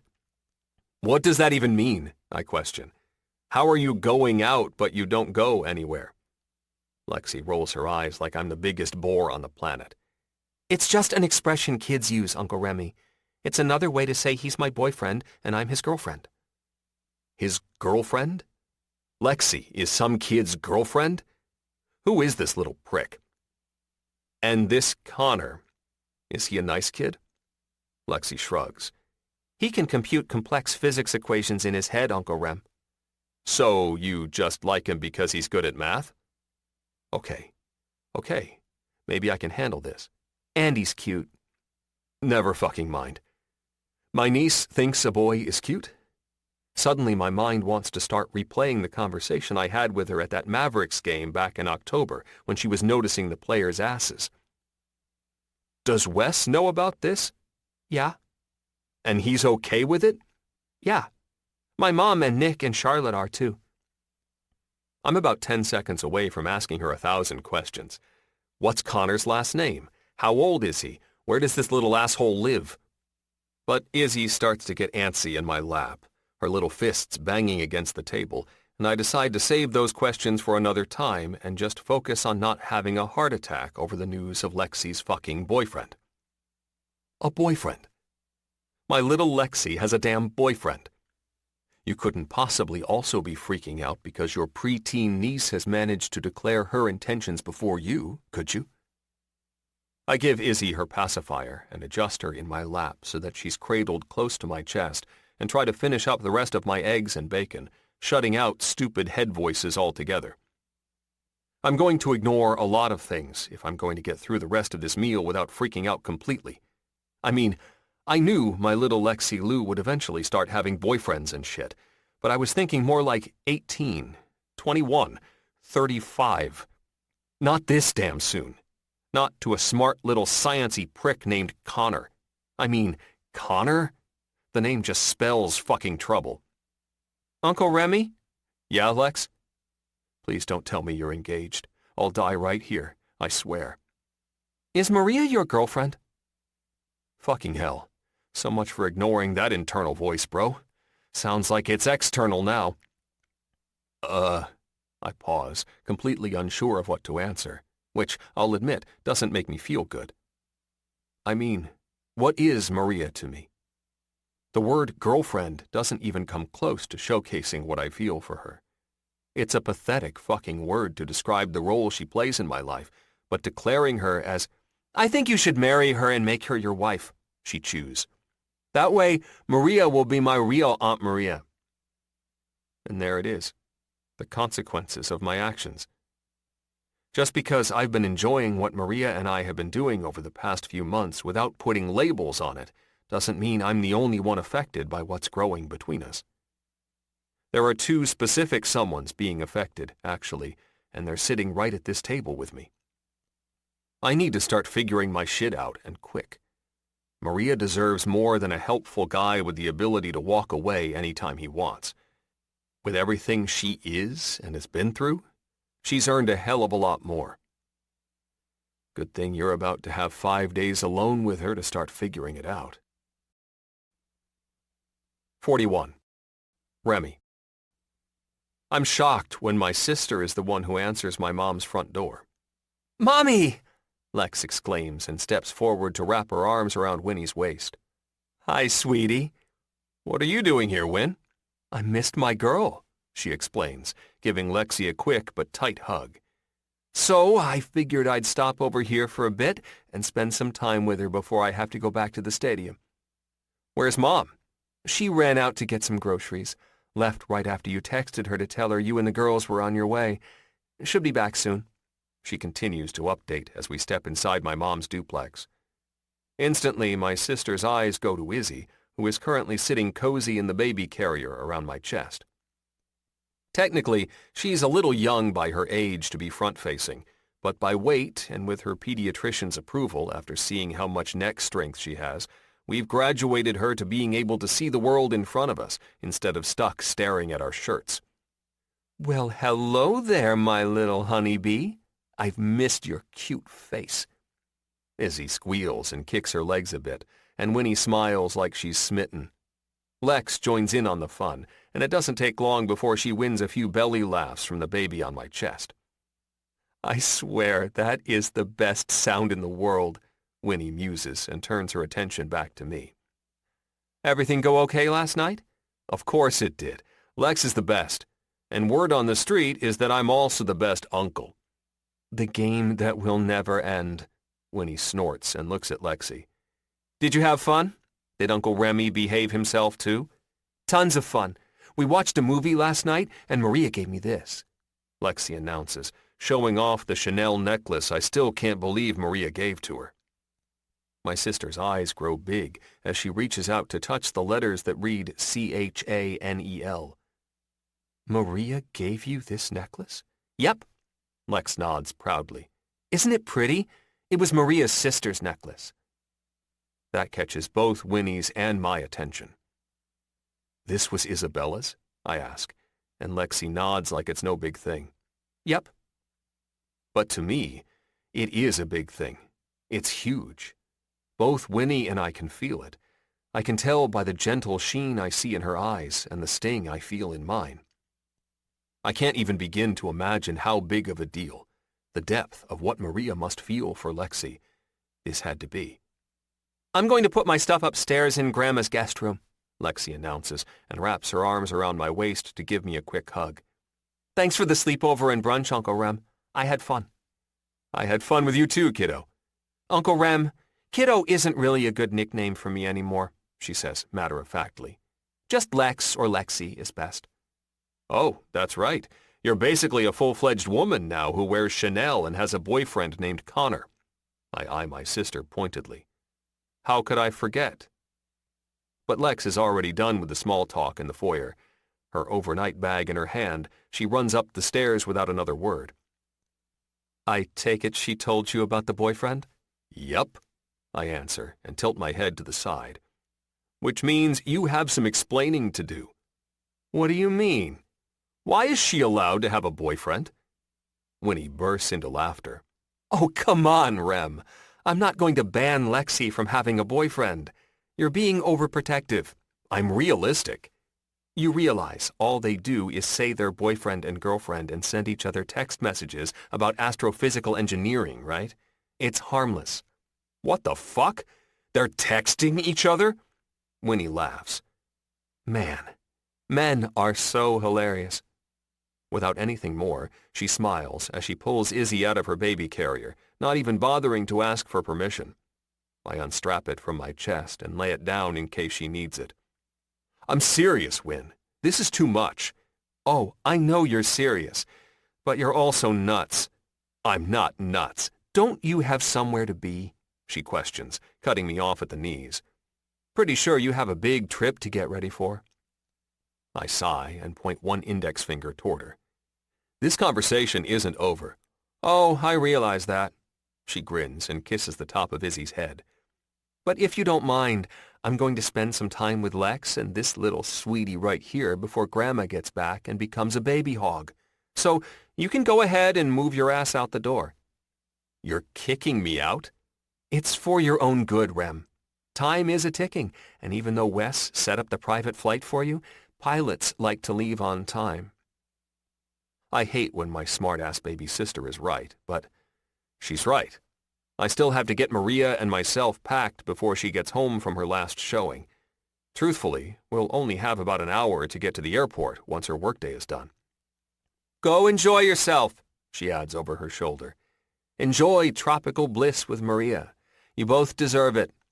I know from experience that the Bahamas are gorgeous this time of year, perfect for photos by the beach and telling the woman you love that you love her and want to marry. Oh shit, look at the time. I better get going, sis. Uh-huh. Of course you do. She just sticks her tongue out at me and turns to take Izzy into my mom's living room. Love you, big bro. Have fun. Is it just me, or is there a lot of pressure surrounding Maria's and my relationship these days? Pressure rushes to fill holes, dude. Maybe this is a sign telling you to use Maria to fill yours. After I dropped the girls off at my mom's, I grabbed a fresh bouquet of flowers at the market up the corner from Maria's place before heading there to get us packed. Lord knows if I'd let Maria pack her own suitcase, she'd end up bringing half her damn closet, and I know for a fact she's not going to need a lot of clothes. Besides the guest of honor getting home, we're all set to be Bahamas bound. I hear Maria's key jiggle in the lock and hurriedly grab the bouquet of flowers from the coffee table and stand up to greet her. But when the door opens, her phone is pressed to her ear as she juggles her purse and leather briefcase. Claudia, I know you hate contacting mortgage brokers, she says through a sigh and heads into the kitchen, completely oblivious to my presence in the living room. But that's the next step in this process and kind of, if you'll excuse my language, your fucking job. She paces the hardwood floor, and I already know why. Claudia is the worst assistant on the planet. She's disorganized, forgetful, and is shit at reading people. Truthfully, I'm wondering why Maria isn't having Tanya deal with whatever it is she's trying to get Claudia to do. Yes, it's Saturday, Maria answers and puts the phone on speaker while she grabs a bottle of water from the fridge. But all it's going to take is some phone calls, Claudia. I'm not asking you to go to the mortgage broker's house for cocktails. But I have yoga at 4, Claudia whines, and it sounds like she's chewing gum between words. And then I'm supposed to do champagne dinner with the girls. Maria lets her head fall back on a quiet groan. Can't it wait until Monday? The goal of you reaching out to them today is so that on Monday they start the week focused on our client. So, I don't need to actually talk to anyone? Maria sighs. No, that's not the goal. The goal is to talk to Hank, our client's mortgage broker, and find out what in the hell is going on with the underwriters. Who are the underwriters again? She questions. They sound scary. The people who approved the loan, Claudia. Oh. More gum chewing. More sighing from Maria. I just stand in the kitchen holding the bouquet of white lilies in my hands, trying to figure out when I need to step into this conversation and discreetly remind Claudia of the plan I discussed with her weeks ago.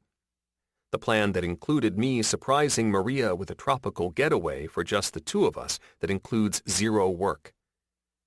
I guess it's a good thing that I also managed to rope Tanya into the big surprise. Surely she'll be able to keep Claudia on task between her yoga and boozy dinners. So, I just, need to call them, right? Yep, Maria responds, popping the P in frustration. You call Hank and remind him that we're waiting on the underwriters to approve the final conditions the Langleys sent over on Thursday. Okay. Whatever you say, boss. Once Maria ends the call, most of her hope and all of her patience gone, she turns around to find me standing in the kitchen and nearly jumps out of her skin. "Oh my God, Rem!" One petite hand goes to her chest. "You scared the crap out of me." "Sorry," I say through a smile. But I didn't want to interrupt the important meeting of the minds. "Oh yeah," she snorts and drops her hand back to her side. "Some meeting of the minds. I take it Claudia is still being Claudia." She nods, and then she moves her eyes down to the flowers in my hand. "Flowers?" "For you." I grin and hold them out toward her. The way her face lights up makes my heart feel like it's playing bumper cars with my lungs. "That was so sweet, Rem," she says, and steps forward to press a gentle kiss to my lips. "Thank you." But when she starts to step away, I wrap my hands around her waist, smushing the flowers between our chests, and deepen the kiss. Maria giggles, but eventually she falls into the rhythm and kisses me back with the same fervor. Once I feel like she's good and relaxed, I step back and prepare to reveal my big surprise. "So, I have some news." "Yeah?" Maria starts to turn around and put the flowers in a vase, but she stops with her hand in midair, seeking out a vase from the cabinet. "Wait, where's my Izzy girl, by the way? Taking a nap?" "Actually, she's at my mom's house." "What?" She tilts her head to the side. "Why?" "Because of the surprise." A cheeky smile crests her mouth. "And do I need to be naked right now for this surprise?" "Already loving where your head's at, but you're going to have to stay dressed for our flight. The FAA strongly enforces clothing for at least takeoff and landing." "Our flight?" "I'm taking you somewhere, and I've already made all the appropriate arrangements. My mom will keep Izzy. The cleaner is going to check on the fish. Claudia has been made aware." I start to explain, but when she looks terrified, I add, "And Tanya is also aware," which I have a feeling Tanya will be the one making sure Daniel and Brenda are holding down the fort while you're gone. "Wait, you're not joking," she comments and sets the flowers down on the counter. "Nope. This is the real deal, babe." I step forward to wrap my arms around her waist again. "You and I are going to enjoy a little getaway for a few days." My words give her pause. "And Izzy is going to stay with your mom the entire time?" I nod. "She is." Maria digs her teeth into her bottom lip. It's the look of a woman who is at war with herself. The look of a mother who is trying to decide whether she can be okay with leaving her baby in someone else's care for a few days. "You deserve this, Maria," I reassure her. "You deserve to enjoy a few days in the Bahamas." "Wait, you're taking me to the Bahamas?" I nod. "The Bahamas. Right now?" "Is that okay with you?" Yes," she says, and her beaming smile shows she's finally come to terms with the truth that she does deserve this, with a little help from the vision of conch, aqua water, and white sand dancing through her head. "Holy hell! You're insane, but yeah, okay. Count me in. Let's go relax in the Bahamas," she squeals and jumps into my arms. "And have sex, too. Lots of sex," I add, and punctuate that statement by squeezing her ass. "Lots and lots and lots of sex." She giggles. "How long have you had this planned, crazy man?" "For about 2 weeks now." "You've hidden this from me for 2 whole weeks?" she questions, shocked I've managed to pull this off without her knowing. "Let me tell you, it was no easy feat," I wink. "But we only have about an hour to get to the airport, so you're going to have to move your sexy ass. Our bags are packed. All you need to do is change into whatever you feel like wearing for our flight." She doesn't hesitate to jump into action. "I can't believe we're going to the Bahamas. Right now. For the first time in my life, I'm happy I didn't ruin a surprise." Maria dances down the hallway, and I stand there, watching her, smiling like a loon. Smiling like a man who's in love. 42. Maria. You seriously got us a private jet, I repeat what I've said at least 10 times since we arrived at Teterboro Airport and didn't have to come through security or deal with any of the other annoying shit that comes with flying commercial. Rem just smiles, having tired slightly from answering the same question 3 or 4 times ago, and continues the process of putting our carry-on bags in the fancy little closet in the front. I walk around the cabin, taking in the luxury cream leather seating, the champagne on ice, the charcuterie display of fruits and nuts and cheese and crackers and meats. I even check out the back area where a bedroom with pretty white linens and a bathroom with an actual shower reside. I've never flown private, not once in my entire life. My sister Isabella, on the other hand, well, she loved flying private. She and Oliver flew private often, and now I'm understanding why. "Champagne?" a flight attendant with red hair and a name tag that reads Susan asks with a friendly smile. She holds out a glass, and I take it, because apparently that's what you do on private jets. You drink fancy champagne. "Thank you." "Mr. and Mrs. Winslow, if you want to start getting in your seats, we'll be taking off shortly." Mr. and Mrs. Winslow? I probably shouldn't like the way that sounds so much. I'm not," I start to say, but Remy cuts me off by pulling me down onto his lap. Champagne sloshes out of my glass, and I squeal. "Rem!" He just laughs like a man without a fucking care in the world, and damn, I love the sound of it. "You know what I think?" he asks quietly into my ear, and I turn my head to meet his eyes. "I think I'm going to find a way to keep us fused together for this entire trip." "Did you recently buy stock in superglue?" "Not that kind of fused, babe," he comments, and presses a kiss to the shell of my ear. "My cock, inside you at all times, kind of fused." Oh boy. "You trying to con me into a Mile High Club situation?" I question with a quirk of my brow, but he just shakes his head. "Mile High Club initiation usually involves bathrooms, and that's not our style right now." "We're too good for the giant bathroom on this jet?" "Not too good." He shakes his head again. "Too dirty." "Wait, what?" I start to open my mouth to request that he elaborate on that statement, but he distracts me completely by grabbing a blanket from the back of the leather chair beside us and placing it over our legs. And then he slides his hand up my bare thigh, under my dress, and his pesky fingers proceed to slide my panties to the side. His finger is inside me before I can even realize what's happening. I clench around him, the feel too shocking and too good at the same time, and search his eyes. "Remy," I whisper, "what are you doing?" "Just keeping you warm, Rhea. Just keeping you warm." His smile is salacious, and it makes me clench again. His finger does a little twirl, and his thumb finds my clit, gently circling the sensitive bud with expert precision. Well, hell. Now I know what Reese Witherspoon felt like on that roller coaster with Mark Wahlberg, and more than that, why that movie made such a huge impression on me and every other girl I knew. Damn, this feels good. My thighs start to shake, and my head falls back onto his shoulder, and Remy just sits there, smirking like the devil. When Susan, the flight attendant, walks down the aisle, I start to try to find a way to get off Remy's lap without flashing her my goods, but he keeps me firmly in place with his free hand on my thigh. The other hand, well, it's still touching me, working me over, making me feel fucking crazy. But Susan doesn't say anything.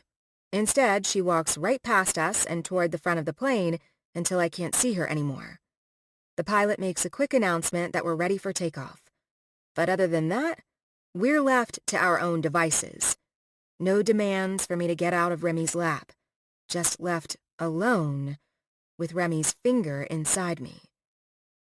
"Fuck, you're wet," he whispers harshly into my ear. "It's making me so hard." A whimper escapes my throat, and he just keeps working me over. His finger moves in and out of me.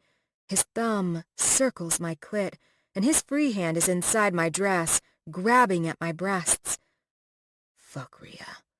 I have to be inside you. Are we allowed to go into the bedroom during takeoff? Oh, we don't need the bedroom. We're fine right here. My eyes go wide, but he just flashes a confident-as-hell smile at me. His eyes, though, well, they're fucking determined. Heated. And it's not long before he pulls his cock out of his jeans and spreads my thighs over his lap enough to slide inside me. Somehow managing all of it with the blanket still concealing what we're doing. Remy is inside me while we're taking off. Fuck, you're heaven. He groans into my ear and slides my hair over my shoulder as his lips and tongue and teeth nip and kiss at the skin of my neck. The plane jolts into action, picking up speed as it heads down the runway, but I'm hardly aware. How could I be, though? The hottest man on the planet has his cock inside me. Remy thrusts deeper, and it takes every ounce of strength I have not to moan so loud it'll alert our flight attendant. A little bit of turbulence jostles the plane, and Remy groans hoarsely into my ear as he grips my thighs and pushes himself to the hilt. One hand finds my clit again, rubbing smooth circles around the sensitive bud while he continues to drive into me. He builds up a deliciously deep, persistent rhythm that makes my nipples hard and my mind all scrambly. You're going to come on my cock, he whispers directly into my ear, his warm breath brushing against my neck and causing goosebumps to roll up my spine. And then I'm going to fill you up with my cum. Because that's where it belongs, Maria. Inside your perfect cunt. Holy hell. I swallow my moan and silently praise myself for starting birth control a month ago. Sex with Remy is amazing, but sex with Remy bare inside me? It's nirvana. I'm so close. I pant through the building pressure inside my body. Good girl. His voice is all raspy, and his cock is deep, and I feel like I'm only being held together by a single tiny thread. Remy has no mercy. In between thrusts, he whispers hotly into my ear. Come. For me. Maria. I'm done. Burned fucking toast. Pushed over the edge and into the kind of pleasure that I swear holds the answers to world peace. My climax crashes into nerve endings I didn't even know I had, and I have to dig my teeth into my bottom lip so I don't scream. Over and over again, waves of pleasure roll through my body, and Remy just keeps on fucking me while I try to keep some semblance of control over my volume. But his hard cock keeps hitting all the right spots, while his thumb on my clit prolongs my orgasm. It feels so good it's almost painful. And when Remy hits his peak, he keeps his word. He grips my thighs, pushes himself as deep as he can go, and fills me up with his cum. If this is what he has in store for this trip, count me the hell in. So much for the FAA, huh? I ask when I finally have enough breath back to speak. Remy laughs, a sly smile making me tingle all the way to my toes again. Technically, we're still wearing clothes. I snort, but he shakes his head and grabs me by the chin, commanding my attention entirely. We're in the air now, Rhea. All bets are off. Oh boy, I think I'm in trouble. 43. Monday, November 11th. Remy. This is my second morning waking up in tropical paradise, and I would have much preferred to stay in bed with a naked Maria wrapped around my body like a second skin. But since it's Monday morning, the damn market has forced my hand. I know I told Maria this was a no-work vacation, but yeah, even on a trip, I still have to put in some hours. And truthfully, it's she who needs the rest and relaxation. I just need alone time with her. Lots of naked, sex-filled alone time, to be specific. Thankfully, the Bahamas is on East Coast time and didn't require me to get up before 6. Just as the sun was starting to show its face on the horizon, I slipped out of bed, made some coffee, and took my laptop out onto the terrace of the private beach house an investment client of mine let me utilize for Maria's big getaway surprise.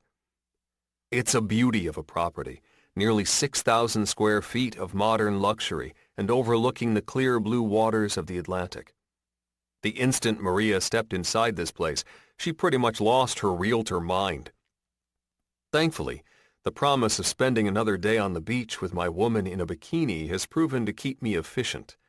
And even though it's only a little after 8 and the market still has another hour before its official open, I've managed to make most of the investment moves I'd planned for my clients. Secured a few options, sold a few short-term stocks, and shifted some important money to ride the wave of quarterly earnings reports.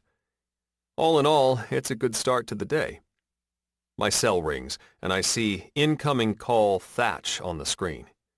I groan, but I also pick it up by the second ring for fear it could still manage to wake up Maria. If you're calling me about your fucking DILF contest, I'm hanging up, I say, bypassing a greeting completely, and his booming voice is quick with a comeback. Oh, come on, Remy. You should be proud for coming in second place. So the contest is over? Thank fuck. Not yet, but your attitude about the contest really lost you some points the other day. A true DILF is mother-fluffing proud of his DILFdom. You need to get your head checked. He just laughs me off like he's not the craziest motherfucker on this call.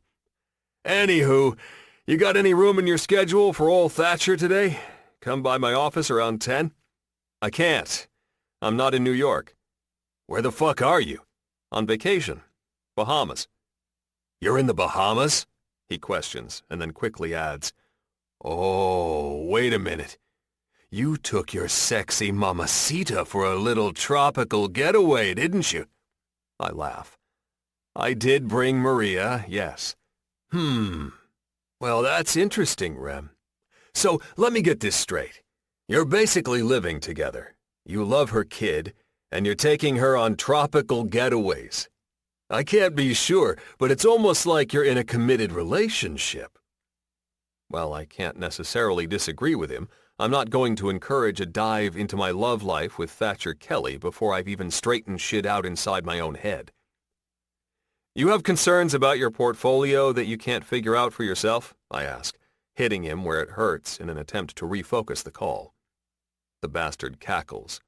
Look at you, trying to dodge the truth. Good talk, Thatch. I'll see you later. Hold up, sweetheart, he chimes in before I can hang up. At least tell me what your game plan is with Kron stock. Hold or sell?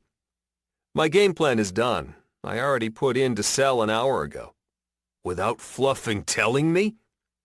A throat clearing behind me grabs my attention, and I glance over my shoulder to find Maria standing on the terrace, completely naked. Fuck me. Excuse me, sir? Are you on a work call? She asks quietly with narrowed eyes and a determined hand to her hip. I shrug one shoulder. Maybe. Maybe? What the fuck does that mean? Thatch demands into my ear. You said no work calls, Maria adds, still standing there gloriously naked and eyeing me with a pointed stare. I literally can't take my eyes off her.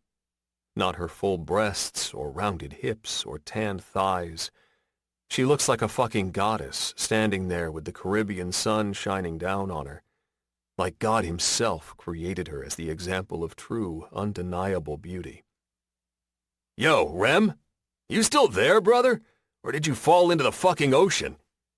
Thatch is still in my ear. I sigh. The ocean is looking pretty inviting, I say, looking at the waves of one Maria Barros. I crook a finger at her. Come here, I mouth, but she doesn't move, simply tilting her head to the side.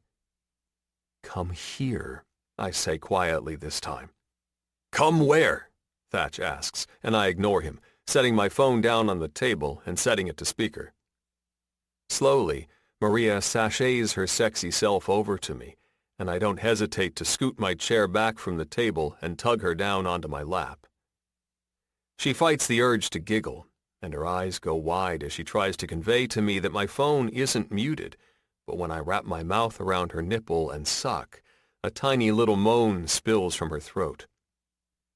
"Remy," she whispers directly into my ear. "What are you doing?"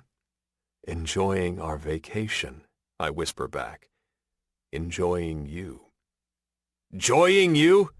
What does that even mean, Rem?" Thatch's voice booms from the speaker of my phone. "Is that some kind of new age text talk I don't know about? What's the ticker?" "Give me a sec, man. Internet is slow." "That's fucking lame," he comments, but I ignore him and move my mouth to Maria's other nipple. She squirms her hips in my lap, and it makes my cock throb in anticipation. "Fuck, I need to be inside you," I whisper hotly into her ear. "Right now." "Remy," she mouths, eyes wide and head nodding toward the phone I've pretty much forgotten all about. But I'm already busy adjusting her body so that she's facing away from me, her thighs draped over my legs. And then I'm pulling myself out of my boxer briefs and savoring the feel of me filling her pussy with my cock. Yes, this is exactly what I needed.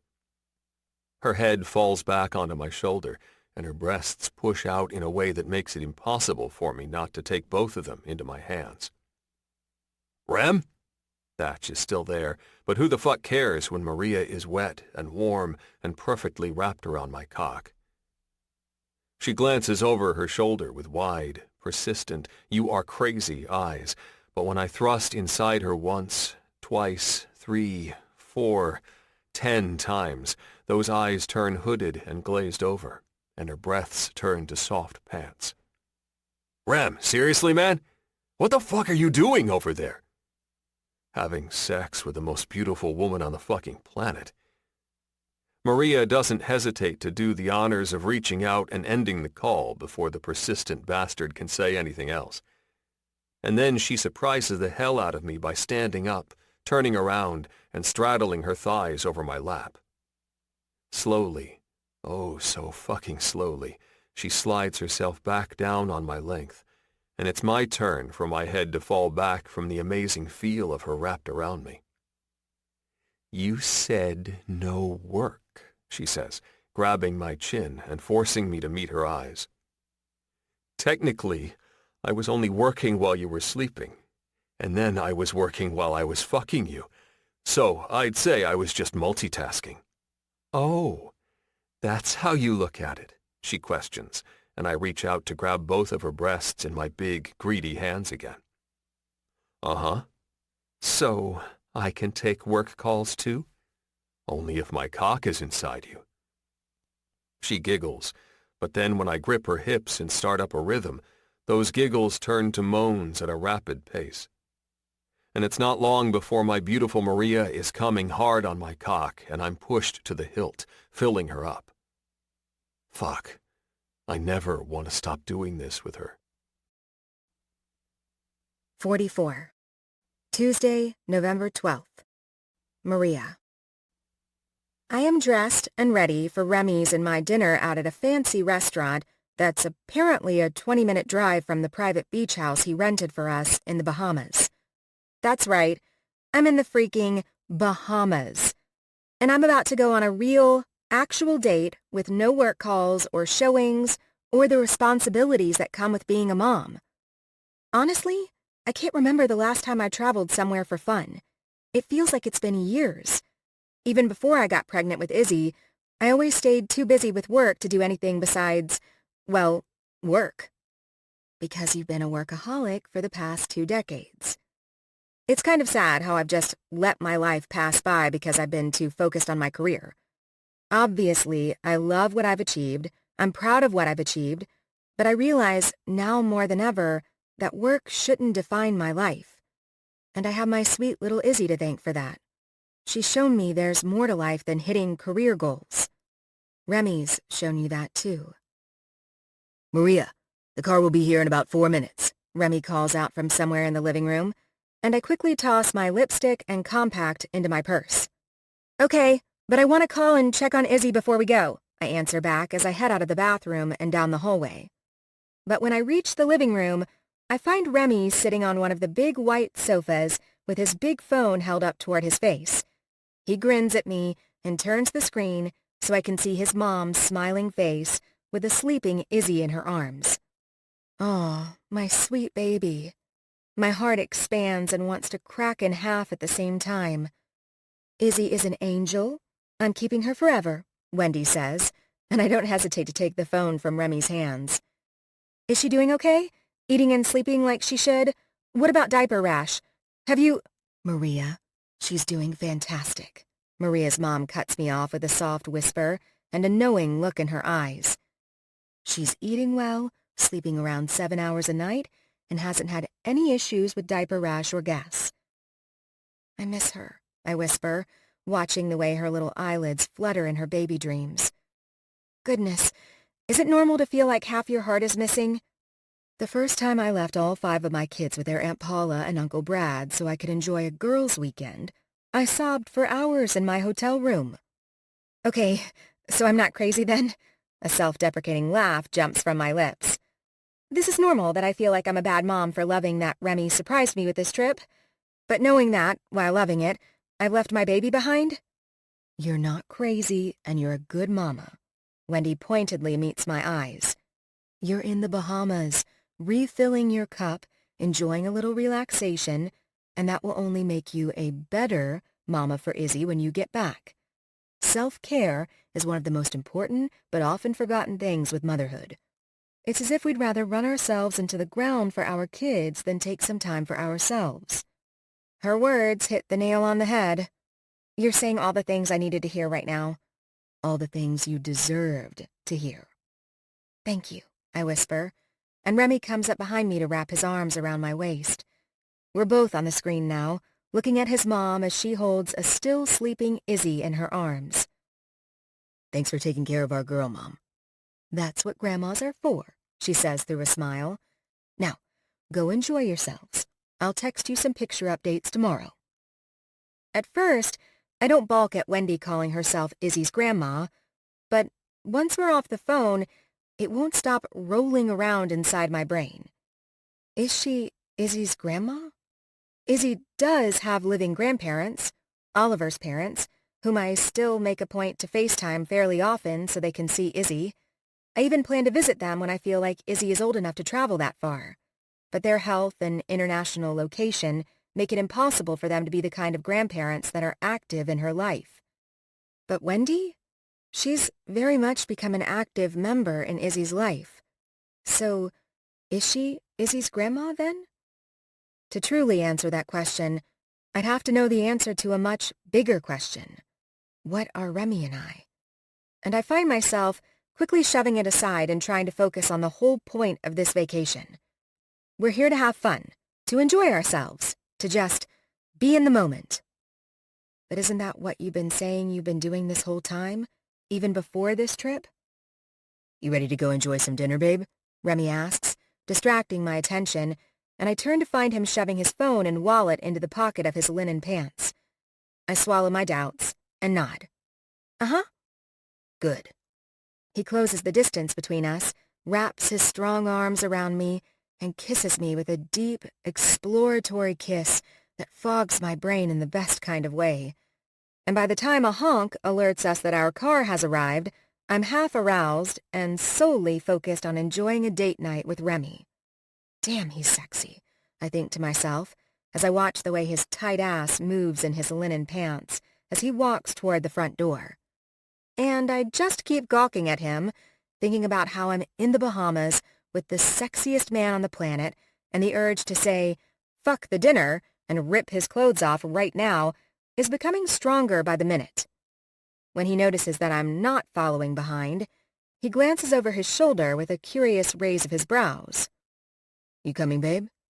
My dirty mind takes his words a little too literally, and I get an idea. Yes, fun. Just focus on the fun. "I forgot to put on perfume. Be right back," I half lie, and hurry back into the bathroom. Now, I do spray a little of my favorite Chanel No. 5 on my wrists, but I also reach up beneath my dress and slide my panties down my legs and, leave them off for good. And then I give myself one final look in the mirror. Hair? Check. Makeup? Check. Cute beachy dress and heels? Check. No underwear? Check, check, check. If this trip is about fun, then I'm ready to have some fun. The rest I can deal with when we get back home. Right? I take a sip of my wine, set my napkin in my lap, and look around the restaurant Remy chose for the night. Dune is located inside one of Nassau's fanciest hotels. The vibe is expensive and cozy, with white tablecloths and dim lighting and candles creating mesmerizing shadows around the room. And the floor-to-ceiling windows that surround the intimate space provide a gorgeous view of the ocean. Not to mention, the food here is supposed to be phenomenal.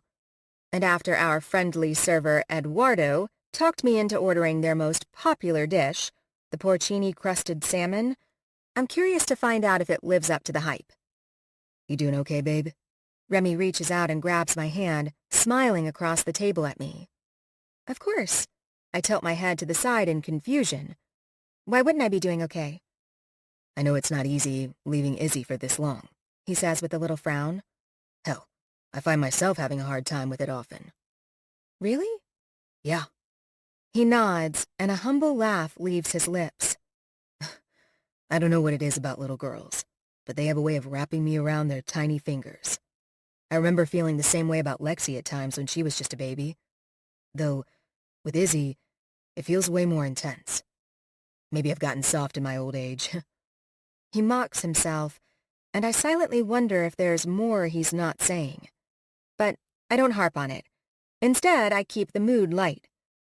And just think, now Lexi is almost a teenager with a boyfriend. He grimaces. Don't remind me. I can't hide the smile on my lips. It's not funny, Rhea. Oh, but it is funny, I tell him and squeeze his hand. But it's funny in an adorable way because you're really sweet with her and Lexi just adores you. In her eyes, the sun basically rises and sets from your ass. And what about in your eyes? I quirk a skeptical eyebrow. You fishing for compliments, Rem? From you? I'm always fishing for whatever I can get. Compliments, smiles, your laughter. He drops his voice. My mouth on your pussy. You coming on my cock. Yes, please. The fact that I'm not wearing any panties becomes a stark and a heady realization. Of their own accord, my hips fidget in my seat. Although I'm hoping, he waggles his brows at me, those last two are something we can explore after we get back from dinner tonight. Looks like I'm not the only one with dirty thoughts tonight. Game on. Remy? Yeah, babe? I have a little bit of a secret to confess. His eyebrows pull together. A secret? Uh-huh. I nod, but before I tell him, I scoot my seat closer to his, and I don't stop until we're side by side, and I'm positive the tablecloth is going to keep my secret under wraps for the rest of the restaurant patrons. Remy watches me the entire time, while simultaneously searching my eyes in bewilderment. So, my secret, I whisper toward him, and reach up onto the table to grab his hand. Yeah, your secret. Not going to lie, Rhea. It's starting to feel a little serious. Oh, it is serious. Top secret kind of serious. He smirks. And I really hope you're going to tell me it soon. Remy, I forgot my panties. He chokes on his tongue. I'm sorry, what? But I don't repeat myself. Instead, I grab his hand and put it underneath the tablecloth until it rests on my thigh. And then I glide that hand of his under my dress until his fingers are brushing against me, touching me right there, where I'm as bare as the day I was born. Fuck me, he mutters, and his eyes lock with mine. You weren't kidding. I shake my head. And actually, I have another secret I want to tell you. He swallows. Damn, Rhea. If it's as good as the last one, I can't be held liable for what I do. The first time you came over to my apartment to help with Izzy. Remember that? The day I took you to Jacob's Pickles? Yeah, that's the one. He's utterly confused now, silently wondering how I've gone from showing him I've made my underwear disappear to talking about a day I was barely hanging on by a thread. While I take his index finger and slide it inside me, I lean forward until my lips are right beside his ear. When I took a shower that day, I touched myself, just like this. I got myself off while thinking about you. Eduardo, check please. We didn't eat dinner, barely touched our glasses of wine, but somehow Remy managed to get us back to our private beach house in 30 minutes flat. And let me tell you, the whole ride back was a true lesson in self-restraint. For the entire drive, he wouldn't stop touching me, wouldn't remove his finger from inside me. It was the sweetest fucking torture I've ever experienced in my life. The second the driver pulled up to our rental, I hopped out of the cab and headed straight for the bedroom, leaving Remy to handle paying the fare. Now, I'm completely naked and not so patiently waiting for him to come find me on the bed. And it doesn't take him long to step past the threshold of the bedroom door. The instant he spots me, his eyes flash with the kind of heat that promises pleasure. Oh, Maria. He tisks his tongue. I'm getting the sense that you're wanting to be bad tonight. Yes, I do. He stands at the foot of the bed now and crosses his arms over his chest, his gaze raking along my naked body. Is that what you want? To be a bad girl tonight? I swallow, nod. Then, get on all fours, he demands. Oh boy. I don't hesitate to follow through.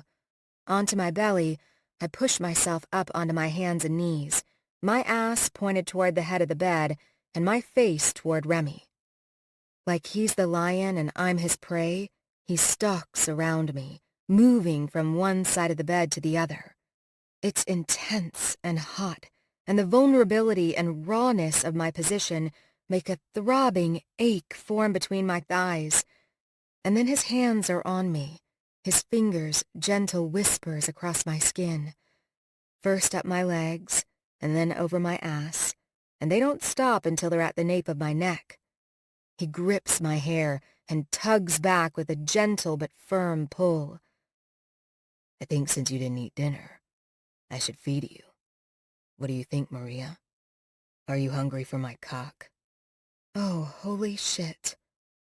Because I can tell you, he continues, my cock is ready for you. Those little secrets of yours have kept me hard since the instant they left your dirty little mouth. He moves to the edge of the bed, positioning his body right in front of my face.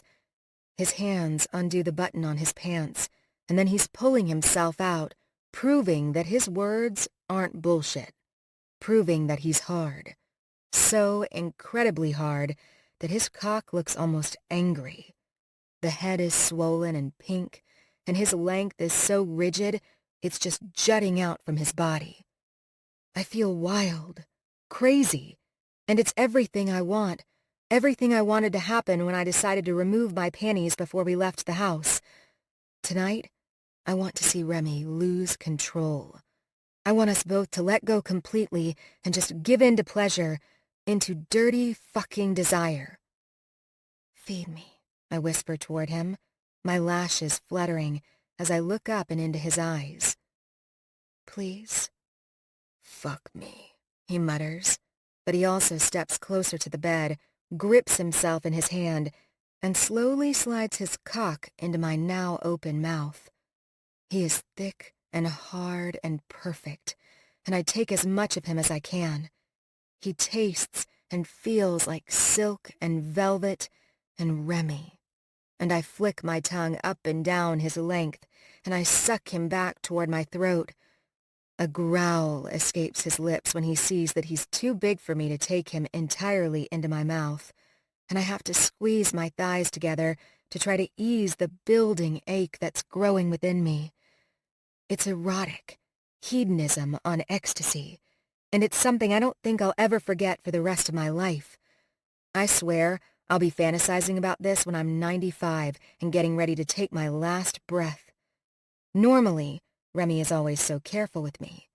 It's fucking invigorating to see him lose control like this. It makes me feel crazy with power and confidence because I am the one who's doing this to him. I'm the one who can make him feel like this. His hips jerk forward when I suck him as deep as I can go. "Fuck me, Maria. You're so good at this," he says through a groan, and reaches down to grip the strands of hair at my neck.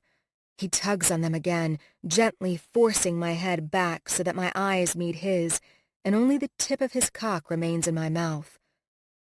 "You're fucking perfect," he whispers toward me, and his jaw clenches with strained arousal.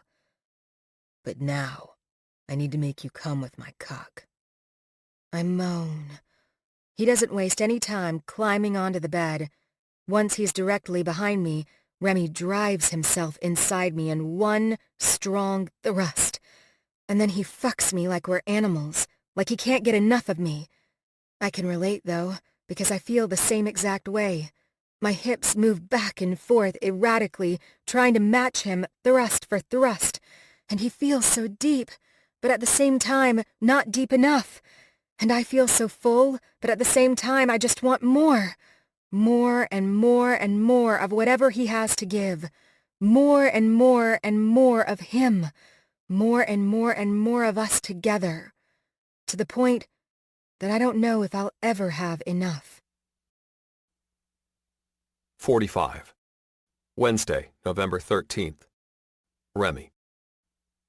Stretched out on a beach lounger beside me and wearing only a little white bikini that showcases all of her curves in the sexiest way, Maria lies on her belly, her eyes closed behind her fancy sunglasses and her mouth etched into a soft smile as she savors the sun on her skin. Today is our last official day in the Bahamas. Tomorrow we'll be leaving our little paradise and heading back home, heading back to our girl. I'm a little sad, but mostly I'm relieved. Time away from Izzy is starting to wear on me, and I know for a fact Maria feels the same. After I take a drink from the bottle of water beside my chair, I let my head relax back into my lounger and just shut my eyes, letting the sounds of the waves soothe me. At one point, I think I even doze off for a bit, but Maria's voice urges my eyes to open again. "You're going to burn," she says, and I see that she's now standing up from her chair, sunscreen already in her hands. "I'm fine, babe." No, you're not. You're already getting red," she scoffs, but when I give her a look, she adds on a laugh. "Relax, buddy. This will only take a minute. Just close your eyes and keep doing what you're doing. Act like I don't even exist." Ha! Like I could ever pretend Maria doesn't exist. Hell, most of the time, I'm busy trying to make sure she's always everywhere I am. She grins at me from behind her sunglasses and pointedly squirts sunscreen into her hands and proceeds to rub it into my chest and shoulders. And I just sit there, watching her from behind my Ray-Bans, thinking about how much this woman means to me, the way she affects me, and all the things she does for me. Even with all the shit she has going on in her life, all the responsibilities that come with being a mom to Izzy and running a business by herself, she still finds time to take care of me. Even if it's little shit like this, right now, putting sunscreen on me so I don't burn. Our relationship isn't one-sided. I give and Maria gives. We take care of each other. We take care of Izzy. And we have fun together. So much fucking fun. And the sex, well, it's exciting and multifaceted. It's sweet and powerful like the first time, and it's dirty and wild like last night. It's just all the fucking things, Maria and I. It's love, you bastard. It's fucking love, and you know it. "Babe, I think you got a text," Maria says, and I look up to realize she's already finished with my sunscreen and is now back to lying on her chair. With her head still resting on her lounger, she holds my phone out toward me, and I take it from her hand, looking down to find a new notification on the screen from C. When I glance back at Maria, I see that she's already back to her lazy snooze in the sun, and I find myself opening the message to read it. See. Tell me, Remington, how does it feel to be in love again? And for the first time in I don't know how long, I actually text her back. Me. Like coming home. 46. Friday, November 15th. Maria. Maria, Earth to Maria. I look up from my laptop to find Tanya standing there, staring at me with a curious look on her face. You were like a million miles away, huh? I smile, embarrassed. I guess I'm still in vacation mode. It's only been a day since Remy and I got back from the Bahamas, and I'll be honest, the last thing I felt like doing was coming into the office this afternoon. The only thing that made me feel better about it was that I basically spent the whole night cuddling Izzy and kissing her sweet little face off. And since Remy and I were able to tag team our schedules today, I didn't come into the office until he was done with his work stuff, so that Izzy could stay with him while I touch base with my staff and try to catch up on everything I've missed while we were gone. It's fine, Tanya grins, and I just wanted to let you know all the contracts on the Nolita penthouse for the Tomlinsons have been signed, and the closing is set for 3 weeks from Friday. Perfect. Thanks, Tanya. Somehow, during my getaway, Daniel managed to find a place Mrs. Tomlinson loved enough to put in an offer. It's honestly a joy to see him thriving in his position within my company, and a relief for me, too. She starts to head for the door, but pauses and flashes a wink in my direction. By the way, I'd still be in vacation mode, too, if I got to take trips with that sweet, handsome-as-hell man of yours.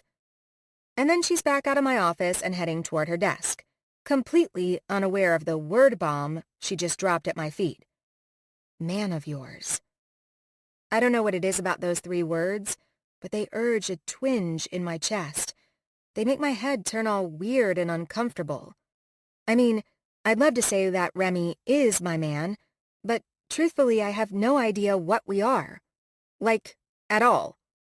You'd think when 2 people who spend as much time as we have together, who are basically sharing their lives with each other at this point, we'd have at least talked about what it is we're even doing by now. But we haven't. Maybe there's a reason it's never been discussed.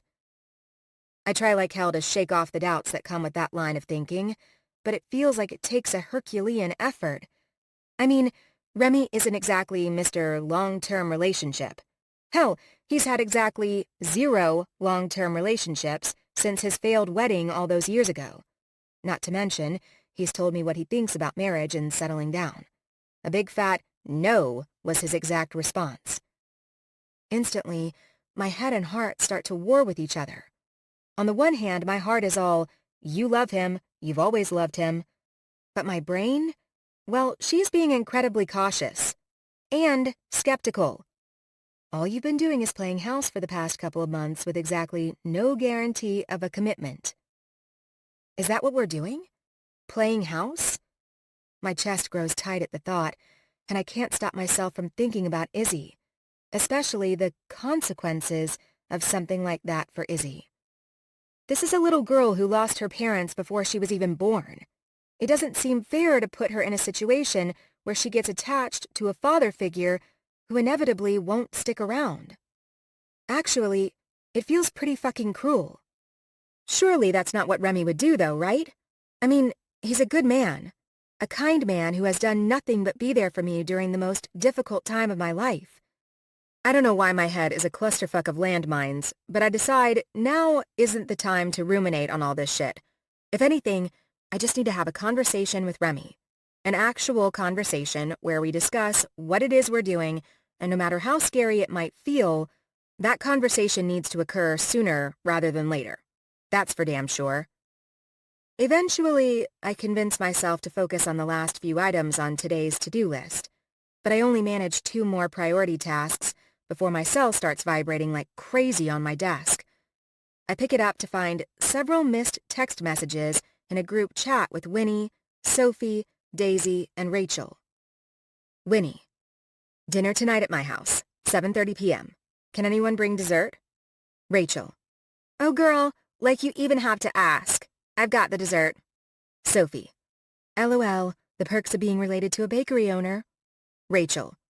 Damn straight. My sis and Lou will hook us up with all the goods. Daisy. I'm a fan of this plan.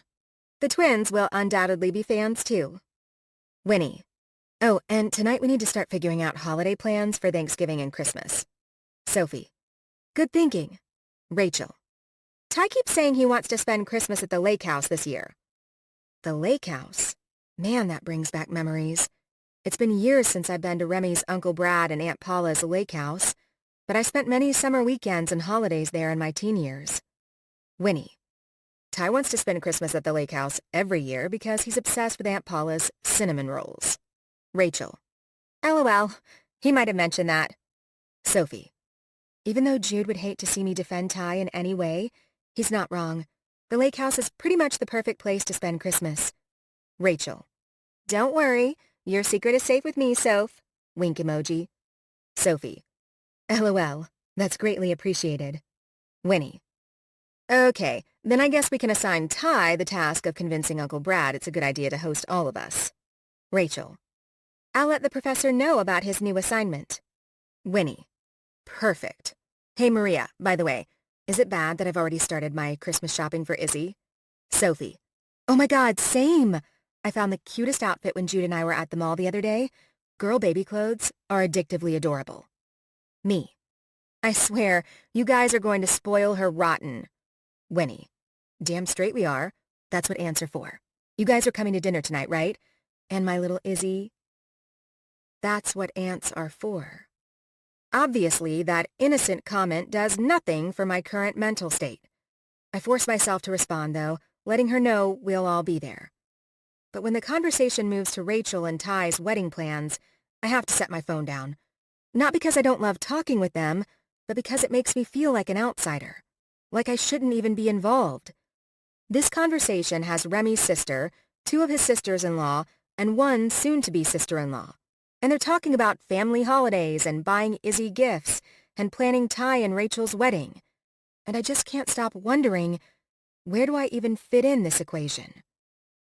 Well, you are completely and emotionally invested in Remy and want forever with him. I can't deny that I want to be with him. I love waking up to him in my bed in the morning and seeing his face when I get home from work at night. I love how he is with Izzy. I love having him present in her life. I love having his support. I just love him. I am in love with him. But I don't know what he wants. I know he feels deeply for me, but I don't know if Remy Winslow can ever allow himself to go all in with a woman again. I never like to hold people's pasts against them, but the reality is, his track record after his ex Charlotte called off their wedding isn't exactly good. And there are times I just feel like he's not opening himself up completely to me. I think about the mysterious texts from C he still gets. Or the fact that, after all this time, we've never once stayed at his place. I've literally never been to his apartment, and that feels like a giant red fucking flag. Like, what woman would just go along with something like that? And what could all of that really mean in terms of where Remy's head is at when it comes to us? You need to figure that shit out, and quick, because it's not just your heart at risk. It's Izzy's, too. Shit. The mere idea of putting Izzy through something like that makes me feel beyond terrible. I mean, I'm a grown woman. I've been through breakups and relationships ending, but Izzy is an innocent child. She doesn't deserve to be a casualty because I was being stupid. She doesn't deserve to one day feel like a father figure walked out of her life because her mom was too naive and too much of a coward to face reality. I mean, does Remy want forever with us? Or is he just playing house? And perhaps more importantly, if he's just playing house, with no plans for a future, where would that leave Izzy and me when he decides he's done? 47. Maria. Winnie's dining room is bustling with the entire Winslow gang. Even Uncle Brad and Aunt Paula have joined in tonight's dinner. Everyone is gathered around a spread of lasagna and garlic bread and salad, eating to their heart's content, while the room bounces with laughter and chatter. Okay, we need to figure out what we're doing for the holidays, Winnie announces, taking her fork and tapping it against her wineglass. We can do Thanksgiving here. Aunt Paula, we should do Christmas at the lake house, Ty shouts around a mouthful of pasta. The ladies assigned me the task of convincing you of that, by the way. So consider this me convincing you. Real smooth. Rachel slaps him on the back of the head with a sigh. You're such an idiot, Winnie mutters, but Paula is already smiling. Christmas at the lake house with everyone sounds like a wonderful plan to me, she says, and her husband Brad grins and squeezes her shoulders. Only if you promise to make those cinnamon rolls, he winks. You know how much I like your buns, sweetie pie. Wendy and Howard snicker. Half the room groans, and Paula blushes and smacks her husband on the chest. Oh my gosh, Brad, you're a dirty bird. But Brad just keeps it up. Oh, but baby, you know you have the best buns. Can we keep this conversation moving along? Jude chimes in, or else Uncle Brad is going to make shit weird. Don't be such a prude, Jude, Brad retorts, and Ty snorts. Yeah, Jude, don't be such a fucking prude. Language, Wendy exclaims with a roll of her eyes, and Howard chuckles softly beside her. The whole table erupts into more laughter and chatter, and it takes Wes standing up from his seat to let out a high-pitched wolf whistle to shut everyone up. Once all eyes are on him, he sits back down and mutters, The floor is yours again, Win. Thank you, honey, she states, and eyes everyone at the table, especially Brad, Jude, and Ty, before going back to figuring out family holiday plans. The conversation moves along pretty steadily after that. Thanksgiving will be at Wes and Winnie's, and for Christmas, everyone will go to the lake house and spend both Christmas Eve and Christmas Day there. And I just mostly try to ignore the discussion by busying myself with Izzy. Of course, she's being an absolute angel right now, sleeping through all the commotion. No crying, no fussing, just sleeping. Which means I'm basically just staring down at the bouncer chair Winnie bought for her that sits between Rem and me with nothing to do. But hell, I still can't shake the feeling that I'm an outsider in all of this. I'm not technically a part of this family, and at the core of it all, that's a big problem for me when I now know in my heart that I want to be a part of a family. I want to settle down with someone. I want to get married and be someone's wife. Be Remy's wife. What do you think, Maria? Rem asks, and I look up to find him looking at me. Actually, everyone at the table is looking at me. What do I think about what? Thanksgiving at Winnie's and Christmas at the lake house, he questions. Can we make it work? Can we? As in me and him. I don't know why, but it just sets me off. Like, how in the hell am I supposed to know? We haven't even had an actual discussion about what we're even fucking doing here. How in the hell can I commit to holiday plans with a family I don't even know if I'm a part of? I'm not sure, I answer, trying like hell to find a delicate way to extricate myself from this conversation so we can have a normal discussion about it later. You know, when we're not surrounded by his family. You're not sure, he repeats on a soft laugh and wraps his arm around my shoulders. Babe, surely you can get the time off work, right? Shift some showings and listing appointments around to make it work in the name of being with family at Christmas. I mean, it'd be great to bring Izzy to the lake house this winter. I don't know, Rem. I'll have to check my schedule. Ree, you're being weird. Are you okay? He asks, furrowing his brow and unintentionally hanging me out to dry in front of everyone. I feel pushed into a corner like the whole damn room might as well be closing in on me. Yeah, I'm fine. He searches my eyes, and whatever he finds certainly doesn't encourage him to move along from the awkwardness. Well, we can at least commit to Thanksgiving, right? Rem, I really don't want to talk about this right now. Please stop pushing me. Please, please, please. Talk about what? Thanksgiving? He asks, and it is my official undoing, the match to my flame. Everything, I blurt out in a rush and push myself back from the table with two firm hands. Everything, Thanksgiving, Christmas, making future plans when I don't even know what the hell we're doing here. I don't even know what we are, Remy. Oh shit, someone in the room mutters, but Rem is too focused on me to even notice. "What?" he questions, and he leans his body away from mine. "You're questioning us? That's what this is all about?" Normally, I wouldn't answer that question, or maybe I'd ask him to step out of the damn dining room to discuss it privately, but it's like I've reached a breaking point. I'm so done with carrying around all this stress and uncertainty that I can't think about anything besides getting it off my chest. "Oh, come on, Rem," I retort. "You have to realize that we haven't established anything about our relationship, or if we even have a relationship. Let's just enjoy ourselves and not worry about the rest, Maria. Can't we do that?" I taunt his voice, and Winnie's eyes widen to the size of saucers. Even Ty's and Jude's mouths look like they've been permanently sewn shut. "We're together all the time, Maria." Remy looks at me like I've slapped him. "We just went on a trip together. I don't know how much more obvious it could be." "Do you realize that I've never even been to your apartment?"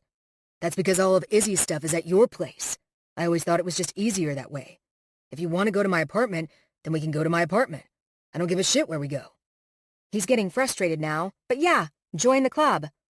One by one, the people behind him start to file out of the room as quickly as they can manage. Winnie is the only one brave enough to come get Izzy, but to be honest, Remy and I are so entrenched in our shit-fest, we barely even notice. It's not about that, Rem. It's about the fact that it feels a lot like we've been playing house, but we've never had a serious conversation about what we're really doing. And it's becoming too much.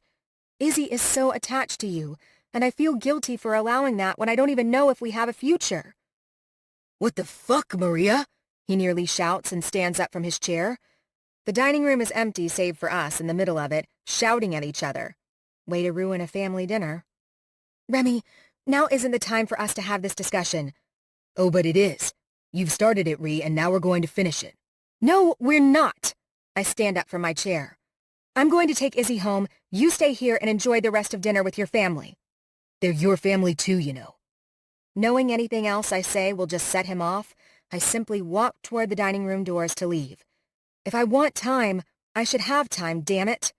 But when I turn the knob, the door doesn't budge. What the hell? I tug on the door some more, hoping to jiggle it free, but it's not moving. What the fuck? Did those Winslow fuckers lock us in here together? "I can't believe you're all of a sudden questioning all this," Remy continues on his tirade. "That's so fucked up." "How is that fucked up?" I turn back toward him, irritation guiding my movements.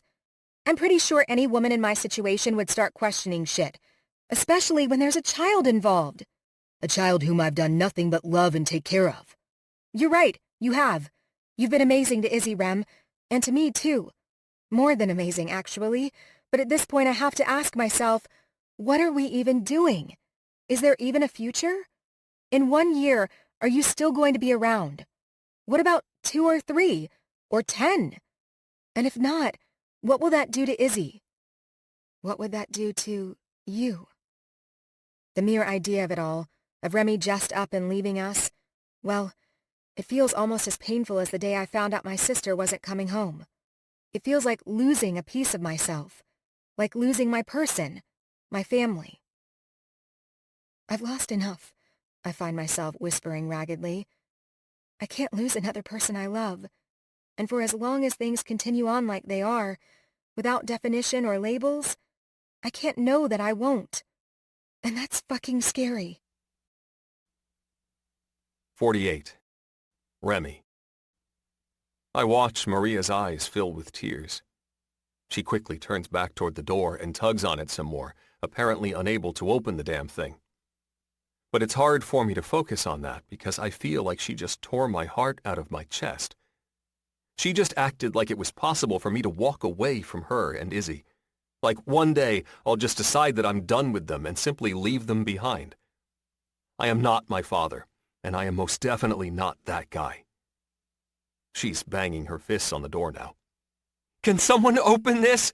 It's locked." "I know it's locked." Jude's voice echoes from the other side of the wall. "Jude, unlock it, please," Maria begs, and her voice is shaky with unshed tears. "I need to go." "No." My sister is now chiming in. "You need to stay and talk it out. Winnie?" Maria lets her forehead fall to the door with a soft thud. What the hell? I need to make sure Izzy is okay. She's good, hon. Still sleeping. My mom has her. Maria turns back to me. You do realize your family locked us in here, right? I nod. I do. Okay. But how are we supposed to get out of here? We'll let you out once you two talk it out. Jude is back. Not sure if you realize this, Maria, but you and my brother belong together. His words unleash something inside her, causing a flood of tears to roll down her cheeks. It's heartbreaking, to be honest, to see her like this, knowing that I play a part in why she's upset. It reminds me so much of the day that I've come to regret more than anything in my life. The day I watched Maria cry just like this, and then let her walk away. The past. The end of it all. 26 years ago. Late summer, after senior year. Remy. Nerves fill my chest, and Maria sits beside me at one of our favorite spots in Central Park. She fidgets with her jean shorts, and I try to gain the strength to have a conversation with her that I know is going to be hard. In less than a week, I'm going to be heading off for college, and Maria will be here, finishing her last 2 years of high school. I love this girl like crazy. I really do. But I don't think staying together is the right thing. She should enjoy her last 2 years of high school, and I should have the freedom to enjoy being in college. We shouldn't be stressed over a long-distance relationship right now. We should just be living our lives, having fun, enjoying being young while we can. Do you want to grab dinner after? She starts to say just as I finally find the courage to tell her. As a result, we pretty much talk over each other. We need to talk, babe.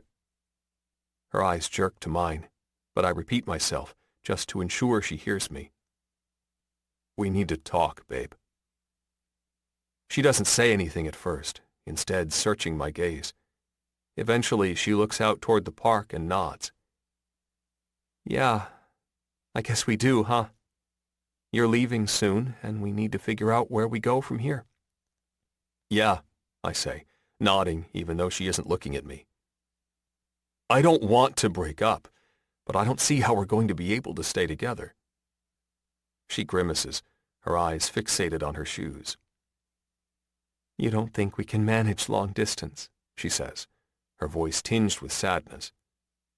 Fuck, this is hard. Harder than I thought it would be. I don't think that would be good for either one of us, you know? She looks up at me, and one tear slips from her lid and down her cheek. I feel like the biggest bastard on the planet. Fuck, babe. I'm sorry. I hate this. It's okay. She shakes her head and sniffles. I understand. You deserve to start college with a clean slate. A new beginning without anything holding you back. I don't know what to say to that, but Maria doesn't give me any time to figure it out. She stands up from the park bench and leans down to press a soft kiss to my cheek. Her last kiss to my cheek. Goodbye, Remington Winslow. Fucking hell. This isn't how this was supposed to go. This isn't how it was supposed to feel. Like I've intentionally put myself in a meat grinder.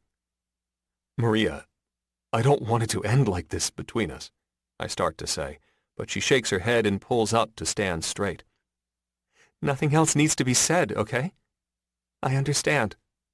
You're moving on, and one day, so will I. Her eyes shine with more emotion, but she doesn't linger after that. With a flick of her hair and a turn of her toe, all I'm left with is the sight of her walking away. I pull my Walkman from my pocket and put my headphones on in an effort to drown out the feeling of sitting on this bench all alone. I expect it to make me feel better, to help me find the reasoning in my decision and settle into the consequences. But when the opening lyrics of Someone Like You start to fill my ears, I find myself thinking, I hope one day I'll find someone like Maria again. 49. Still Friday, November 15th. Remy. I was such a fucking idiot back then. An 18-year-old prick who broke up with Maria because he was going off to college. Because he wanted freedom, wanted tail, wanted to play the fucking field. A dumb little shit who had his priorities all fucked up. But I know better now.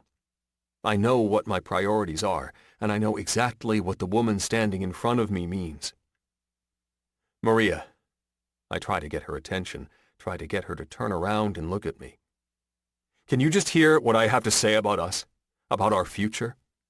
Remy, I really just want to go, Maria whispers back, and when she turns around to look at me, a fresh sheen of tears makes her eyes shine beneath the dining room lights.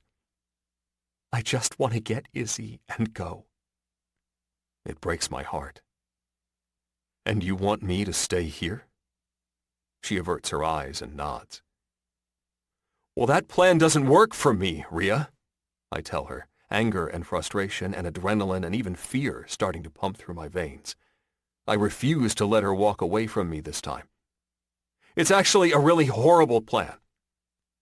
When she doesn't respond, still won't look at me, I keep going. When we broke up all those years ago, I remember thinking to myself, I hope I meet someone like Maria again. And I might have been a fucking fool back then, but I'm not a fool now. I don't want someone like you, Maria. I want you. Just you. She looks up to meet my eyes, and I step toward her. I love you. I've always loved you, Maria. But somehow, ever since we got stuck in an elevator, twice, I've fallen deeper in love with you each day that we've spent together. When I see our future, I see you and me and Izzy.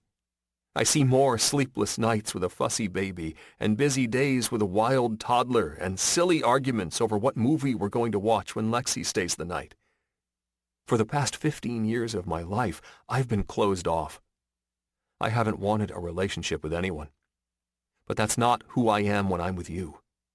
I want commitment with you. I need it. This has never been about playing fucking house, Maria. This has been about a man falling in love with a woman and wanting to spend his life with her. This is about me finding my family in you and Izzy. I'm nearly angry that she couldn't see any of this, but at the same time, I can understand why she all of a sudden got cold feet and found herself questioning shit. Do you want to know what I really think this is? I ask, and pull the ring box I've been carrying around with me since I bought it in a jewelry shop the evening before we left the Bahamas. 3 hours after I told Cleo that being in love with Maria felt like coming home. I set it on the table and look at her. That's what I think this is. Forever. Me and you, getting married and spending the rest of our lives together. You are the only woman who makes me want to be a better man. Who makes me want to settle down and get married. Who makes me need all of the things I never thought I needed. You're it for me, Maria. Tears stream down her cheeks, and she stares at the box on the table. I want that too, she says, her tone just barely a whisper and her voice shaking with emotion. I want that too, Rem. All of it. With you. In an instant, I close the distance between us and pull her into my arms and kiss her like my life depends on it. Because it does. She is my fucking life. Her tears are salty against my tongue, but her mouth is just as hungry, just as desperate as mine. And the kiss feels like the only thing I'll ever need for the rest of my life. I could live off this kiss. No water, no food, no sleep. Just Maria and her perfect lips against mine. I'm sorry, she whispers through a stuttered breath and leans back to meet my eyes. I don't know. I got scared. The idea of you not wanting what I want felt like a knife to my chest. I didn't know if I'd survive it, and I cut her off with another kiss.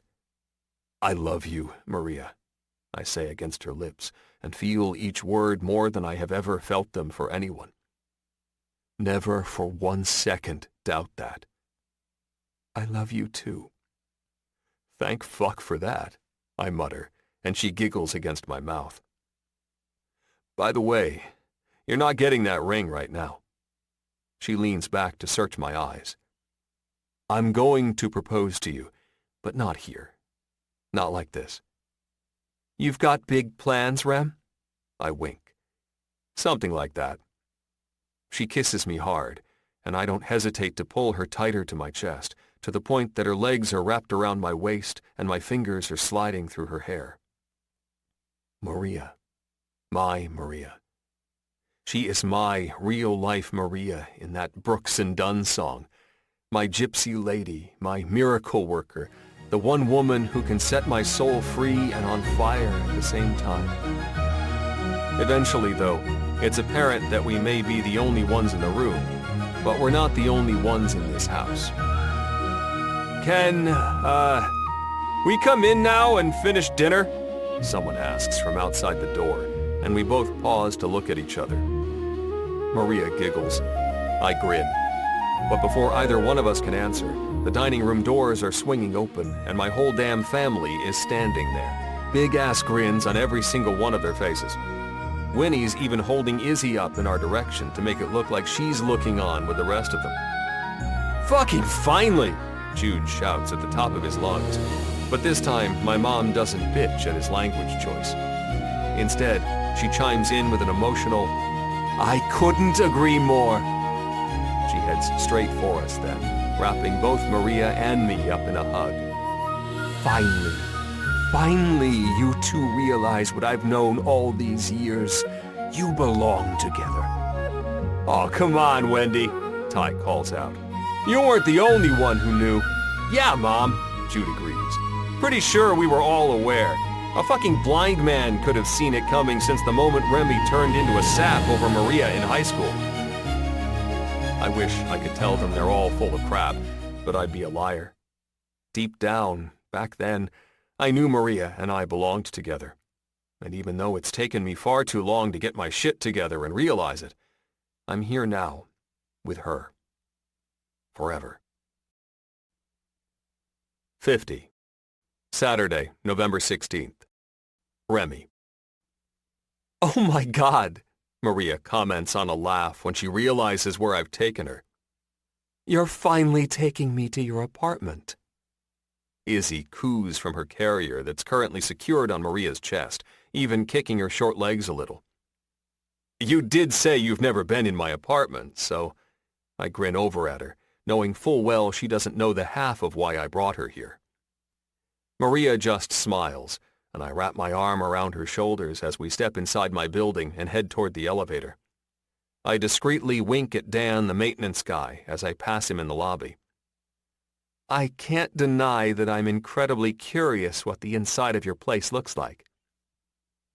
What do you think it'll look like? I ask, and usher her and Izzy onto the elevator. Honestly, I'm not sure, she answers with a grin just as the doors close. I can imagine you have quite the office with lots of screens because you're the king of investments. But the rest? She taps her chin thoughtfully.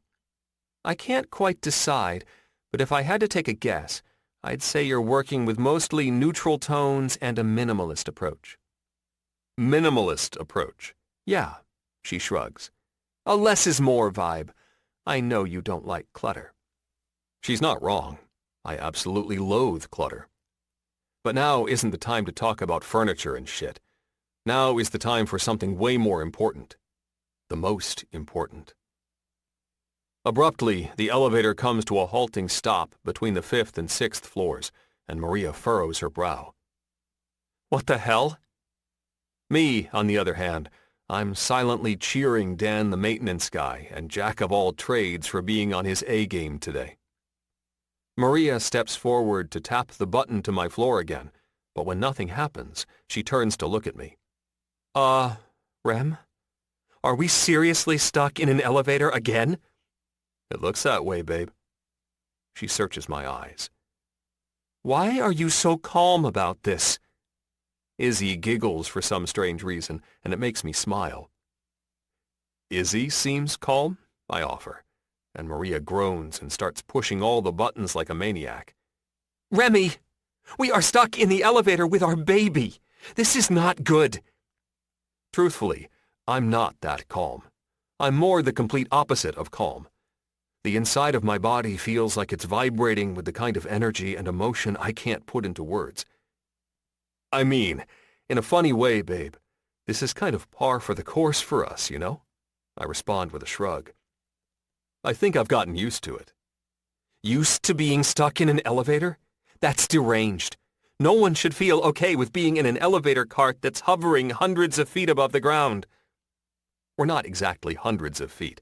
I mean, I told Dan to stop us at the 3rd floor, but that's probably beside the point when you're concerned you're trapped in an elevator for the 3rd fucking time. Maria tries the red emergency phone, but it doesn't do shit because I made sure it wouldn't. Because we're not trapped at all. This, right here, was by choice. This is me taking my own fate into my hands. It's me taking our future into my hands. It's now or never, dude. Maybe I also planned it? What?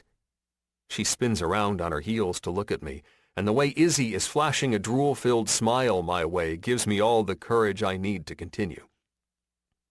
You know, inside this very elevator is when I realized that I was in love with you.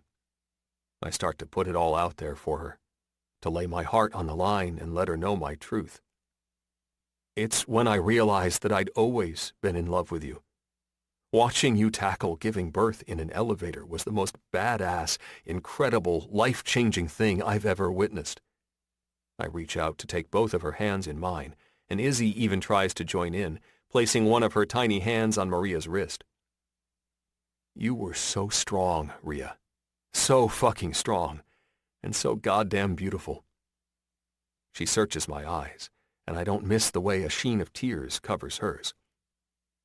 I love you, Maria Carmen Barros, and I'm asking you for one more redo. One final redo. But this time, I want it to last forever. I kneel down on one knee, staring up at her as I pull the ring box out of my pocket, and this time I open it. Will you marry me? My woman doesn't waste any time with giving me her answer. Yes, she whispers, staring deep into my eyes. And after I slide the ring down on her left ring finger, I lean forward and carefully wrap my arms around both of my girls, planting kisses on both of their perfect faces. Izzy squeals and Maria giggles through her tears, and I feel like I'm the luckiest man who has ever lived. But that's probably because with Maria by my side, promising to spend the rest of forever with me, I am. Epilogue. 6 months later. Saturday, May 16th. Maria. My phone vibrates from my nightstand, and I groggily pick it up to check the screen. Remy. How are you feeling, babe? You think we need to cancel dinner tonight? Knowing full well what he has planned for tonight's big family dinner, there is no way we're going to cancel. I'll carry a Ziploc vomit bag around with me if I have to. Thankfully, my nap did help. Me. Nope. I'm feeling a lot better. You and Izzy on your way home? This afternoon, Remy met up with Flynn and the twins for story time at the library. Frankly, the two of them have been making it a monthly thing these days. And while I would have loved to join in on the fun, especially since seeing Flynn wrangle his 1-year-old boys is a riot, I woke up with a migraine that felt like a semi-truck had parked itself in my skull. And I had the horrible pleasure of throwing up a couple of times. I even had to get Daniel to take over the one and only showing I had this morning. Remy. Actually, there's a kids' fair in Midtown, so we're going to hang out here for a bit. Me. That sounds like trouble. And for the love of God, we don't need any more goldfish. Last time Remy and Flynn went to a carnival, he came back with goldfish that we ended up giving to Lexi when she noticed we weren't taking care of them to the proper standards. I always thought that if the fish was alive, you were doing it right. But now I know better. The water needs a certain temperature and pH level, and all sorts of things Lexi is a whole lot better equipped to give. Mind you, Winnie wasn't that thrilled. Remy. So, let's say I happen to accidentally win some goldfish, and I'm forced to bring them home. What kind of trouble will that bring me? Me. The bad kind of trouble. Remy. Like, hot and dirty bad? Me. Remy, no goldfish. Remy. And bunny rabbits? How do you feel about them? Me. Remy, no animals of any kind. Remy. Love you, Rhea.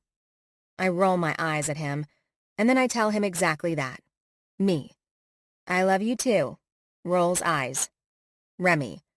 Smiles at you, even though you're rolling your eyes at me because I love you even when you're rolling your eyes at me. Me. LOL. Go run daddy daycare, crazy man. I'll see you when you get home.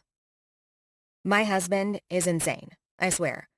But hell if he doesn't make me laugh out loud. And yes, that's right, my husband. As of 4 months ago, I am officially Remy's wife. Though, considering we got married on a whim without telling anyone, our family is still a little pissed off at us. It was one Sunday afternoon when Lexi had stayed with us the night before, and Remy just looked at me while we were sitting on the couch watching Lexi play with Izzy and said, "Let's get married today." So we did. With Izzy as my daughter of honor and Lexi as Remy's best niece, we said, "I do," at the courthouse. Just me, Remy, Izzy, and Lexi in attendance. Normally, you can't get married at the courthouse on a Sunday, but it definitely helped that Remy does investments for the mayor and could also guarantee Maverick's 50-yard line game tickets to the Justice of the Peace, who ended up coming in on his day off. It might seem crazy to have done it that way, but with Ty and Rachel's wedding on the horizon, we didn't know when we'd get to do it the big way, and we didn't want to wait. And I still think it was the best idea we've ever had. When I realize it's nearing noon, I decide to get my ass out of bed and take a shower so I can start preparing the food for tonight. Ever since Remy and I decided to sell our apartments and buy a brownstone not far from Winnie and Wes, we've been alternating playing hostess. And tonight, Winslow family dinner will be at our house. The instant I crawl out of bed, I don't miss the way I ache from between my legs. Courtesy of the hot sex Remy and I had at 3 a.m. last night. I also don't miss that my breasts feel sore, and my lower back has decided to let me know I'm 43 now. Being middle-aged is a real bitch. I tiptoe into our master bathroom and make quick work of a shower. Once I'm out, dried off and standing in front of the sink to brush my teeth, my eyes catch sight of the 2 rings on my left ring finger. I'm married to Remy Winslow. My smile grows bigger, but also, surprisingly, tears start to fill my eyes. Damn, we've come a long way, he and I. We've both been through incredibly hard times, and somehow we found our way back to each other. Thank everything. The stupid tears are now streaming down my cheeks. Sheesh, I'm emotional these days. I almost want to laugh at how ridiculous I've been lately, but when I lean down to spit the toothpaste into the sink and accidentally bump my boobs against the counter, the responding shooting pain from my nipples stops me dead in my tracks. Damn, those suckers are sensitive today. I stare at my naked breasts in the mirror. And a bit on the big side, too. My brain takes inventory of my current state. Emotional, sensitive boobs, migraines, lower back pain, and I drop my toothbrush onto the counter. No way, right? No fucking way. I mean, I'm 43. There's no way I'm pregnant. I look at my boobs again in the mirror, and when I notice that my nipples are red as fucking roses, I decide it probably wouldn't be a bad idea to just make sure that I'm not pregnant. Obviously I'm not. I mean, that would be crazy. But I'll just grab a test at the grocery store while I'm out getting stuff for dinner tonight. Yeah, that's exactly what I'll do. Just in case. Maria. An hour later, I'm surrounded by 6 pregnancy tests, all out of their boxes, and all freshly peed on by yours truly. I don't know what made me take 6 of these fuckers, but here we are. I set my phone timer to the recommended 5 minutes and head back into the kitchen to start cutting up some fruit and vegetables while I wait on the confirmation that I'm not pregnant. And I almost want to laugh at myself that I'm even taking these tests. I mean, if anything, I'm probably nearing freaking menopause, not another round of motherhood. My phone's alarm goes off, and I wash my hands in the sink before heading back into our bathroom to check the results. You know, the ones that are going to say, "You're not pregnant, you're just a little crazy." I grab the first one off the counter and look down at it. Pregnant. What the?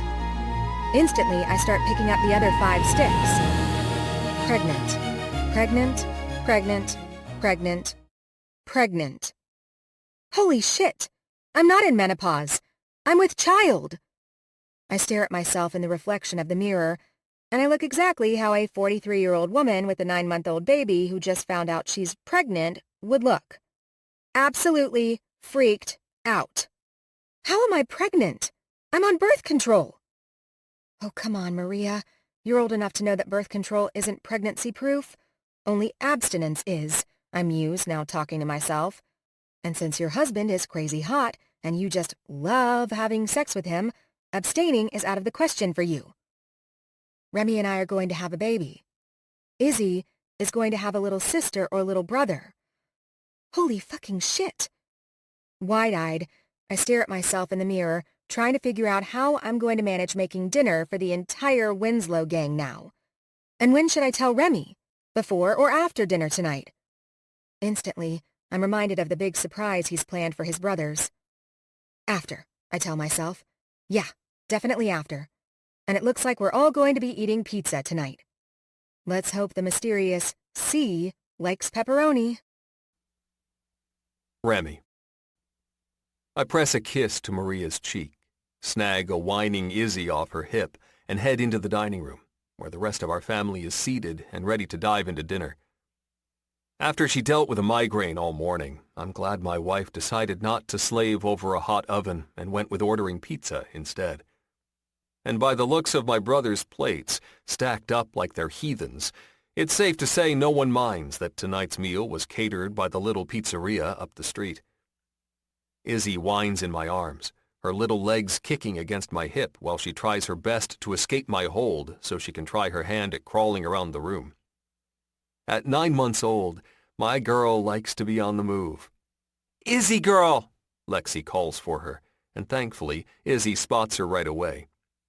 Seated by her high chair, her favorite cousin Lexi is waving at her, and Izzy immediately holds out her hands, letting me know exactly where she wants to go. And I don't hesitate to set her down, strap her in, and put a few small pieces of watermelon on her tray while Lexi keeps her entertained.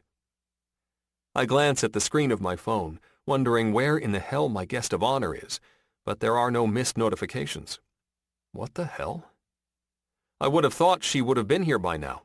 Surely she isn't going to stand me up, right? From across the room, I watch as my beautiful wife takes a seat, her skin glowing with the kind of beauty that always seems to hit me square in the chest, and I decide to sit down beside her and enjoy the meal. If she shows, she shows. If she doesn't, well... The doorbell rings, and 3 knocks sound right after it. Fucking yes! Maria looks over at me with a secret smile, and I hop out of my chair to go answer the door. "Who else is coming?" I hear Jude asking behind me, and I'm practically bouncing on my fucking feet over how excited I am for him to see the answer to that question. And when I swing open the door, I am not disappointed. There stands Cleo, with a smile on her lips. "The feeling is mutual, Remington," she says by way of greeting, and I laugh. "Come on in, Cleo.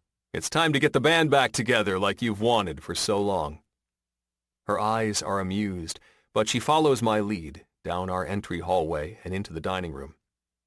Maria is the first to notice her, and since she is well aware of the whole backstory when it comes to Cleo, she has to bite her lip to fight the urge to burst into laughter.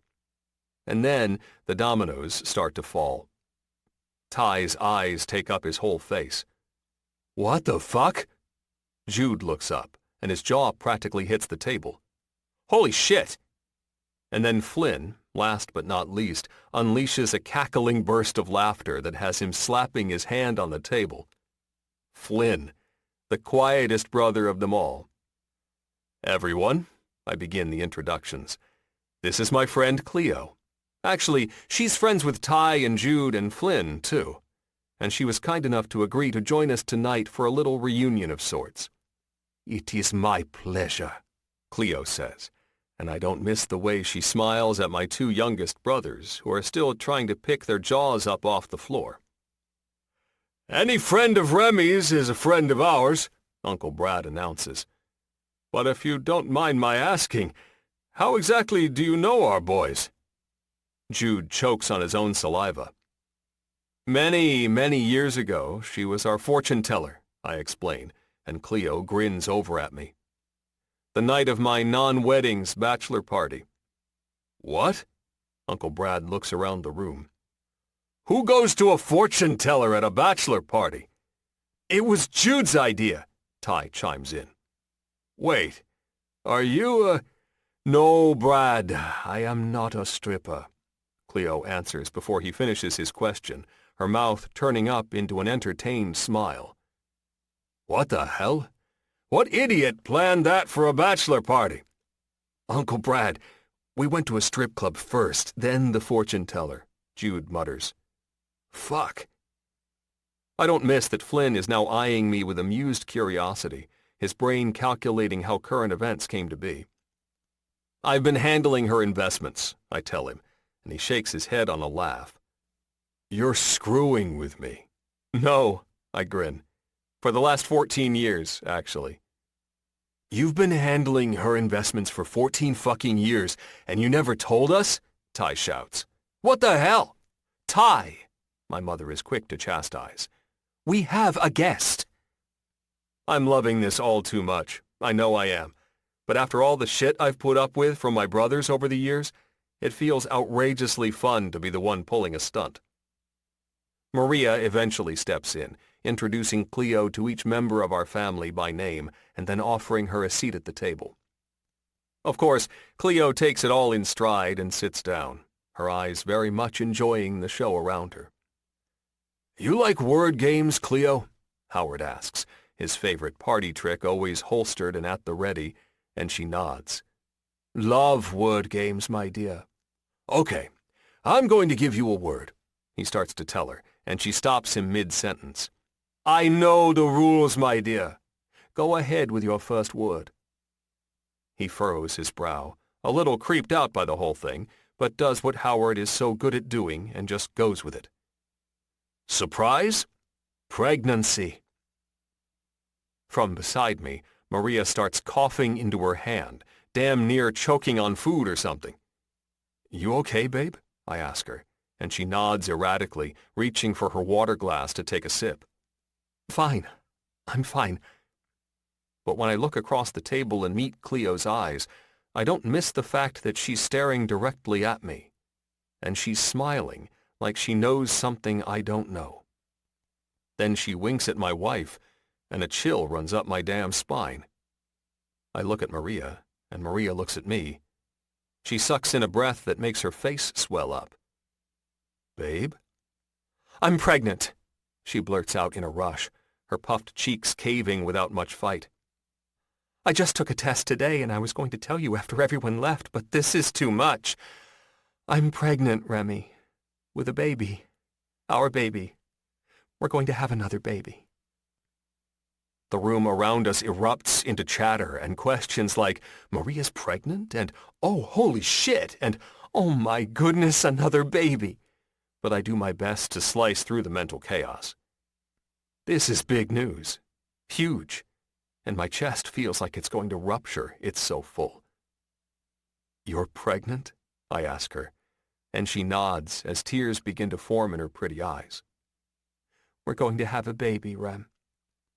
We're going to have a baby. Immediately, I'm on my feet, pulling Maria out of her chair and up into my arms. With my hands on either side of her face, I stare deep into her eyes and declare 3 words with every fiber of my being. I love you. I love you too, she whispers back. I know this is a pretty big deal and crazy unexpected, but are you okay with this? Am I okay with this? I repeat. Rhea, I feel like the luckiest son of a bitch in the world right now. We're going to have a baby. I reach down and gently touch her stomach. Our baby is growing inside you, right now. She nods again, and a few tears streak down her cheeks. And I can't stop myself from leaning forward to kiss her. The room explodes into cheering, confusion forgotten, and joy taking over. Everyone in our family very much in attendance for the moment. but I don't mind. If anything, it feels right. After everyone stands up to give us hugs and congratulations, somehow we all manage to sit back down and start digging back into the food. Even in times of celebration, the Winslows know not to let yum-yums go to waste. But Cleo has other plans. I want to thank you all for letting me be here tonight, she announces to everyone in the room. This has been a real joy. So many faces I know and so many faces I'm glad I've finally gotten to meet. And I'm just overwhelmed by your love and your elation. And I can't wait to see you all expanded with more Winslows soon. What? More Winslows? As in plural? Ty questions and looks at Maria with wide eyes. Wait, is she not twins, my dear? Cleo answers with a taunting cluck and a wag of her finger. Sweet Maria isn't the only one in the room with child. I'm sorry, what? Jude blinks several times, dropping his fork with a clang. Ty can't stop blinking as he looks around the room. And with Roman and Ryder crawling all over him like a fucking jungle gym, Flynn looks like he's about to have a heart attack. Maria isn't the only one who's pregnant? Holy shit. Who is it? Jude shouts, barely able to stop himself from shooting through the ceiling. Cleo tuts with a shake of her red-tipped finger. Now that, my dear, is not my news to reveal. Carrying a child, forming a new life. It's serious. Personal. This concludes The Redo by Max Monroe. Narrated by Eric Michael Summerer and Charlotte North. Copyright 2022 by Max Monroe. This unabridged audiobook is published by arrangement with Max Monroe, care of Bookcase Literary Agency, and was produced in the year 2023 by Tantor Media Incorporated, a division of Recorded Books, which holds the copyright thereto. Please visit tantor.com for more information on our growing library of unabridged audiobooks.